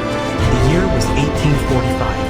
Sir John Franklin commanded the expedition, a mission bold in purpose to map the last uncharted parts of the Northwest Passage. The British Empire, hungry for dominion over the Arctic, believed the route was theirs for the taking. But the sea disagreed. The ships vanished, not suddenly, but silently. No distress calls. No survivors. Just the growing void of no return. Decades passed. Whispers grew. Search parties followed. The occasional relic washed ashore. A spoon here, a button there. Inuit communities spoke of men dragging boats over ice, starving, mad with cold and grief. And then bones, buried shallow, cracked in ways bones should not be. When the wrecks were finally discovered, first the Erebus in 2014, then Terror in 2016, they were startlingly well preserved, as though time itself had frozen with them. Tables still set, clothing folded, equipment in place. And yet, no crew. The ships had not sunk in haste. They were abandoned, left behind. But why? Autopsies of recovered remains revealed lead poisoning, starvation, tuberculosis, even cannibalism. A descent not just into death, but into something darker, something stripped of order and reason. No one truly knows what happened in those final months. The ice offers no clarity, only silence. But within that silence lies something deeper, a lesson, perhaps. The Arctic is not just cold, it is ancient, and those who enter its domain with pride and power often leave nothing behind but mystery. Some now say the ships are cursed, that the souls of Franklin's men still walk the floes, shadows against the pale white, their journey unfinished, their mission irrelevant. Only their disappearance remains, and what remains is chilling. Two ships, empty, untouched for over a century. Adrift not on water, but within myth. Voices in the ice, modern and ancient recordings. There are places in the world where the wind doesn't simply blow, it speaks. And in the far polar regions, over endless fields of white, the ice carries secrets, stories, sounds. Not all of them are human. Over the past century, explorers, researchers, and even naval operations have documented something strange. Voices. Faint, fragmented, layered in frequencies no instrument was meant to catch. In the dead quiet of the Arctic and Antarctic, these sounds emerge, then vanish without source or cause. Some recordings come from deep-sea microphones, hydrophones buried beneath layers of permafrost or lowered into frozen fjords. These devices, meant to capture seismic tremors or underwater shifts, have returned something unexpected. Echoes of what seem like chanting, whispers stretched out as if pulled by wind through bone, moans with no mouth behind them. In 2003, a Canadian research team studying glacial calving in the Northwest Territories picked up a vocal pattern that matched neither machinery nor wildlife. It rose in pitch like a scream, then cut off mid-breath. The file was dismissed as anomaly, but 2 years later, a nearly identical sound was captured during sonar testing near Greenland. Over 2,000 miles away, Inuit elders speak of these voices. Not metaphor, not myth, warnings. Some say they are cries of those who never returned. Men lost in white storms, calling through cracks in the world. Others believe they belong to something older, spirits bound to the ice since the dawn of human memory. One chilling phenomenon recorded by multiple Arctic vessels is the sudden emergence of full sentences, only heard through radios, never the same twice, some in English, others in languages no one on board recognizes. Messages like, "It's below us," or "Don't follow the light." These transmissions don't repeat. They don't loop. They don't ask for help. They announce presence, and then nothing. Temps. Scientists suggest sound can bounce in strange ways through frozen terrain, refracted, twisted by cavern walls or dense atmospheric conditions. And even those offering logical answers rarely spend a second night listening. What remains more haunting are the ancient recordings carved into legend, oral histories etched into generations of seafarers and tribespeople, stories of glaciers that hum, of icebergs that speak names, of crevasses that echo voices when no one else is nearby. Not every voice recorded in the wild is a ghost, but in the frozen stillness of the sea, where no echo should survive, a whisper becomes a question. Who, if anyone, was ever meant to hear it? And more importantly, who was speaking? Part 5, Abandoned, Adrift, and Undead. The Bechimo, the Arctic Ghost. Abandoned in 1931, seen for 38 years. In the year 1931, an ordinary-looking whaling ship named the Bechimo was caught in early Arctic ice near the northern coast of Alaska. It was the kind of vessel built to endure long hunts, hard winds, and bitter cold, but not the slow, merciless grip of shifting sea ice. Trapped and unable to sail further, the crew made the difficult decision to abandon her. They believed the vessel would soon be claimed by the crushing forces of the frozen sea. But the Bechimo didn't sink. Instead, it broke free. Not once, not twice, but repeatedly. Over the following months and years, she would be spotted drifting through the Arctic, intact, unmanned, untouched. Whalers, Inuit traders, government surveyors, and even scientists crossed her path. Sometimes she was seen wedged in ice again, sometimes sailing smoothly in open water, silent, ghostly, like a phantom with no destination. Each attempt to board her met with strange misfortunes. In one instance, a group of salvagers reached her deck and stayed overnight. By morning, she had vanished into the mist. Others claimed she moved faster than expected, as though pushed by unseen hands. Ice floes moved around her unnaturally, and still she endured. For nearly 38 years, this ship, without crew, without maintenance, refused to die. By 1969, the Bechimo was last seen frozen near the Beaufort Sea.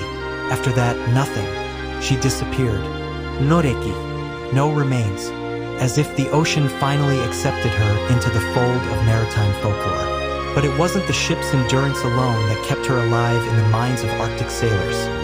It was the sensation many described upon seeing her: dread. Not awe, not wonder, dread. Several reported an overwhelming pressure in their chest as they approached. Not from the cold, from something else, something they couldn't name. Animals would grow restless, compasses jittered, radios crackled with static. Once, a pilot flying overhead claimed he saw figures moving on the deck, only to find, hours later when the site was revisited, that the ship had vanished once more. In the decades since, no trace of the Bachimo has been found. The Arctic, vast and shifting, keeps its secrets well, but to the few who still live and travel those waters, the tale hasn't ended. Some say she still floats, somewhere just out of reach, moving slowly under a sky of endless night. No ship has ever wandered the sea as long, as far, and as eerily alone as the Bachimo, and perhaps no vessel ever will again. Survived storms, ice, and war, still adrift. Some ships are remembered for their battles, some for their beauty, a few for the men they carried to glory or ruin. But then there are ships like the Bachimo, remembered not for what they accomplished, but for what they refused to do: disappear. For nearly 4 decades, the Bachimo roamed the Arctic, not steered, not docked, not owned. A merchant ship by design, she was built tough, framed for ice and forged for long voyages through harsh northern waters. But toughness alone doesn't explain what happened after she was abandoned. She survived brutal Arctic storms that snapped steel like twigs. She withstood winters so severe they buried everything in white silence. She slipped past Soviet patrol zones and drifted through wartime seas riddled with naval mines. Ships newer, larger, and more advanced vanished during those years. But not the Bachimo. She never ran aground, never caught fire, never fell into enemy hands. Sailors who saw her in those years described her as almost spectral, a shape that didn't belong, sometimes caught in ice, sometimes afloat. Once, she drifted through a storm that had wrecked nearby vessels beyond repair. And yet, when spotted days later, she was intact, quiet, watching. At least 10 recorded attempts were made to salvage her. All failed. Some expeditions lost equipment. Others suffered inexplicable technical failures the moment they neared. In one account, a veteran Arctic captain declared, "We don't go near her anymore. The sea wants her." Theories piled up. Was her hull blessed by accident or design? Was she caught in a perfect current loop? An oceanic noose that kept her moving just enough to avoid death, but never enough to reach safety? Or was there something stranger at play? Something waiting in the ice? In the 1950s, during a particularly violent blizzard season, a Canadian icebreaker picked up a brief radar signature, an outline matching the Bachimo's exact dimensions. When they arrived at the location, there was nothing, only churned water and silence. She became more than a ship. She became a whisper, a warning, presence, a thing that should have stopped long ago but didn't. By the late 1960s, she had vanished from all official sight. No wreck was found, no debris, no message, just open water. And somewhere, maybe still moving, the shadow of a ship no one truly understood. Some say she's finally at the bottom of the world. Others believe she's still out there, floating between ice and cloud, forgotten by men but not by the sea. Creepy reports from Inuit hunters, Arctic explorers, far beyond the last marked maps, where compasses twitch and the sun barely circles the horizon. Stories rise from the frozen silence, not just from sailors, but from those who have known these lands and waters for generations. Inuit hunters, men of deep instinct and memory, who have followed the ice like others follow roads. And what they've seen, they don't often share. But when they do, the air seems to grow colder. Among these tales are reports that are difficult to explain, accounts of things that should not move, yet do. Sounds that come from beneath thick sheets of ice, echoing like groans of something old, something enormous. Hunters tell of long shapes under frozen lakes, dark blurs that follow their dog sleds from below, then vanish as suddenly as they appeared. Some say they've heard singing, not human singing, but a high, trembling call that comes with no wind. that leaves behind an unease that cannot be shaken. In the archives of 19th century Arctic expeditions, we find written accounts by European explorers who heard similar things. One journal from a Scandinavian whaling party tells of eerie lights moving across the snow, always distant, always silent, and always in pairs, as if watching. Another, from a British mapping crew in 1823, records an incident where the dogs refused to move forward. The sky was clear, there was no storm, yet something in the stillness made every living thing freeze in place. Later, during the Great Race to map the Northwest Passage, several expedition leaders described being followed on moonless nights, footsteps that matched their own, even when the snow was undisturbed behind them. One explorer, trembling as he wrote, admitted he believed it was the soul of a drowned sailor dragging his boots across the white grave of the world. Inuit elders describe beings beneath the sea ice. Some call them Iarok, shapeshifters who wear the faces of men lost in the snow, calling out for help only to vanish when approached. Others speak of Kalupiliuit, creatures with long hair and green skin that snatch those who wander too close to cracks in the ice. Children were warned never to walk alone at night, not because of the cold, but because of the things that wait in it. In one particularly chilling tale, passed down in hushed tones in a coastal village, a hunter vanished for 7 days. When he returned, he spoke little, but at night, he screamed. Not words, just a deep cry, one that made even the dogs hide. Eventually, he whispered that something spoke inside the ice, knew his name, and it was still waiting. These reports, dismissed by science, persist in oral tradition. Yet even the most skeptical Arctic researchers have admitted to moments when their instruments failed, their sled dogs panicked, and their own sense of time twisted. They were trained, rational men, but they left shaken. In the Arctic, where white stretches into white and silence is louder than thunder, you learn to listen in different ways. And if you listen too long, you might just hear what shouldn't be there. Or worse, realize it hears you back. Modern search and open files. In the age of satellites and sonar, you'd think the oceans would finally give up their secrets. But the deeper we look, the stranger things get. The cold, remote waters once known only through legends are now the focus of modern maritime investigations. And what's being uncovered isn't bringing clarity, it's stirring more questions. Governments have quietly reopened case files from as far back as the 19th century.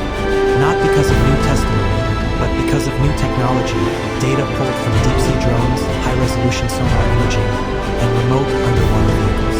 In isolated places where once only myths traveled, machines now glide through pressure-cushioned darkness.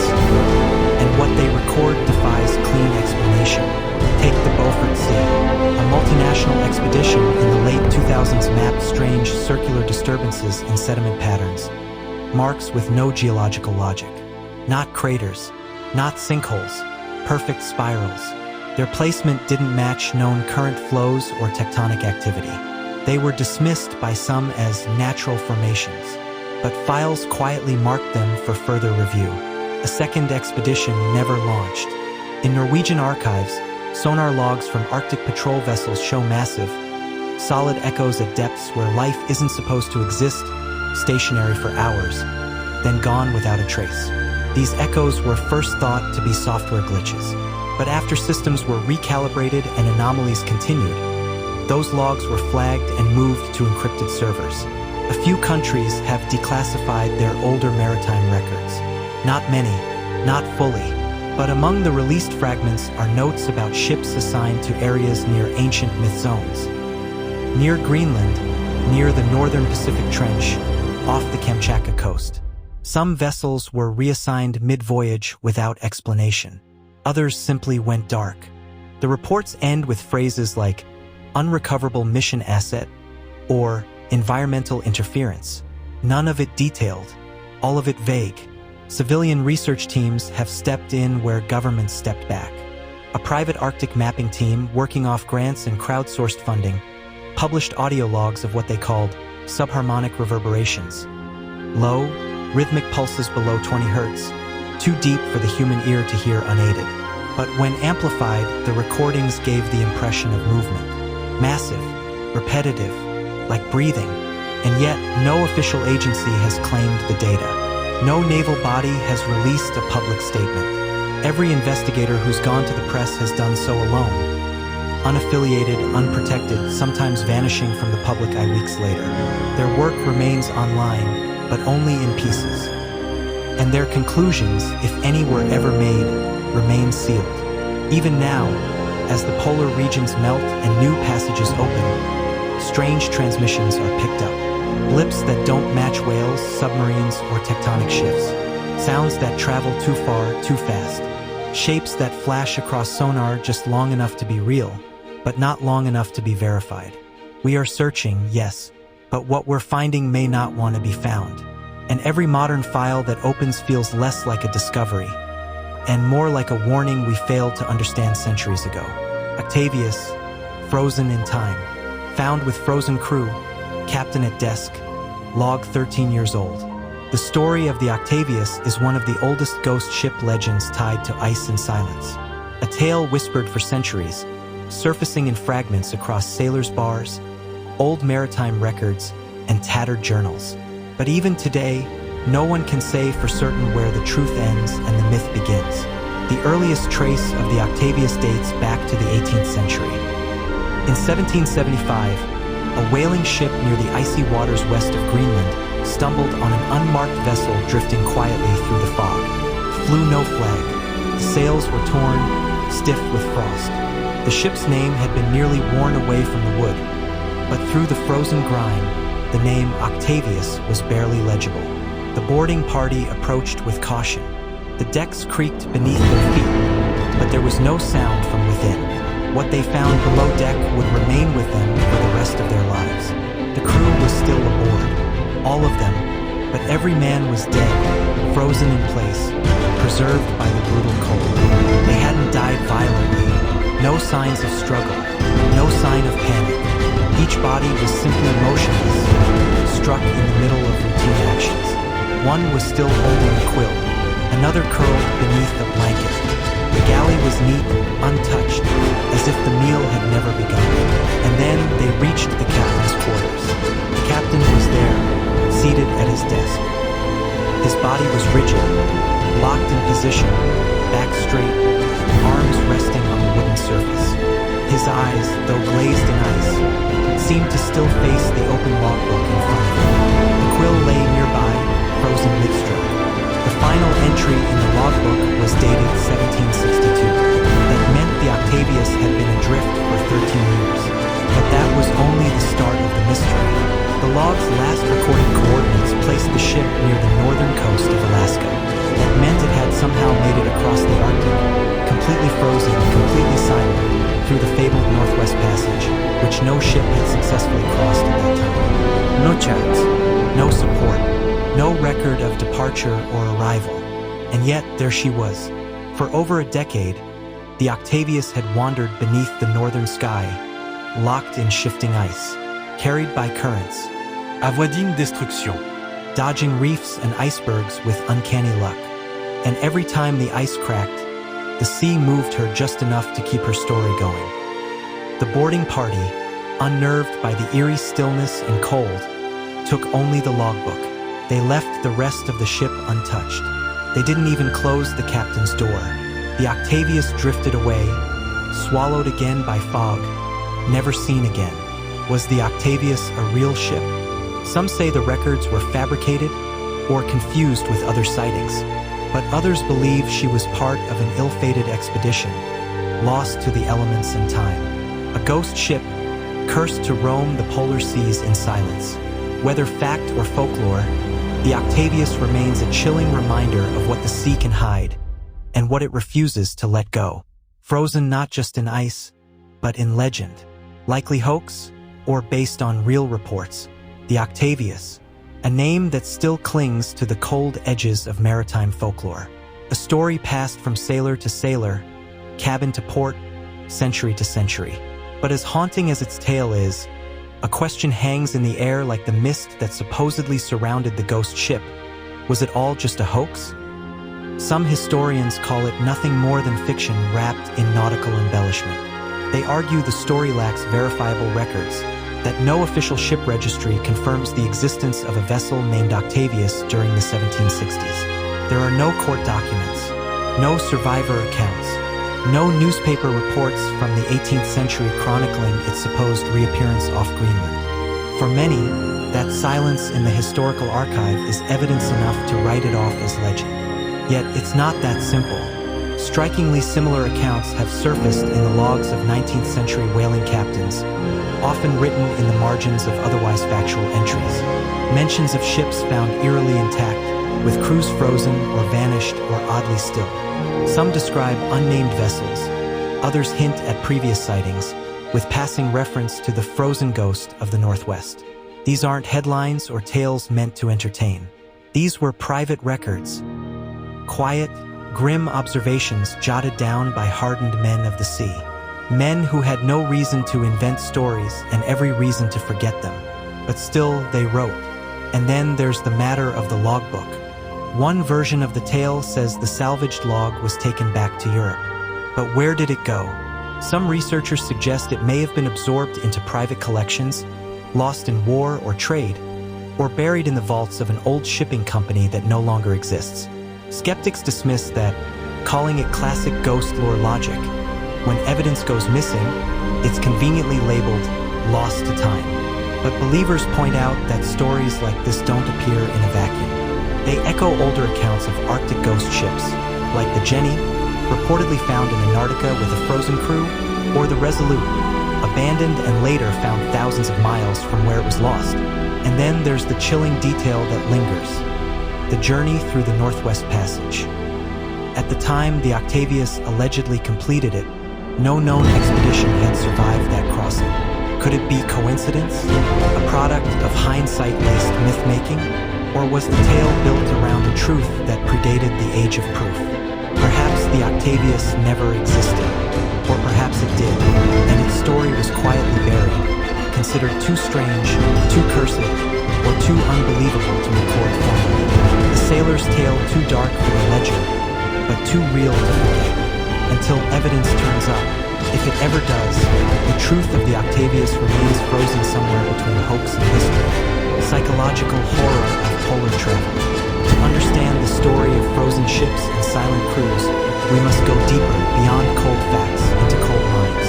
There's a kind of horror that doesn't scream. It whispers. It lingers. It's not the monster waiting outside. It's the one growing quietly inside. That's the true terror of polar travel. The Arctic isn't just ice and sky. It's a slow war of isolation. Months without daylight, weeks without warmth, an endless silence that presses down harder than the snow. Men sent north in wooden ships were not just explorers. They were prisoners of their own mission, and often of their own minds. In the days of early expeditions, there were no mental health checks, no relief crews, no radio to call home. Once a ship became iced in, the men were trapped. Cabin fever wasn't a figure of speech, it was a creeping sickness. Paranoia, rage, despair, all kept under the same roof, with no escape and no way to forget the white emptiness outside. Logbooks tell part of the story. We read about missing tools, broken locks, men convinced someone was watching them from beyond the ice. No footprints, no proof. Just fear, then silence. There are records of sailors waking in the night, screaming. Others refused to leave their bunks, even to eat. Some scratched things into the wood, names, symbols, prayers. And some walked into the snow alone, never to be seen again. When starvation hit, men stared at their crewmates with different eyes. Some hallucinated. Some confessed to seeing family members standing on the ice. Some stopped speaking altogether. When you're hundreds of miles from help, the mind doesn't break all at once. It bends quietly, slowly, cruelly. These ships, trapped in polar silence, became tombs long before death came. And the terror that whispers, no one is coming for you. The feeling that time has stopped, that you have slipped out of the world and been forgotten. And maybe, worst of all, the thought that when you are finally found, if you ever are, no one will understand what happened out there. Because some horrors can't be measured. They can only be felt and feared. Phantom convoys of World War II, Ships that vanished from radar only to reappear.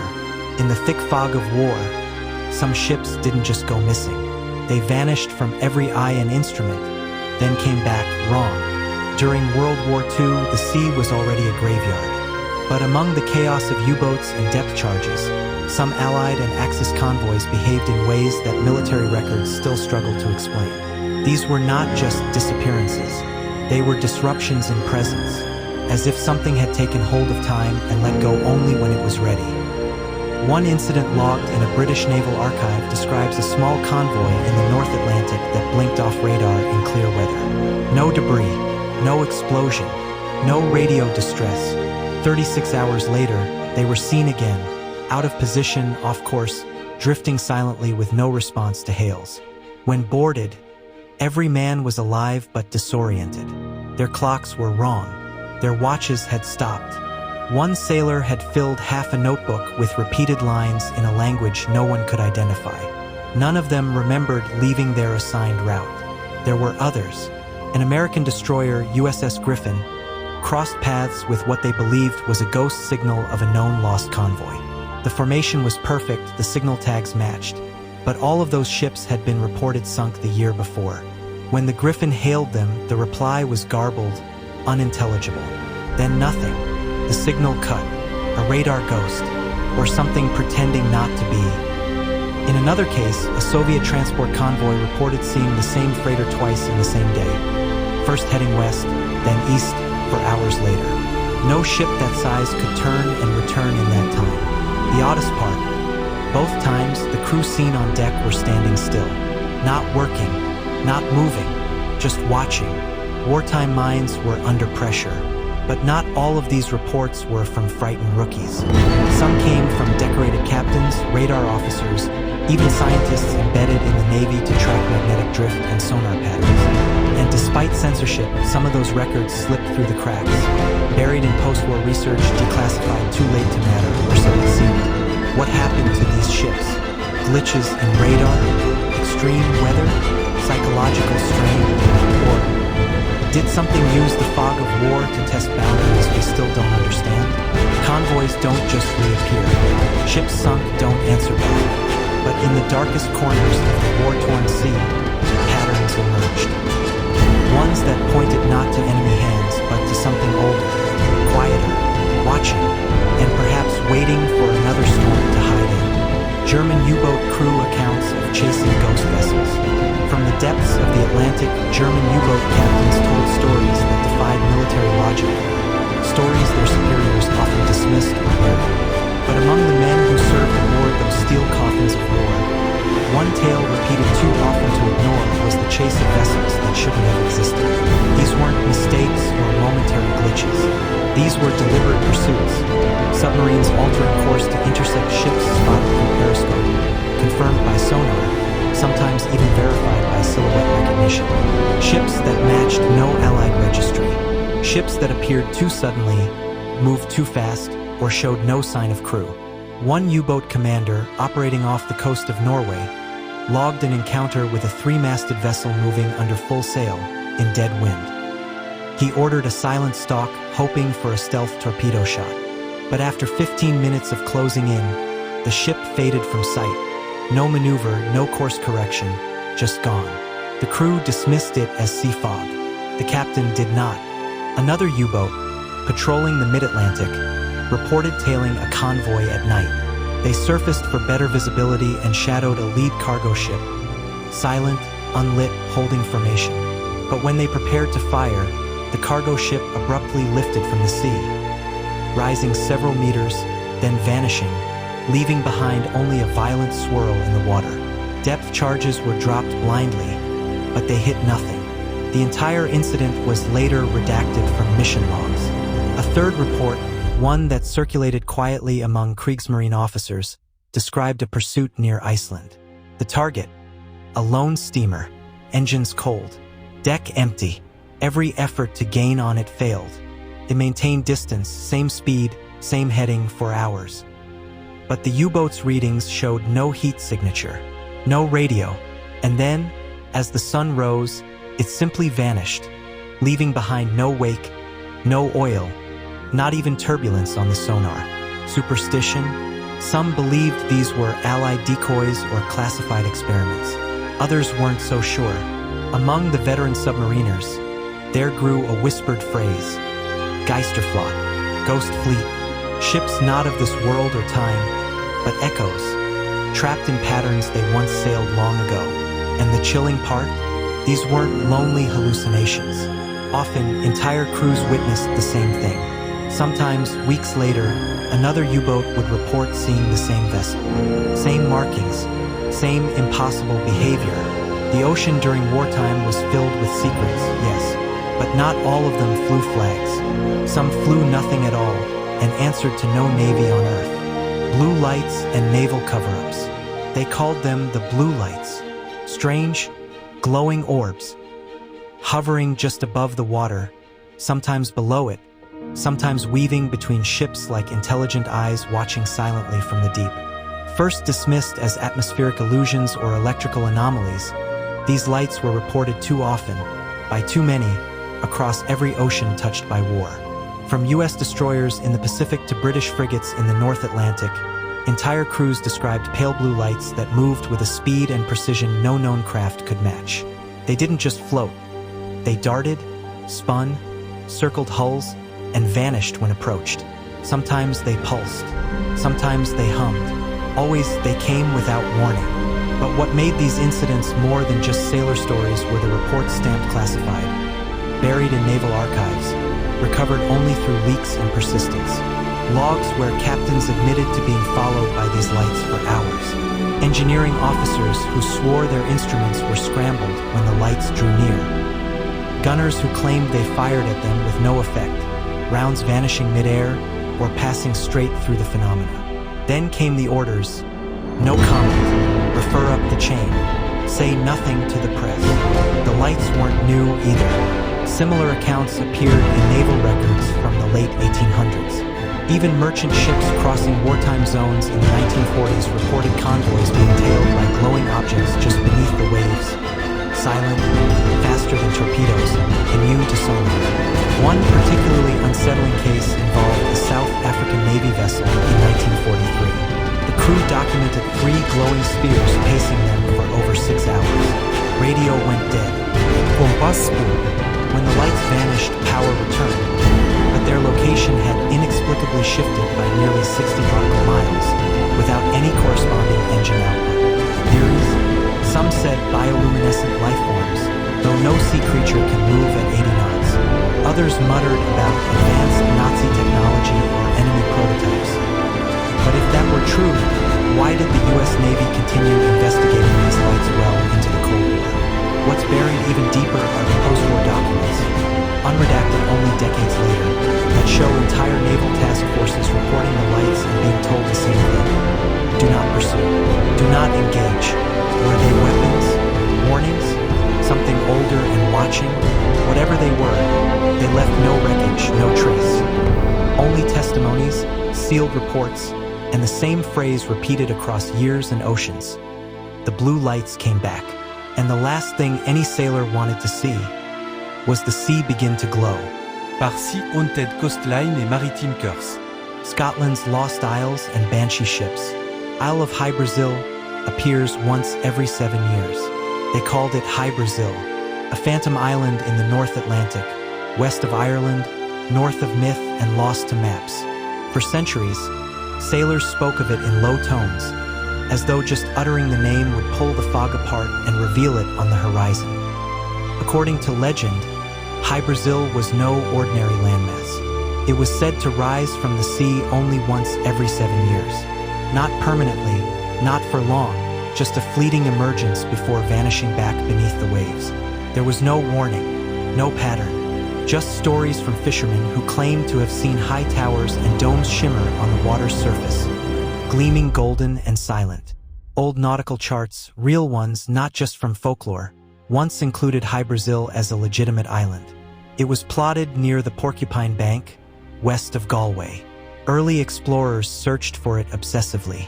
Expeditions left ports in England and Spain convinced that this was not legend, but misplaced geography. One even claimed to have set foot on its shores, only to awaken the next morning and find nothing but open ocean where an island had stood the night before. Some versions of the story paint Hy-Brasil as a utopia, inhabited by an advanced people with knowledge lost to the modern world. Others insist it's cursed, a place that lures ships to it, not to enlighten them, but to disappear them. In 1872, the crew of a merchant vessel reported seeing land rise ahead of them in calm weather. It appeared in the fog, with strange lights moving across its surface. They turned toward it, only for their compasses to spin and fog to thicken. When the sky cleared, the island was gone, and so was nearly half their equipment, as if something had walked aboard and taken what it pleased. Still, it's not just ancient maps and tall tales. Some pilots during World War II reported seeing a small landform in the area where no island should have existed. One flight log from 1943 includes an entry: "Island appeared on radar. No known terrain. Vanished within minutes." Is it a mirage? A trick of temperature and mist? Possibly. But then why would the sightings always happen at 7-year intervals, across different generations, long before radar or modern science? More intriguingly, some speculate Hy-Brasil could be part of a larger network of so-called phantom islands, places that exist between dimensions or times, briefly intersecting with our reality, visible only when conditions are just right. It hasn't been seen officially since the mid-20th century, but sailors still mark the coordinates on their private maps, not for treasure, not for conquest, but just in case the horizon glows gold one day. And if it does, don't sail toward it. Sail away. Banshee ships seen in fog before shipwrecks. There are stories older than charts, older than lighthouses, older than the sailor songs that warned men not to trust calm waters. One of the most chilling comes from Celtic coasts, where generations of mariners spoke of banshee ships, not ships crewed by sailors or pirates, but by death itself. These phantom vessels were never spotted under clear skies or in full daylight. They arrived with the fog, silent, shadowy, and impossible to outrun. The legends say you didn't just see a banshee ship. You felt it, a deep, gut-wrenching pull, a sudden stillness in the wind, the way your breath caught without reason. Sometimes it came into view just long enough for someone aboard to glimpse the tattered sails, and perhaps the shape of a pale figure standing motionless at the helm. But no one ever described the crew. Not fully. Some claimed the ship was empty. Others swore it was crewed by the drowned. Faces hollow, eyes black, motionless even as the ship moved without a breeze. The warning was always the same. If you saw a banshee ship in the fog, yours would be next to go down. In 1846, a fishing vessel out of County Kerry vanished with all hands. But a week before, one of the surviving crew members, who'd been sick and left behind, reported they had all spoken of a strange vessel trailing them in the mist. No flags, no name black. Just a wooden hull that looked scorched but untouched by flame. The weather had been clear at the time, but fog rolled in suddenly that night. They were never heard from again. Another tale from 1909, passed along through shipyard diaries, tells of a merchant captain who refused to leave port after seeing a banshee ship glide silently across the water while docked. He claimed it didn't disturb the waves. That same week, a sister vessel, following the same planned route, was lost in calm weather with no distress call. Some maritime historians have tried to link these stories to natural illusions. Reflections on water, mirages, dense fog playing tricks on the eye. But old ship logs across Ireland, Scotland, and parts of Brittany repeat the same pattern. A ghostly ship appears, and within days, a real one disappears. To those who believe, the banshee ship is not a ghost. It's a harbinger, not there to haunt the dead, but to warn the living. Much like the wailing banshee of Irish myth, who weeps before someone dies, the ship appears not to destroy, but to signal what's coming. But there's a strange twist buried in lesser-known versions of the tale. If someone sees the banshee ship and speaks of it aloud, it passes the curse on. The danger skips your vessel and hunts the next one to learn of it. So perhaps that's why old captains, weathered and stone-faced, refused to discuss what they saw in the fog. Maybe they weren't being superstitious. Maybe they were protecting the rest of us. Celtic folklore, and real disappearance patterns. In the dark waters around the British Isles, a line is often drawn, not on any map, but in the memories of coastal people. A line between story and disappearance, between Celtic legend and unexplained loss. And in these borderlands, the line doesn't stay still. Celtic folklore is thick with warnings. Tales of sea hags who lure sailors, islands that appear and vanish with the tides, and strange boats that drift just out of reach but never show their crew. These aren't bedtime stories. They were treated like weather patterns, something you watched, tracked, feared. And strangely, as the old tales echoed through time, real records followed close behind. Take the case of the St. Ives schooner, 1871. Departed in fair conditions, never arrived. Noreki, no survivors. Just weeks earlier, local fishers had claimed to see a dark sail dancing with no wind near the same stretch of coast. Their words match almost exactly the old Cornish myth of the Morgan's vessel, said to glide silently, predicting death. In Donegal, fishermen told stories of a greenlit sea cave that glowed once every 7 years. That legend became part of local superstition. But across 2 centuries, every time the glow was reportedly seen, a vessel went missing within days. Coincidence? Possibly. But there's a reason even rational captains would turn back if old stories were whispered by dockhands. Even shipping logs bear strange patterns. Disappearances spike during solstices, near ancient stone markers on cliffs, and in bays surrounded by land with no modern settlements but ancient burial mounds. Places that shouldn't connect, yet they do. The bodies are rarely found. The ships, if discovered at all, are empty, perfectly intact, and silent. And then there's the sea window. That's the name coastal elders gave to a stretch between Wales and Brittany. Not on charts, not in textbooks, but it keeps showing up in oral records and family stories, of boats sailing into fog and re-emerging weeks later with no memory of where they'd gone, or never coming back at all. Celtic legends speak of Tir na Nog, the land of the forever young, hidden across the sea, a paradise unreachable by ordinary means. Sailors who sought it never returned. Sailors who accidentally reached it were said to come back. But hundreds of years later, older stories, maybe, but modern disappearances still happen near those same waters. GPS fails, compass needles spin. You could argue these are just echoes, folklore bleeding into frightened memory. But when maps fade into mist and stories start sounding like headlines, even the skeptics hesitate to set sail. The White Lady of the Baltic, lady in white legends across naval ports. They call her the Lady in White. She has no name. She wears no uniform. Yet, she has been seen across oceans at different ports through different centuries, and always just before something terrible happens. From Norfolk to Naples, Yokosuka to Halifax, sailors have whispered her presence into logbooks, into letters, into trembling confessions after surviving storms they shouldn't have. She doesn't walk through walls. She doesn't cry out. She stands, still, pale, dressed in white. On piers, at docks, near the loading cranes, sometimes even on the edge of a ship's bow the night before it sinks. The oldest recorded sighting dates back to the Napoleonic Wars. A French sailor swore he saw a veiled woman waving goodbye from a warship's stern. The next morning, that ship exploded in harbor before it ever set sail.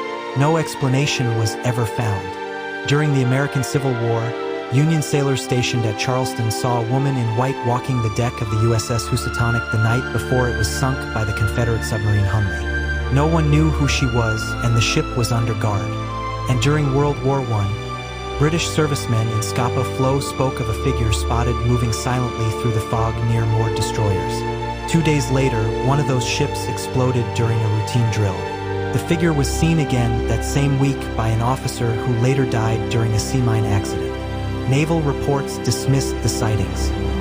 But privately, sailors passed on warnings to watch for the White Widow of the Waves.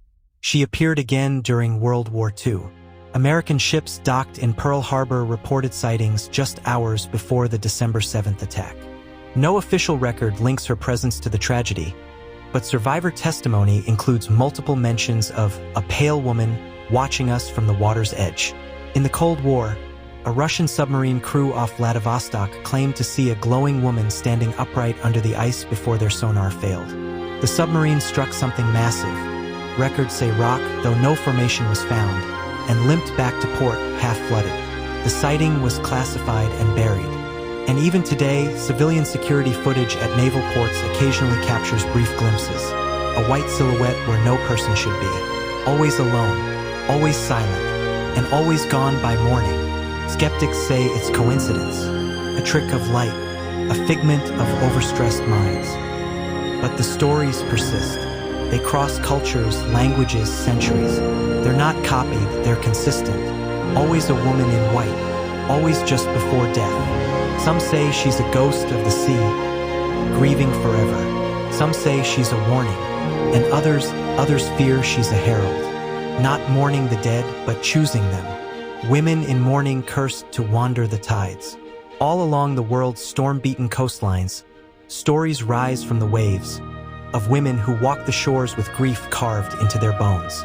They are not ghosts in the ordinary sense.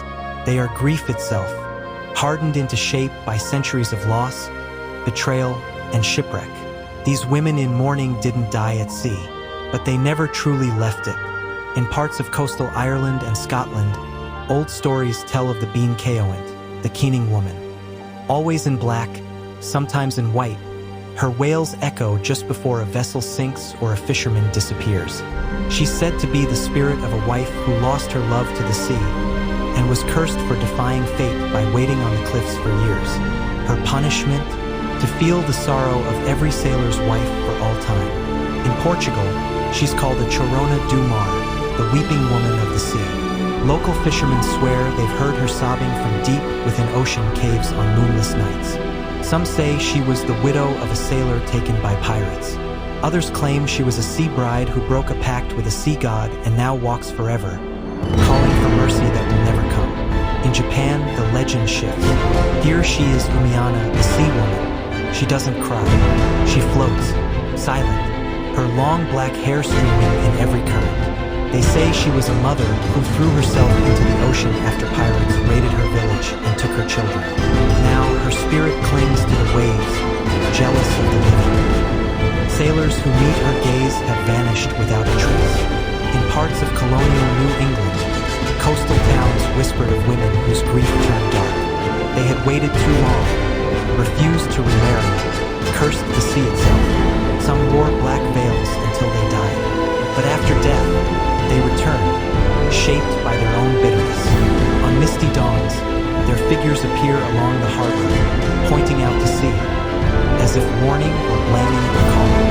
In each culture, the names differ, but the root is the same. Women who lost everything to the water. Women who waited. Women who were warned to move on, but couldn't. Some say their mourning turned to madness. Some say the ocean made them part of itself. Now, they are seen just before a wreck, or during a storm, or in dreams, when someone on board hears weeping and wakes to find themselves alone on deck. They are not trying to hurt, they are trying to be heard, but sorrow that deep warps reality, and what starts as mourning can become a curse. Documented ghost sightings in modern ports.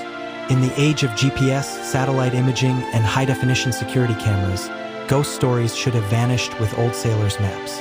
But they haven't. They've just moved closer to home, right into the docks, cranes, and harbors of our modern world, where steel ships now stand in place of sails and spirits still cling to the edge of human sight.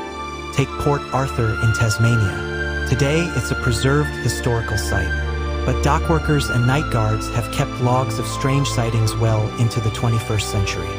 One report details a transparent woman standing at the edge of a mooring line. She appears soaked to the bone, dressed in colonial clothes, and always vanishes the moment anyone approaches.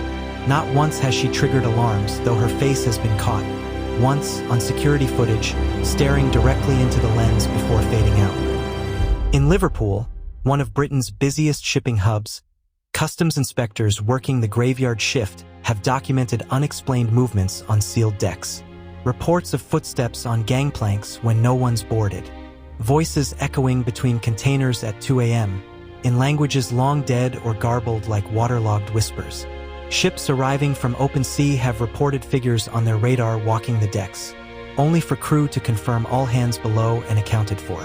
At Port of Los Angeles, several cases involved security personnel refusing to return to certain docks alone. A former night supervisor submitted a resignation letter after an encounter involving a figure in a naval officer's coat, drifting silently between two tankers before vanishing into the fog.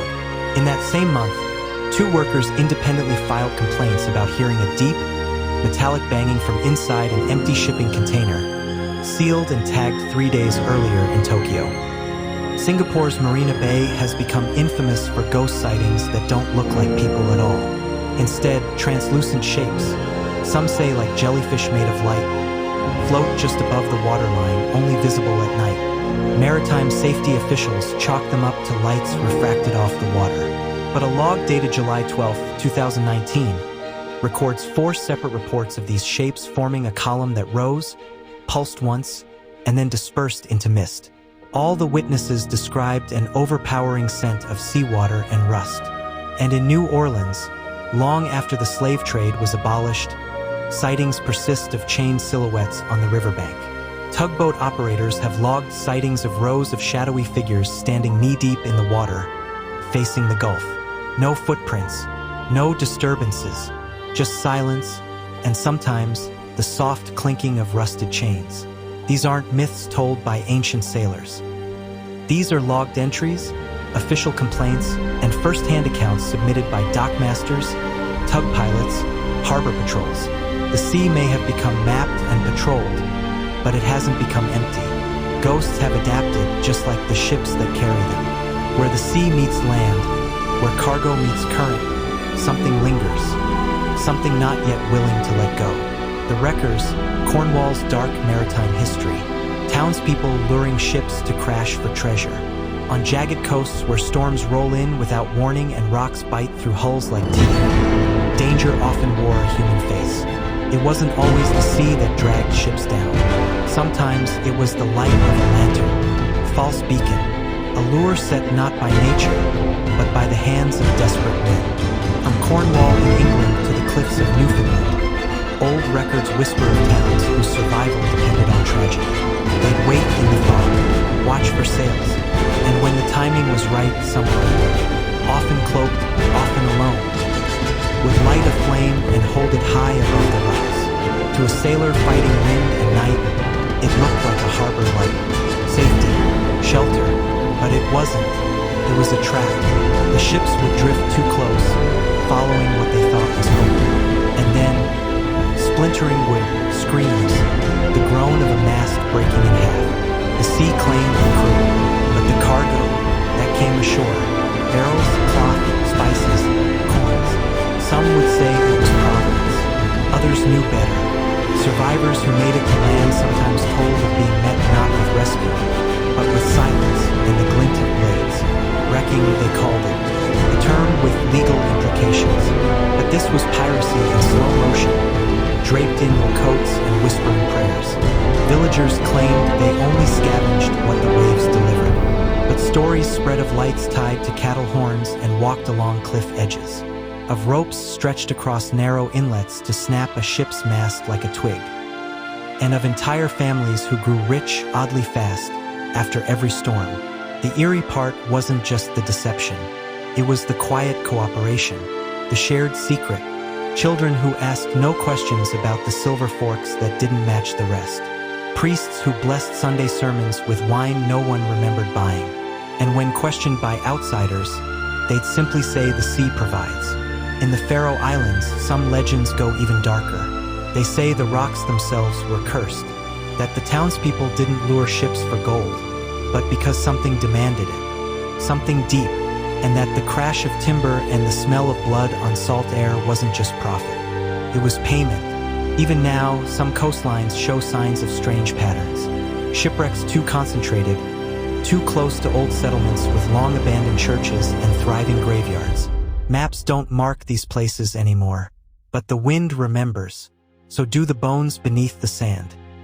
Because every light in the dark isn't trying to guide you. Some are there to pull you under. Lantern lights in storms, real horror. There's something unnatural about a lantern swinging in the middle of a violent storm. Not the light from a lighthouse, tall and steady, but a flicker, a moving glow, somewhere it shouldn't be, hovering above cliffs or bobbing across wet rocks as if held by a hand that doesn't care about the rain. Sailors feared those lights more than thunder. Some called them ghost fires. Others gave them names older than memory. But whatever they were, they didn't signal safety. They signaled a warning, or worse, an invitation. Imagine you're at sea, wind screaming, sails torn, visibility gone. Your ship is struggling and then you see it, a faint yellow glow in the distance. It moves, it waits, you steer toward it, because what else can you do? You think it might be another vessel, maybe someone ashore, maybe hope, but then the ship scrapes something. A deep shudder runs through the hull. Screams follow. You've hit the rocks. You've been fooled. These lights didn't come from lighthouses. They came from hands, or they came from nowhere. Witnesses described them as too bright for fire, too soft for electric. Some swore they hovered. Others said they were carried, but no figure could be seen behind them. Even in modern reports, hikers and night fishermen along broken coastlines still speak of seeing a lone light swaying where no path leads. Always during storms, always near cliffs, never where people should be. In Scandinavia, they call it Lis Elf. In Brittany, Fofalet. In the Philippines, Sant Elmo. Same story, different lands, all tied to the sea. And when survivors washed ashore, bruised and shivering, they remembered that light. It burned behind their eyes. They try to describe it, try to explain why it didn't act like a normal flame. Some said it floated against the wind. Some said it vanished just before the crash, as if it had done its job and left. Wreck logs from centuries past even note unnatural illumination observed before impact. Not stars, not moonlight, but a single flicker leading them in. To this day, some areas along the coastlines are considered cursed. Locals won't walk there in storms. Dogs won't approach the edges. Birds avoid nesting. And the strange part is, with all our technology, no one has caught a lantern light on camera. Not one. Only the stories remain. The fear, the questions. Was it a trap set by men? Or was it something older, something with no name that knew just when to light the way? To ruin? One thing is certain.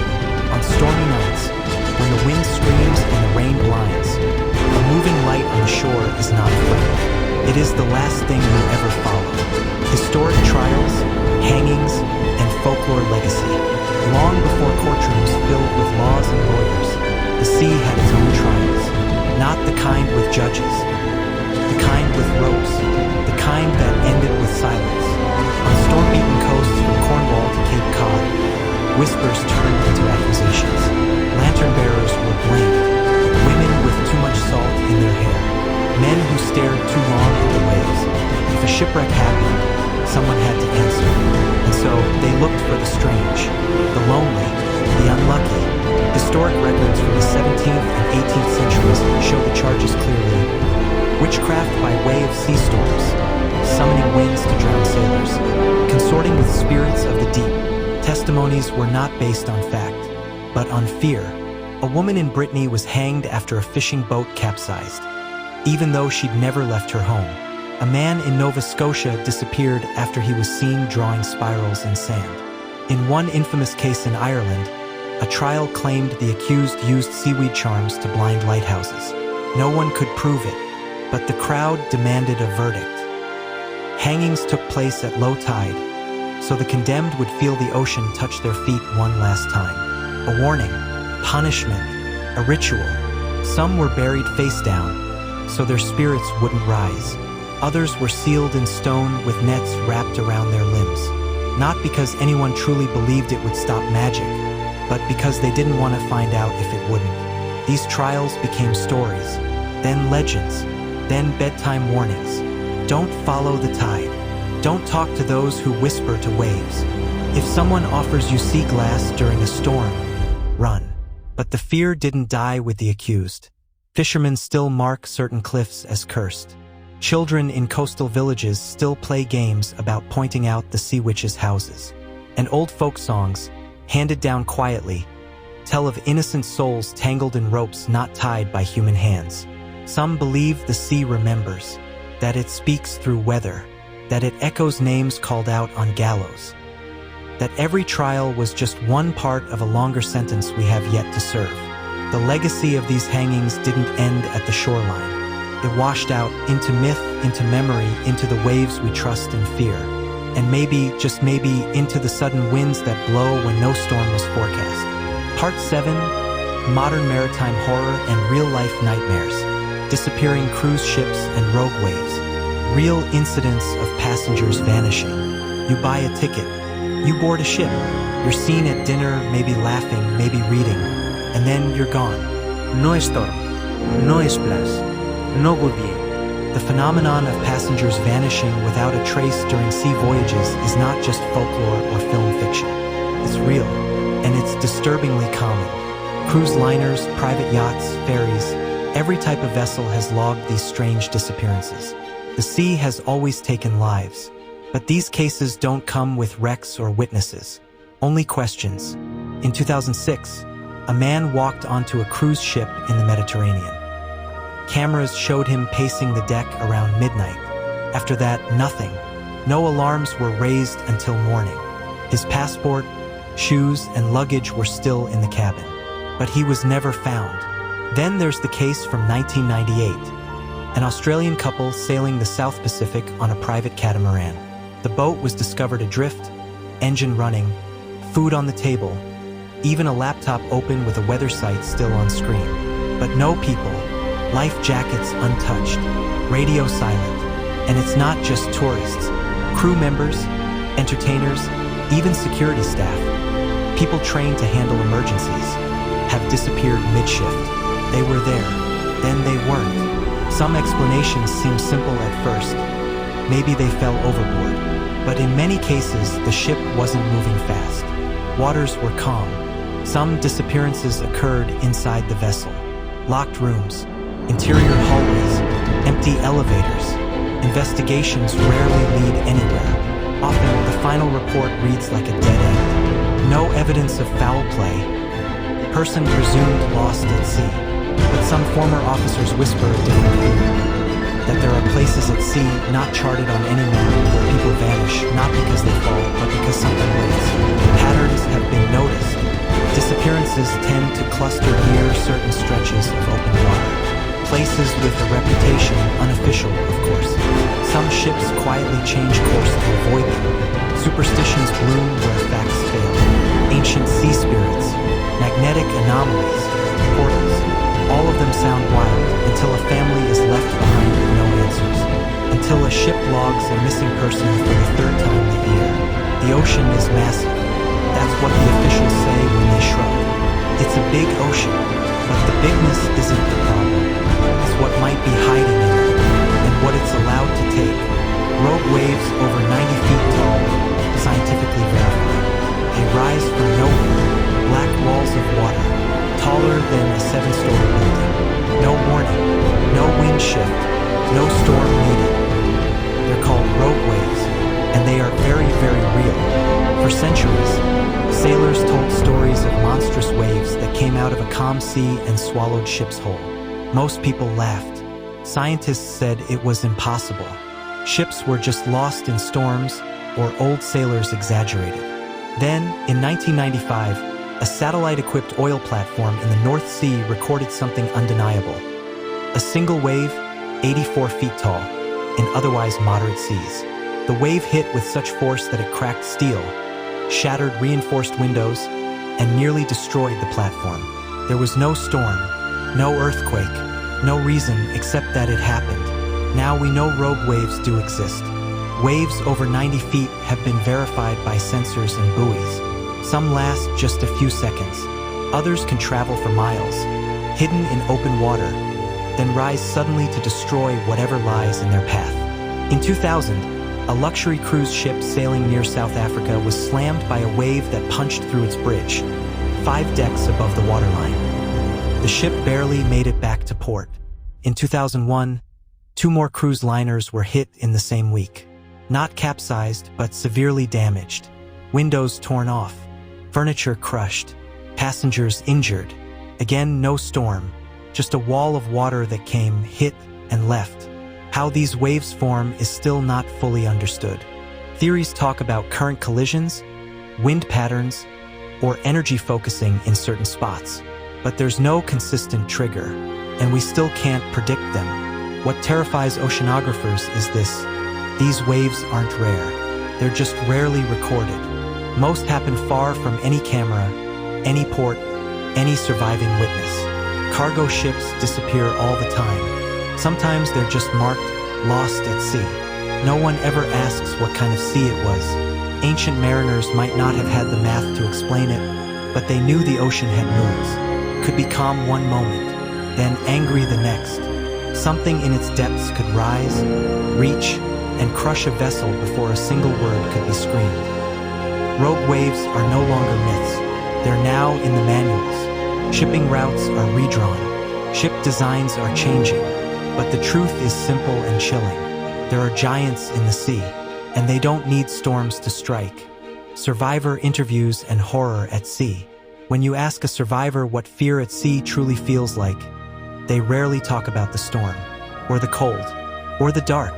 They talk about the moment they realized no one was coming.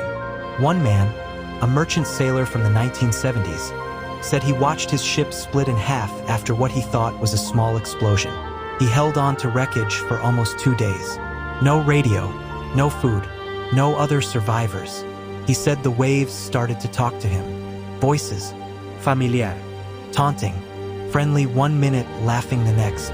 When a rescue plane finally spotted him, he had convinced himself he was already dead. Another story came from a Chilean fishing crew. 5 men, 20 miles offshore. A calm day turned strange when a thick fog surrounded them. Radios died. Compass spun. For hours they circled in silence. Then the fog parted, revealing another boat, just drifting. Old wooden with no markings, no sound. As they pulled alongside, they saw it was empty. Yet freshly cooked rice sat on the deck, steam rising. One of them, the captain's cousin, tried to board it. He collapsed before his foot touched the hull. Seizure, foaming mouth. He never spoke again. He still lives, staring out to sea from a hospital bed. A third account came from a cruise ship steward in the late 90s. He said a woman was reported missing after dinner. Security checked the decks, then the cameras. They found her image walking slowly on the observation platform. But here's the strange part. She was barefoot, hair down, walking straight toward the railing. Then nothing. Not overboard, not back inside. The frame after she walks out. She's just gone. No trace. The Coast Guard searched for 2 days. The case was marked suicide, but the steward quit the next week. He claimed he still sees her sometimes, in dreams, walking the same path. We spoke with a sailor who once served in Arctic waters. His patrol ship encountered what he described as a silent wave, a ripple on sonar that passed under the ship. Just a shift in water pressure, but an hour later, their trailing supply boat was gone. No distress call, no debris. The ocean had simply taken it. He said it wasn't until later that night, when he heard knocking from below deck, far below where no one was assigned, that he began to truly understand what people mean when they say. One woman, a deckhand on a yacht near the Bermuda region, saw her friend lifted off the boat during a lightning storm. Not struck, just lifted, like pulled upward. The only thing left behind was her bracelet, still fastened, now lying on the deck. These aren't sailors from old maps or ghost stories from 1,000 years ago. These are modern voices, real people, coast guards, divers, stewards, fishermen. Some now speak through memoirs, some only through trembling lips in nursing homes. Others, not at all. The horror of the sea doesn't need monsters or curses. Sometimes it just needs time and silence, because out there where the water stretches into black, the rules stop applying. And those who live to tell the story often wish they didn't remember. The deep-sea submariners fear claustrophobia, hallucinations, and mechanical hauntings. Claustrophobia at sea doesn't begin with the walls. It begins with the sound, or rather, the lack of it. Imagine this: a submarine hundreds of feet underwater. The metal groans, air recycled and thin, no natural light, No windows. only the slow hum of machines and the breathing of others just as trapped as you. It's here that things begin to twist, not always suddenly, often slowly. Some sailors report seeing shadows that don't belong to anyone on the crew. Others hear their own names whispered from the engine room, where no one has been assigned for hours. These aren't exaggerations. These accounts come from military logs, debriefs, and night shift journals. Stories kept quiet, not because they weren't real, but because they couldn't be explained. Hallucinations are expected in high-pressure, low-oxygen environments. But what happens when more than one person shares the same vision? On one naval vessel, 3 men, each in different sections of the ship, reported seeing a figure in a long coat, walking calmly down the corridor, past bolted hatches that hadn't opened. The cameras showed nothing, but their descriptions matched, word for word. And then the machines, the hauntings of steel. There's an unspoken superstition among deep-sea engineers. If a system fails for no mechanical reason, and then fixes itself without any repair, don't ask questions. One crew reported an entire lighting system going black during a dive, plunging the sub into total darkness. It stayed that way for 7 minutes, long enough for panic to rise, long enough for someone to try the escape hatch. Then the lights came back, all systems normal, but the footage was corrupted. Just 7 minutes of static, and 1 second of a still image no one could explain.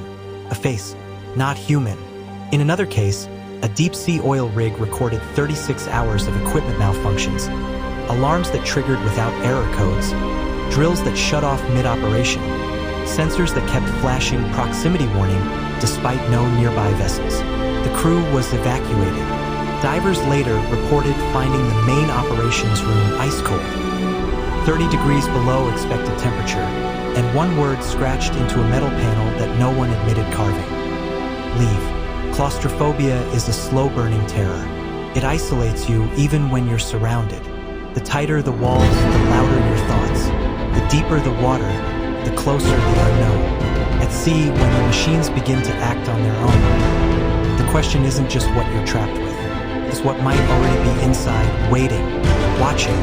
Always one circuit, one bolt, one flickering light away from being noticed. Stories from Soviet submarines, Cold War experiments. During the Cold War, beneath the surface of the world's oceans, the quietest battles were fought. Not with guns, not with bombs, but with silence, pressure, and fear. Soviet submarines were locked in a deadly chess game with NATO fleets. But not every danger came from above the waves. Some came from inside the hull. Stories whispered through declassified documents, smuggled memoirs, and defectors' confessions revealed chilling accounts that never made it into official history. One K-222 officer, trained, rational, experienced, logged multiple instances of hearing children's laughter echoing through the reactor corridor during deep dives. No children were aboard. No recordings were ever found. But the audio engineers stationed with him confirmed they'd heard him too. Another tale comes from K-219, infamous for its missile compartment disaster in 1986. But what's lesser known is that weeks before the explosion, the crew reported malfunctions that made no mechanical sense. Dials spinning backward, alarms ringing in reverse tones, and most disturbingly, a sonar reading of another submarine mirroring them for hours, matching every turn, every drop, every acceleration. They called it their ghost twin. Then, just before systems returned to normal, it disappeared without trace. Further east, under the Arctic shelf, a Soviet Delta-class submarine was said to have participated in an experiment testing the effects of extreme isolation combined with classified sound frequencies. After 7 days submerged, the captain requested emergency resurfacing, reporting that his men had begun speaking in reverse sentences and claiming they'd been contacted through their dreams. The official response: electrical hallucinations. But the mission logs were sealed. Most of them never returned to duty. Other reports speak of false depths, situations where depth gauges reported the vessel moving downward, while all other indicators said the ship wasn't moving at all. One crewman described it as being pulled by something deeper than the ocean. And then there's the incident from 1975. A Soviet sub disappeared for 18 minutes during a patrol. Communications lost. All tracking gone. When they reappeared, the crew had no memory of the missing time. The onboard chronometers had all reset to exactly 0000 hours. The logbook page was missing, and the ship's cook was found in the control room, shaking, mumbling in a language no one could identify. He was institutionalized 2 days later. The logbook was never recovered. In these steel tombs, far below the sun and sky, men were asked to serve a cause without question. What they found instead was the edge of sanity, perhaps even the edge of reality itself. The Cold War may be over, but deep under the water, its ghosts are still moving, quiet, hidden, and some say still watching, submerged and never resurfaced secret missions. Some submarines dive and never return, not because of war, not because of storm, but because no one, not even the ones who sent them out, expected them to. Throughout maritime military history, there have been cases of vessels disappearing so completely, so silently, that their very missions were denied. In particular, during the Cold War and beyond, navies across the globe carried out covert operations where the risk of total loss was simply part of the paperwork. One of the most elusive examples involves a Soviet submarine codenamed Project Horizon. It was said to be equipped with experimental propulsion, designed to reach depths no vessel had tested before. Officially, it was a feasibility probe. Unofficially, it was an attempt to spy on underwater cables laid across the ocean floor by the United States. The sub transmitted 2 messages. The second, brief and garbled, included the words descending, unmarked trench, then nothing. Noreki. No distress. Just gone. The project was later renamed. The name of the crew never published. In 1968, Israel's INS Dakar vanished during transit. It wasn't on a war mission.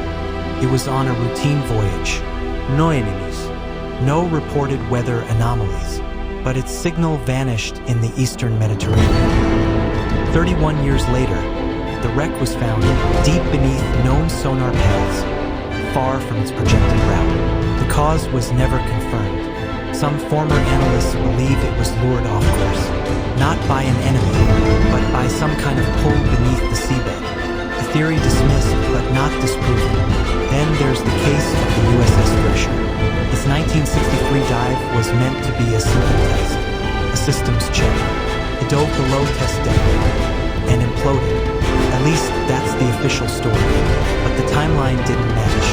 Naval records show a strange 15-minute delay between its last transmission and the sound of hull failure. 15 minutes where something else might have occurred. Rumors among former Navy cryptologists suggest the sub had changed course sharply before communication was lost. No explanation was offered. Families were told it was mechanical. Some of them still believe otherwise. And it's not only military vessels. There's the lesser-known case of the cargo sub Nereus, built in the 1980s by a private Canadian research group. Its final mission was mapping a part of the South Pacific seabed where previous sonar surveys had returned non-repeating patterns. It vanished within 72 hours. Insurance files listed it as a total loss, but the lead engineer reportedly received a single encrypted ping months later from thousands of miles away. One signal, one ping, no source, no location could be verified. The sea has its own secrets. Not every ship that sinks is lost by accident. Some are swallowed because they dared to ask questions that the ocean was never meant to answer. And some questions echo back from beneath the surface. Quiet, coded, cold. Digital ghost ships. The age of lost signals. Ships found drifting with no crew, running on autopilot. They call them ghost ships.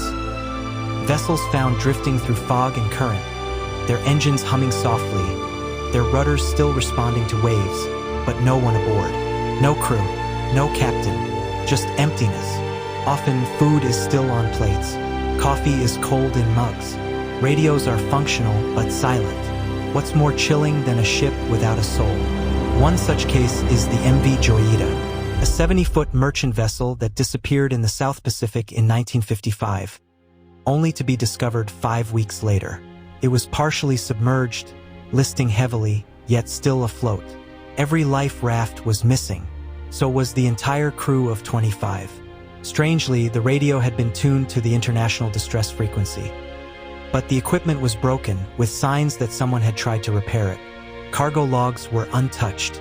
The doctor's bag had been laid out, complete with blood-stained bandages. Not a single body was ever recovered. Then came the High Aim 6. In 2003, it was found drifting near Australia, its engine still in working order, with fuel and food supplies untouched. Fishing gear was set. Everything was normal, except for one thing: no people. The Taiwanese authorities investigated and traced its origin, but neither the captain nor any of the crew were ever located. The only sign left was a pair of flip-flops and a half-smoked cigarette. The ship simply sailed alone. In 2012, a Russian vessel named Lyubov Orlova broke free while being towed to a scrapyard. For weeks, it wandered the North Atlantic, its GPS beacons pinging from time to time, showing odd, zigzagging movements. Salvage teams gave up chasing it, but every so often there'd be a brief signal. One moment, near Iceland. Another week, off the coast of Ireland. Then, nothing. The sea took it or something else did. But perhaps the most unsettling tale is that of the SV Kiss-2. In 2007, this modern catamaran was found off the coast of Queensland, Australia. A camera showed footage of the crew just days before, laughing, relaxed, and wearing life jackets. But when rescuers arrived, the scene looked like something from a horror film. GPS was active, engine functional, a laptop open on the table, a meal half-eaten, but all 3 sailors had vanished. No mayday. No struggle. No sign of foul play. Experts were baffled. It was as if they had just stepped off. Why do these stories keep happening? Pirates? Rogue waves? Or something worse? Some investigators suggest sudden panic or shifts in weather. Others whisper of psychological breakdowns or mutinies. But the evidence never adds up. No violence. No theft. Just absence. These drifting husks, these ghost ships, tell their own stories. Wordless tales etched in rust and sea salt. And the longer they float, the more questions they raise. Who vanished? Why? And what might they have seen before they disappeared? GPS manipulation and cybermarine horror. In the age of satellites and artificial intelligence, it's not monsters that we deeply fear. It's the monsters we can't see. The ones that hide in code, in frequencies, in ghost signals that hijack your course and rewrite your fate. Welcome to the shadowy realm of cybermarine horror, where GPS, the tool every ship now relies on, becomes a trap. It began quietly, ships reporting slight errors, not major ones, just enough to misplace a tanker by a few nautical miles. A wrong dock, a delayed arrival, an unusual route in the logs. But then came the documented jamming incidents, freighters in the Black Sea showing their positions as airports, naval vessels veering off path during routine drills, cargo ships circling the same patch of ocean as if hypnotized. In 2017, nearly 20 ships reported simultaneous GPS failure while passing through the same region. Their onboard systems showed them parked inland, hundreds of miles from the actual sea. Some crew thought they were hacked. Others thought something far stranger was happening. What kind of force can override every satellite correction at once? Modern pirates no longer need speedboats. They need laptops. Spoofing technology, illegal, untraceable, can now feed a ship's navigation system entirely false data. It tells the autopilot the sea is flat when it isn't. It says the path ahead is open, even when it leads straight to a reef. In several ports, entire fleets have been affected without a shot fired, without an enemy seen. But beyond criminal interference lies something more unnerving. Anomalous glitches in open water, where no spoofing equipment was found. Weather perfect, signals strong, yet the ship's heading goes wrong. The maps reset. The logs erased themselves. Crew described cold drafts in sealed rooms, whispered voices through intercoms no one is using, and the sensation not of being followed but of being guided. The most chilling reports come from bridge officers, the ones who rely on their tech more than instinct. They speak of routes they didn't plot, updates that came from nowhere, a kind of digital hand, invisible but deliberate, drawing them away from planned destinations into emptier, darker seas. One vessel, a coastal survey ship from Scandinavia, reportedly found its coordinates spinning in place for over 4 hours. The crew confirmed their surroundings were changing, but the system insisted they hadn't moved.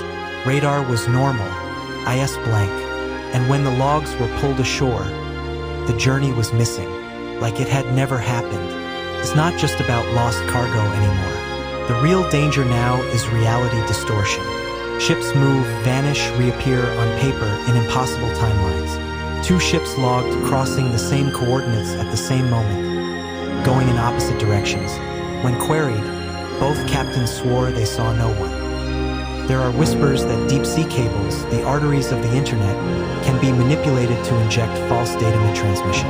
Others believe something even older is at play. Not a glitch, but a kind of mimicry, a digital haunting, replaying old paths, false identities, lost ships echoing through the digital sea. In the silence of modern oceans, even a compass can lie. And when the machines take over, when your only guide is a voice made of numbers and light, how do you know you're still on your way home? Abandoned ghost yachts from billionaire owners. Wealth buys speed, size, and steel. It builds floating mansions with helipads, wine cellars, panic rooms, and gold-plated faucets. But sometimes even the richest abandon their thrones at sea. Not by choice, but by something stranger. These are not forgotten trawlers or rusty fishing boats. These are ghost yachts. Sleek, powerful, and expensive beyond belief. Left adrift, engine humming, lights flickering, crew absent. And no one ever seems to want them back. Take the MY Kes 2, a luxury catamaran owned by a retired businessman in Australia. It was discovered in 2007, calmly bobbing in the Coral Sea. A Sunday newspaper lay on the table. A laptop was still on. Food was set out like lunch had just been interrupted. But no crew, no signs of struggle. No estoy. No distress signal. All 3 men had vanished.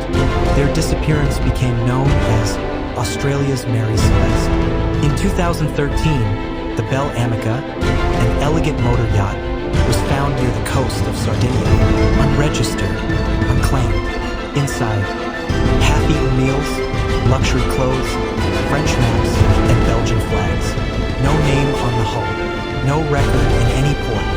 Authorities called it a phantom yacht, and to this day, no official owner has come forward. Then came the High Aim 6, a Taiwanese fishing yacht found near Australia. Engine running, radio working, supplies untouched, but the entire crew gone. Not a drop of blood, no broken equipment, just silence. Even more bizarre, the vessel continued to send data back and forth for days after it was recovered, as though someone was still operating. And the most baffling of all, the Toba, an Indonesian billionaire's private yacht. In 2019, it was seen slowly drifting toward the Nicobar Islands. No crew, no passengers, but inside was a diary, handwritten entries ending abruptly mid-sentence. The ship's security system had been wiped, all digital logs erased. The last GPS ping placed the vessel over 1,000 kilometers from where it was found. It had no business being anywhere near that location. Why would someone leave behind something worth millions? Why would ships with advanced navigation, 24-hour surveillance, and crew trained in every emergency protocol end up eerily untouched, unmanned, and ignored by their owners? Investigators speak of insurance fraud, foul play, or piracy, but in many of these cases, no ransom, no demand, no crime is ever proven. Just an empty vessel and a growing list of questions. Some say these are testbeds for secret tech, quietly scrubbed of all human trace when the project ends. Others whisper about cursed waters, magnetic anomalies, old spirits, or lost coordinates that pull in the powerful and never let them go. And then there's the strangest part, how often these vessels are found fully functional. It's as if the ocean itself handed them back. Minus the people. They're too clean, too ready, too preserved. For the billionaires, it's easy to buy another ship, to write off the loss, to say nothing. But for those who look closer, who study the sea's quiet games with human pride, these ghost yachts speak of a different kind of wealth. Not just the cost of luxury, but the price of disappearance. Part 8, The Final Depths. Truth, Myth, and Memory. Why the sea haunts us. Psychological and evolutionary fears. There's a reason the ocean unsettles us, and it's deeper than shipwrecks or sea monsters. It reaches into our brains, into something ancient, something wired long before language. Fear of deep water isn't just cultural. It's biological. A shadow under the surface, a splash in the distance, the sudden drop-off of the seabed. These things tap into instincts built when survival meant listening to every ripple. Our ancestors feared what they couldn't see because those who didn't vanished. Evolution trained us to be alert near water's edge, to recoil at dark pools, to hesitate before diving into the unknown. And when humans finally began to sail, we brought that fear with us. Every creak of the hull, every fog-covered mile, lit up the oldest parts of the brain. Modern psychology gives this fear names. Thalassophobia, the dread of open. But centuries before these words, mariners already knew what they were. Survival instincts sharpened by generations who watched friends go missing in perfectly calm waters. Even today, seasoned sailors report the same reactions. Heart pounding when sonar pings go unanswered. Dry mouth as the storm approaches. A chill that comes when the engine cuts out and all that's left is silence. It doesn't matter how advanced the ship, the body remembers. Some researchers say it's tied to our distance from land. On the open ocean, we are specks. No roads. No footprints. No rescue. Just water in every direction, stretching past what the eye can bear. The brain knows you're not supposed to be there, and it warns you with fear. Others go deeper. They say we fear the sea because it reflects the unknown inside us. Our subconscious is often described like the ocean. Vast, hidden, full of shadows and forgotten wreckage. So when we sail, we don't just cross water. We drift over the parts of ourselves we'd rather not face. These aren't just poetic comparisons. Submarine crews, polar explorers, and long-distance solo sailors have reported shared symptoms. Hallucinations, time distortion, panic without cause. It's not the environment that's hostile, it's the mind cracking under pressure. Because when you're surrounded by silence, your thoughts get louder. And not all thoughts are kind. Evolution made us land animals, but our curiosity forced us into the waves. The price has always been fear, and what that fear does when there's no escape. In the end, it's not just what's out there that scares us. It's what's waiting inside when the sea strips everything else away. Ocean as a symbol of the unconscious, of death. The ocean has always been more than water, more than a place, more than danger or beauty. Across ages and cultures, it's become a symbol and not a gentle one. For many, it represents what we fear most. The unknown, the unseen, and the final end. In ancient stories, the sea is often where things go to disappear. Ships vanish, cities sink, gods retreat, and when people speak of death, they often look to the sea. Its stillness, its endlessness, its silence. It mirrors the human mind's greatest mystery. What happens when everything stops? Psychologists and storytellers alike compare the ocean to the unconscious. It hides things. It moves without asking. It can seem calm on the surface, while churning chaos brews below.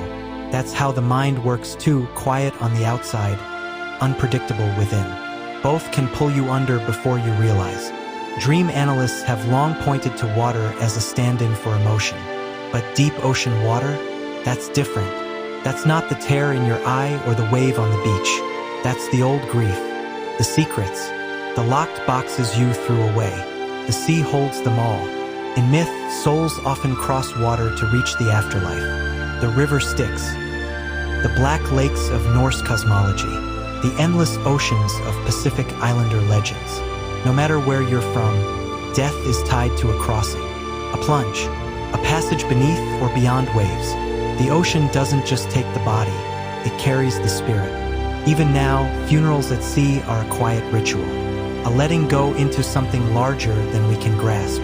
There's awe in that, but also dread, because once someone is given to the ocean, they become part of it. And you never quite know if they're resting or waiting. This is why ghost ships chill us. Not because they float, but because they suggest someone didn't make it across. Something was left behind. Some echo still drifts. We fear the ocean because it doesn't return what it takes. Not answers, not voices, not time. So when you stare at the sea, it stares back. Not with malice, but with a memory of everything that has ever sunk, drowned, or been forgotten. That's the truth. The ocean is a mirror, and sometimes it reflects the part of you that isn't ready to be seen. The timeless loop of sea myths. Some stories were never written. They passed from mouth to mouth, whispered through salt air, changed by each retelling. Yet somehow, they stayed the same. These are the sea myths caught in a loop. Myths that return again and again, no matter how far apart the people or how different the oceans. In one land, it's a woman with green hair and weeping eyes who lures men to the deep. In another, it's a glowing ship that rides waves of fog, appearing before a storm. Somewhere else, it's the sound of bells beneath the waves, or a drowned city that rises only when the moon disappears. Different names, same pattern. Sailors from centuries apart have recorded near-identical warnings. A fog that moves like a beast, calm too sudden to be trusted. A figure standing alone on the water, always at midnight. None of these were meant to be written. They weren't for the public. They were logged quietly, sometimes hidden. But the repetition is undeniable. These stories loop like waves on the shore, always back again. In Polynesia, elders speak of sea spirits who guard underwater gates. Norse skalds told of the same, but called them sea wives or wavemen. In West Africa, it's spirits under the tides who sing through wreckage. And across the Arctic, hunters told of voices below the ice. The language changes, but the message does not. The sea has patterns we cannot unsee. It repeats. It remembers. Some believe these stories come from old trauma, memories etched into culture after a disaster. Others say the ocean has a rhythm, a kind of awareness, and that myths are its voice, filtered through human fear. Not just imagination, but reaction. A way to survive what cannot be predicted. These loops trap more than ships. They trap the mind. A person hears a legend, and then one day they live it, or think they do, because the sea doesn't offer proof. It offers echoes. It offers moments that feel ancient, though they happen today. One shadow too close, one sound too deep, and suddenly you're part of the loop too. These aren't just old stories. They're active systems of belief. They bind generations who've never met. They explain the unexplainable, and they always come back. No matter how much time passes, how much science explains, or how brave the sailor, the myths remain. Waiting, circling, whispering through the tide, revisiting the loop, the ocean remembers, tying all narratives back into the intra-loop. And now, after all these strange stories, the ghost ships, the lost crews, the phantom islands, the haunted submarines, the myths that refuse to die, we return to where we began. That loop, that quiet circle drawn by salt and wind, stretching across oceans and time. It doesn't matter whether we start with a World War II convoy vanishing from radar, or a sea goddess whispering through the tide, or a billionaire's yacht left to drift in silence. Each story curves back on itself, as if the sea is not linear, but circular. A place where history doesn't just repeat, it haunts. It folds in, overlaps, then reappears in new disguises. And we're left wondering, are we the storytellers? Or are we only remembering what the sea has already written? Because all these stories, from different parts of the world, from different centuries, begin to sound like one story told many ways. A warning dressed in mystery, a cry hidden in legend, a truth scattered across waves, waiting for the patient listener. And maybe that's why the ocean still frightens us.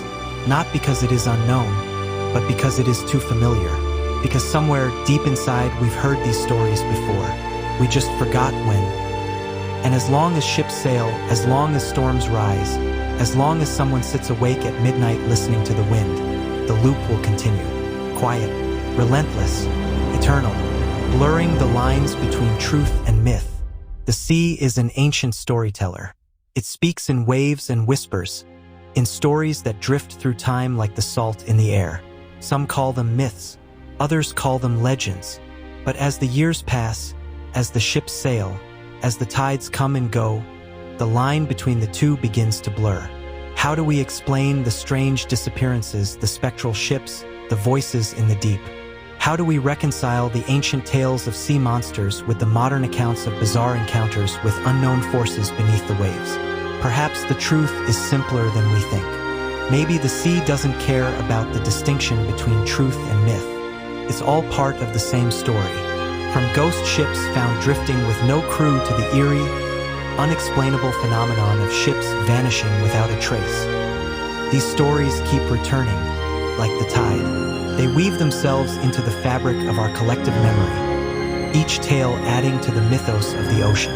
The vast, infinite unknown that taunts us, that calls us to the edges of reason. And yet, each time we hear these stories, whether from ancient sailors or modern adventurers, we are reminded that the ocean is more than just water.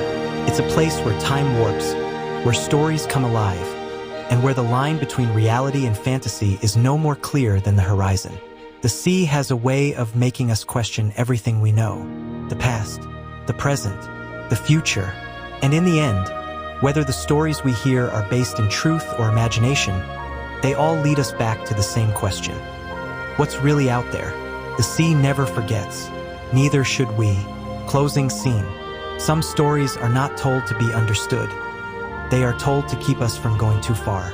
And when we venture out into the darkness of the waves, we carry these tales with us to remind us that the sea has its own rules, its own mysteries, and that some things are best left unexplored. And so the loop continues as it always has. The sea whispers and we listen, not just to hear, but to remember,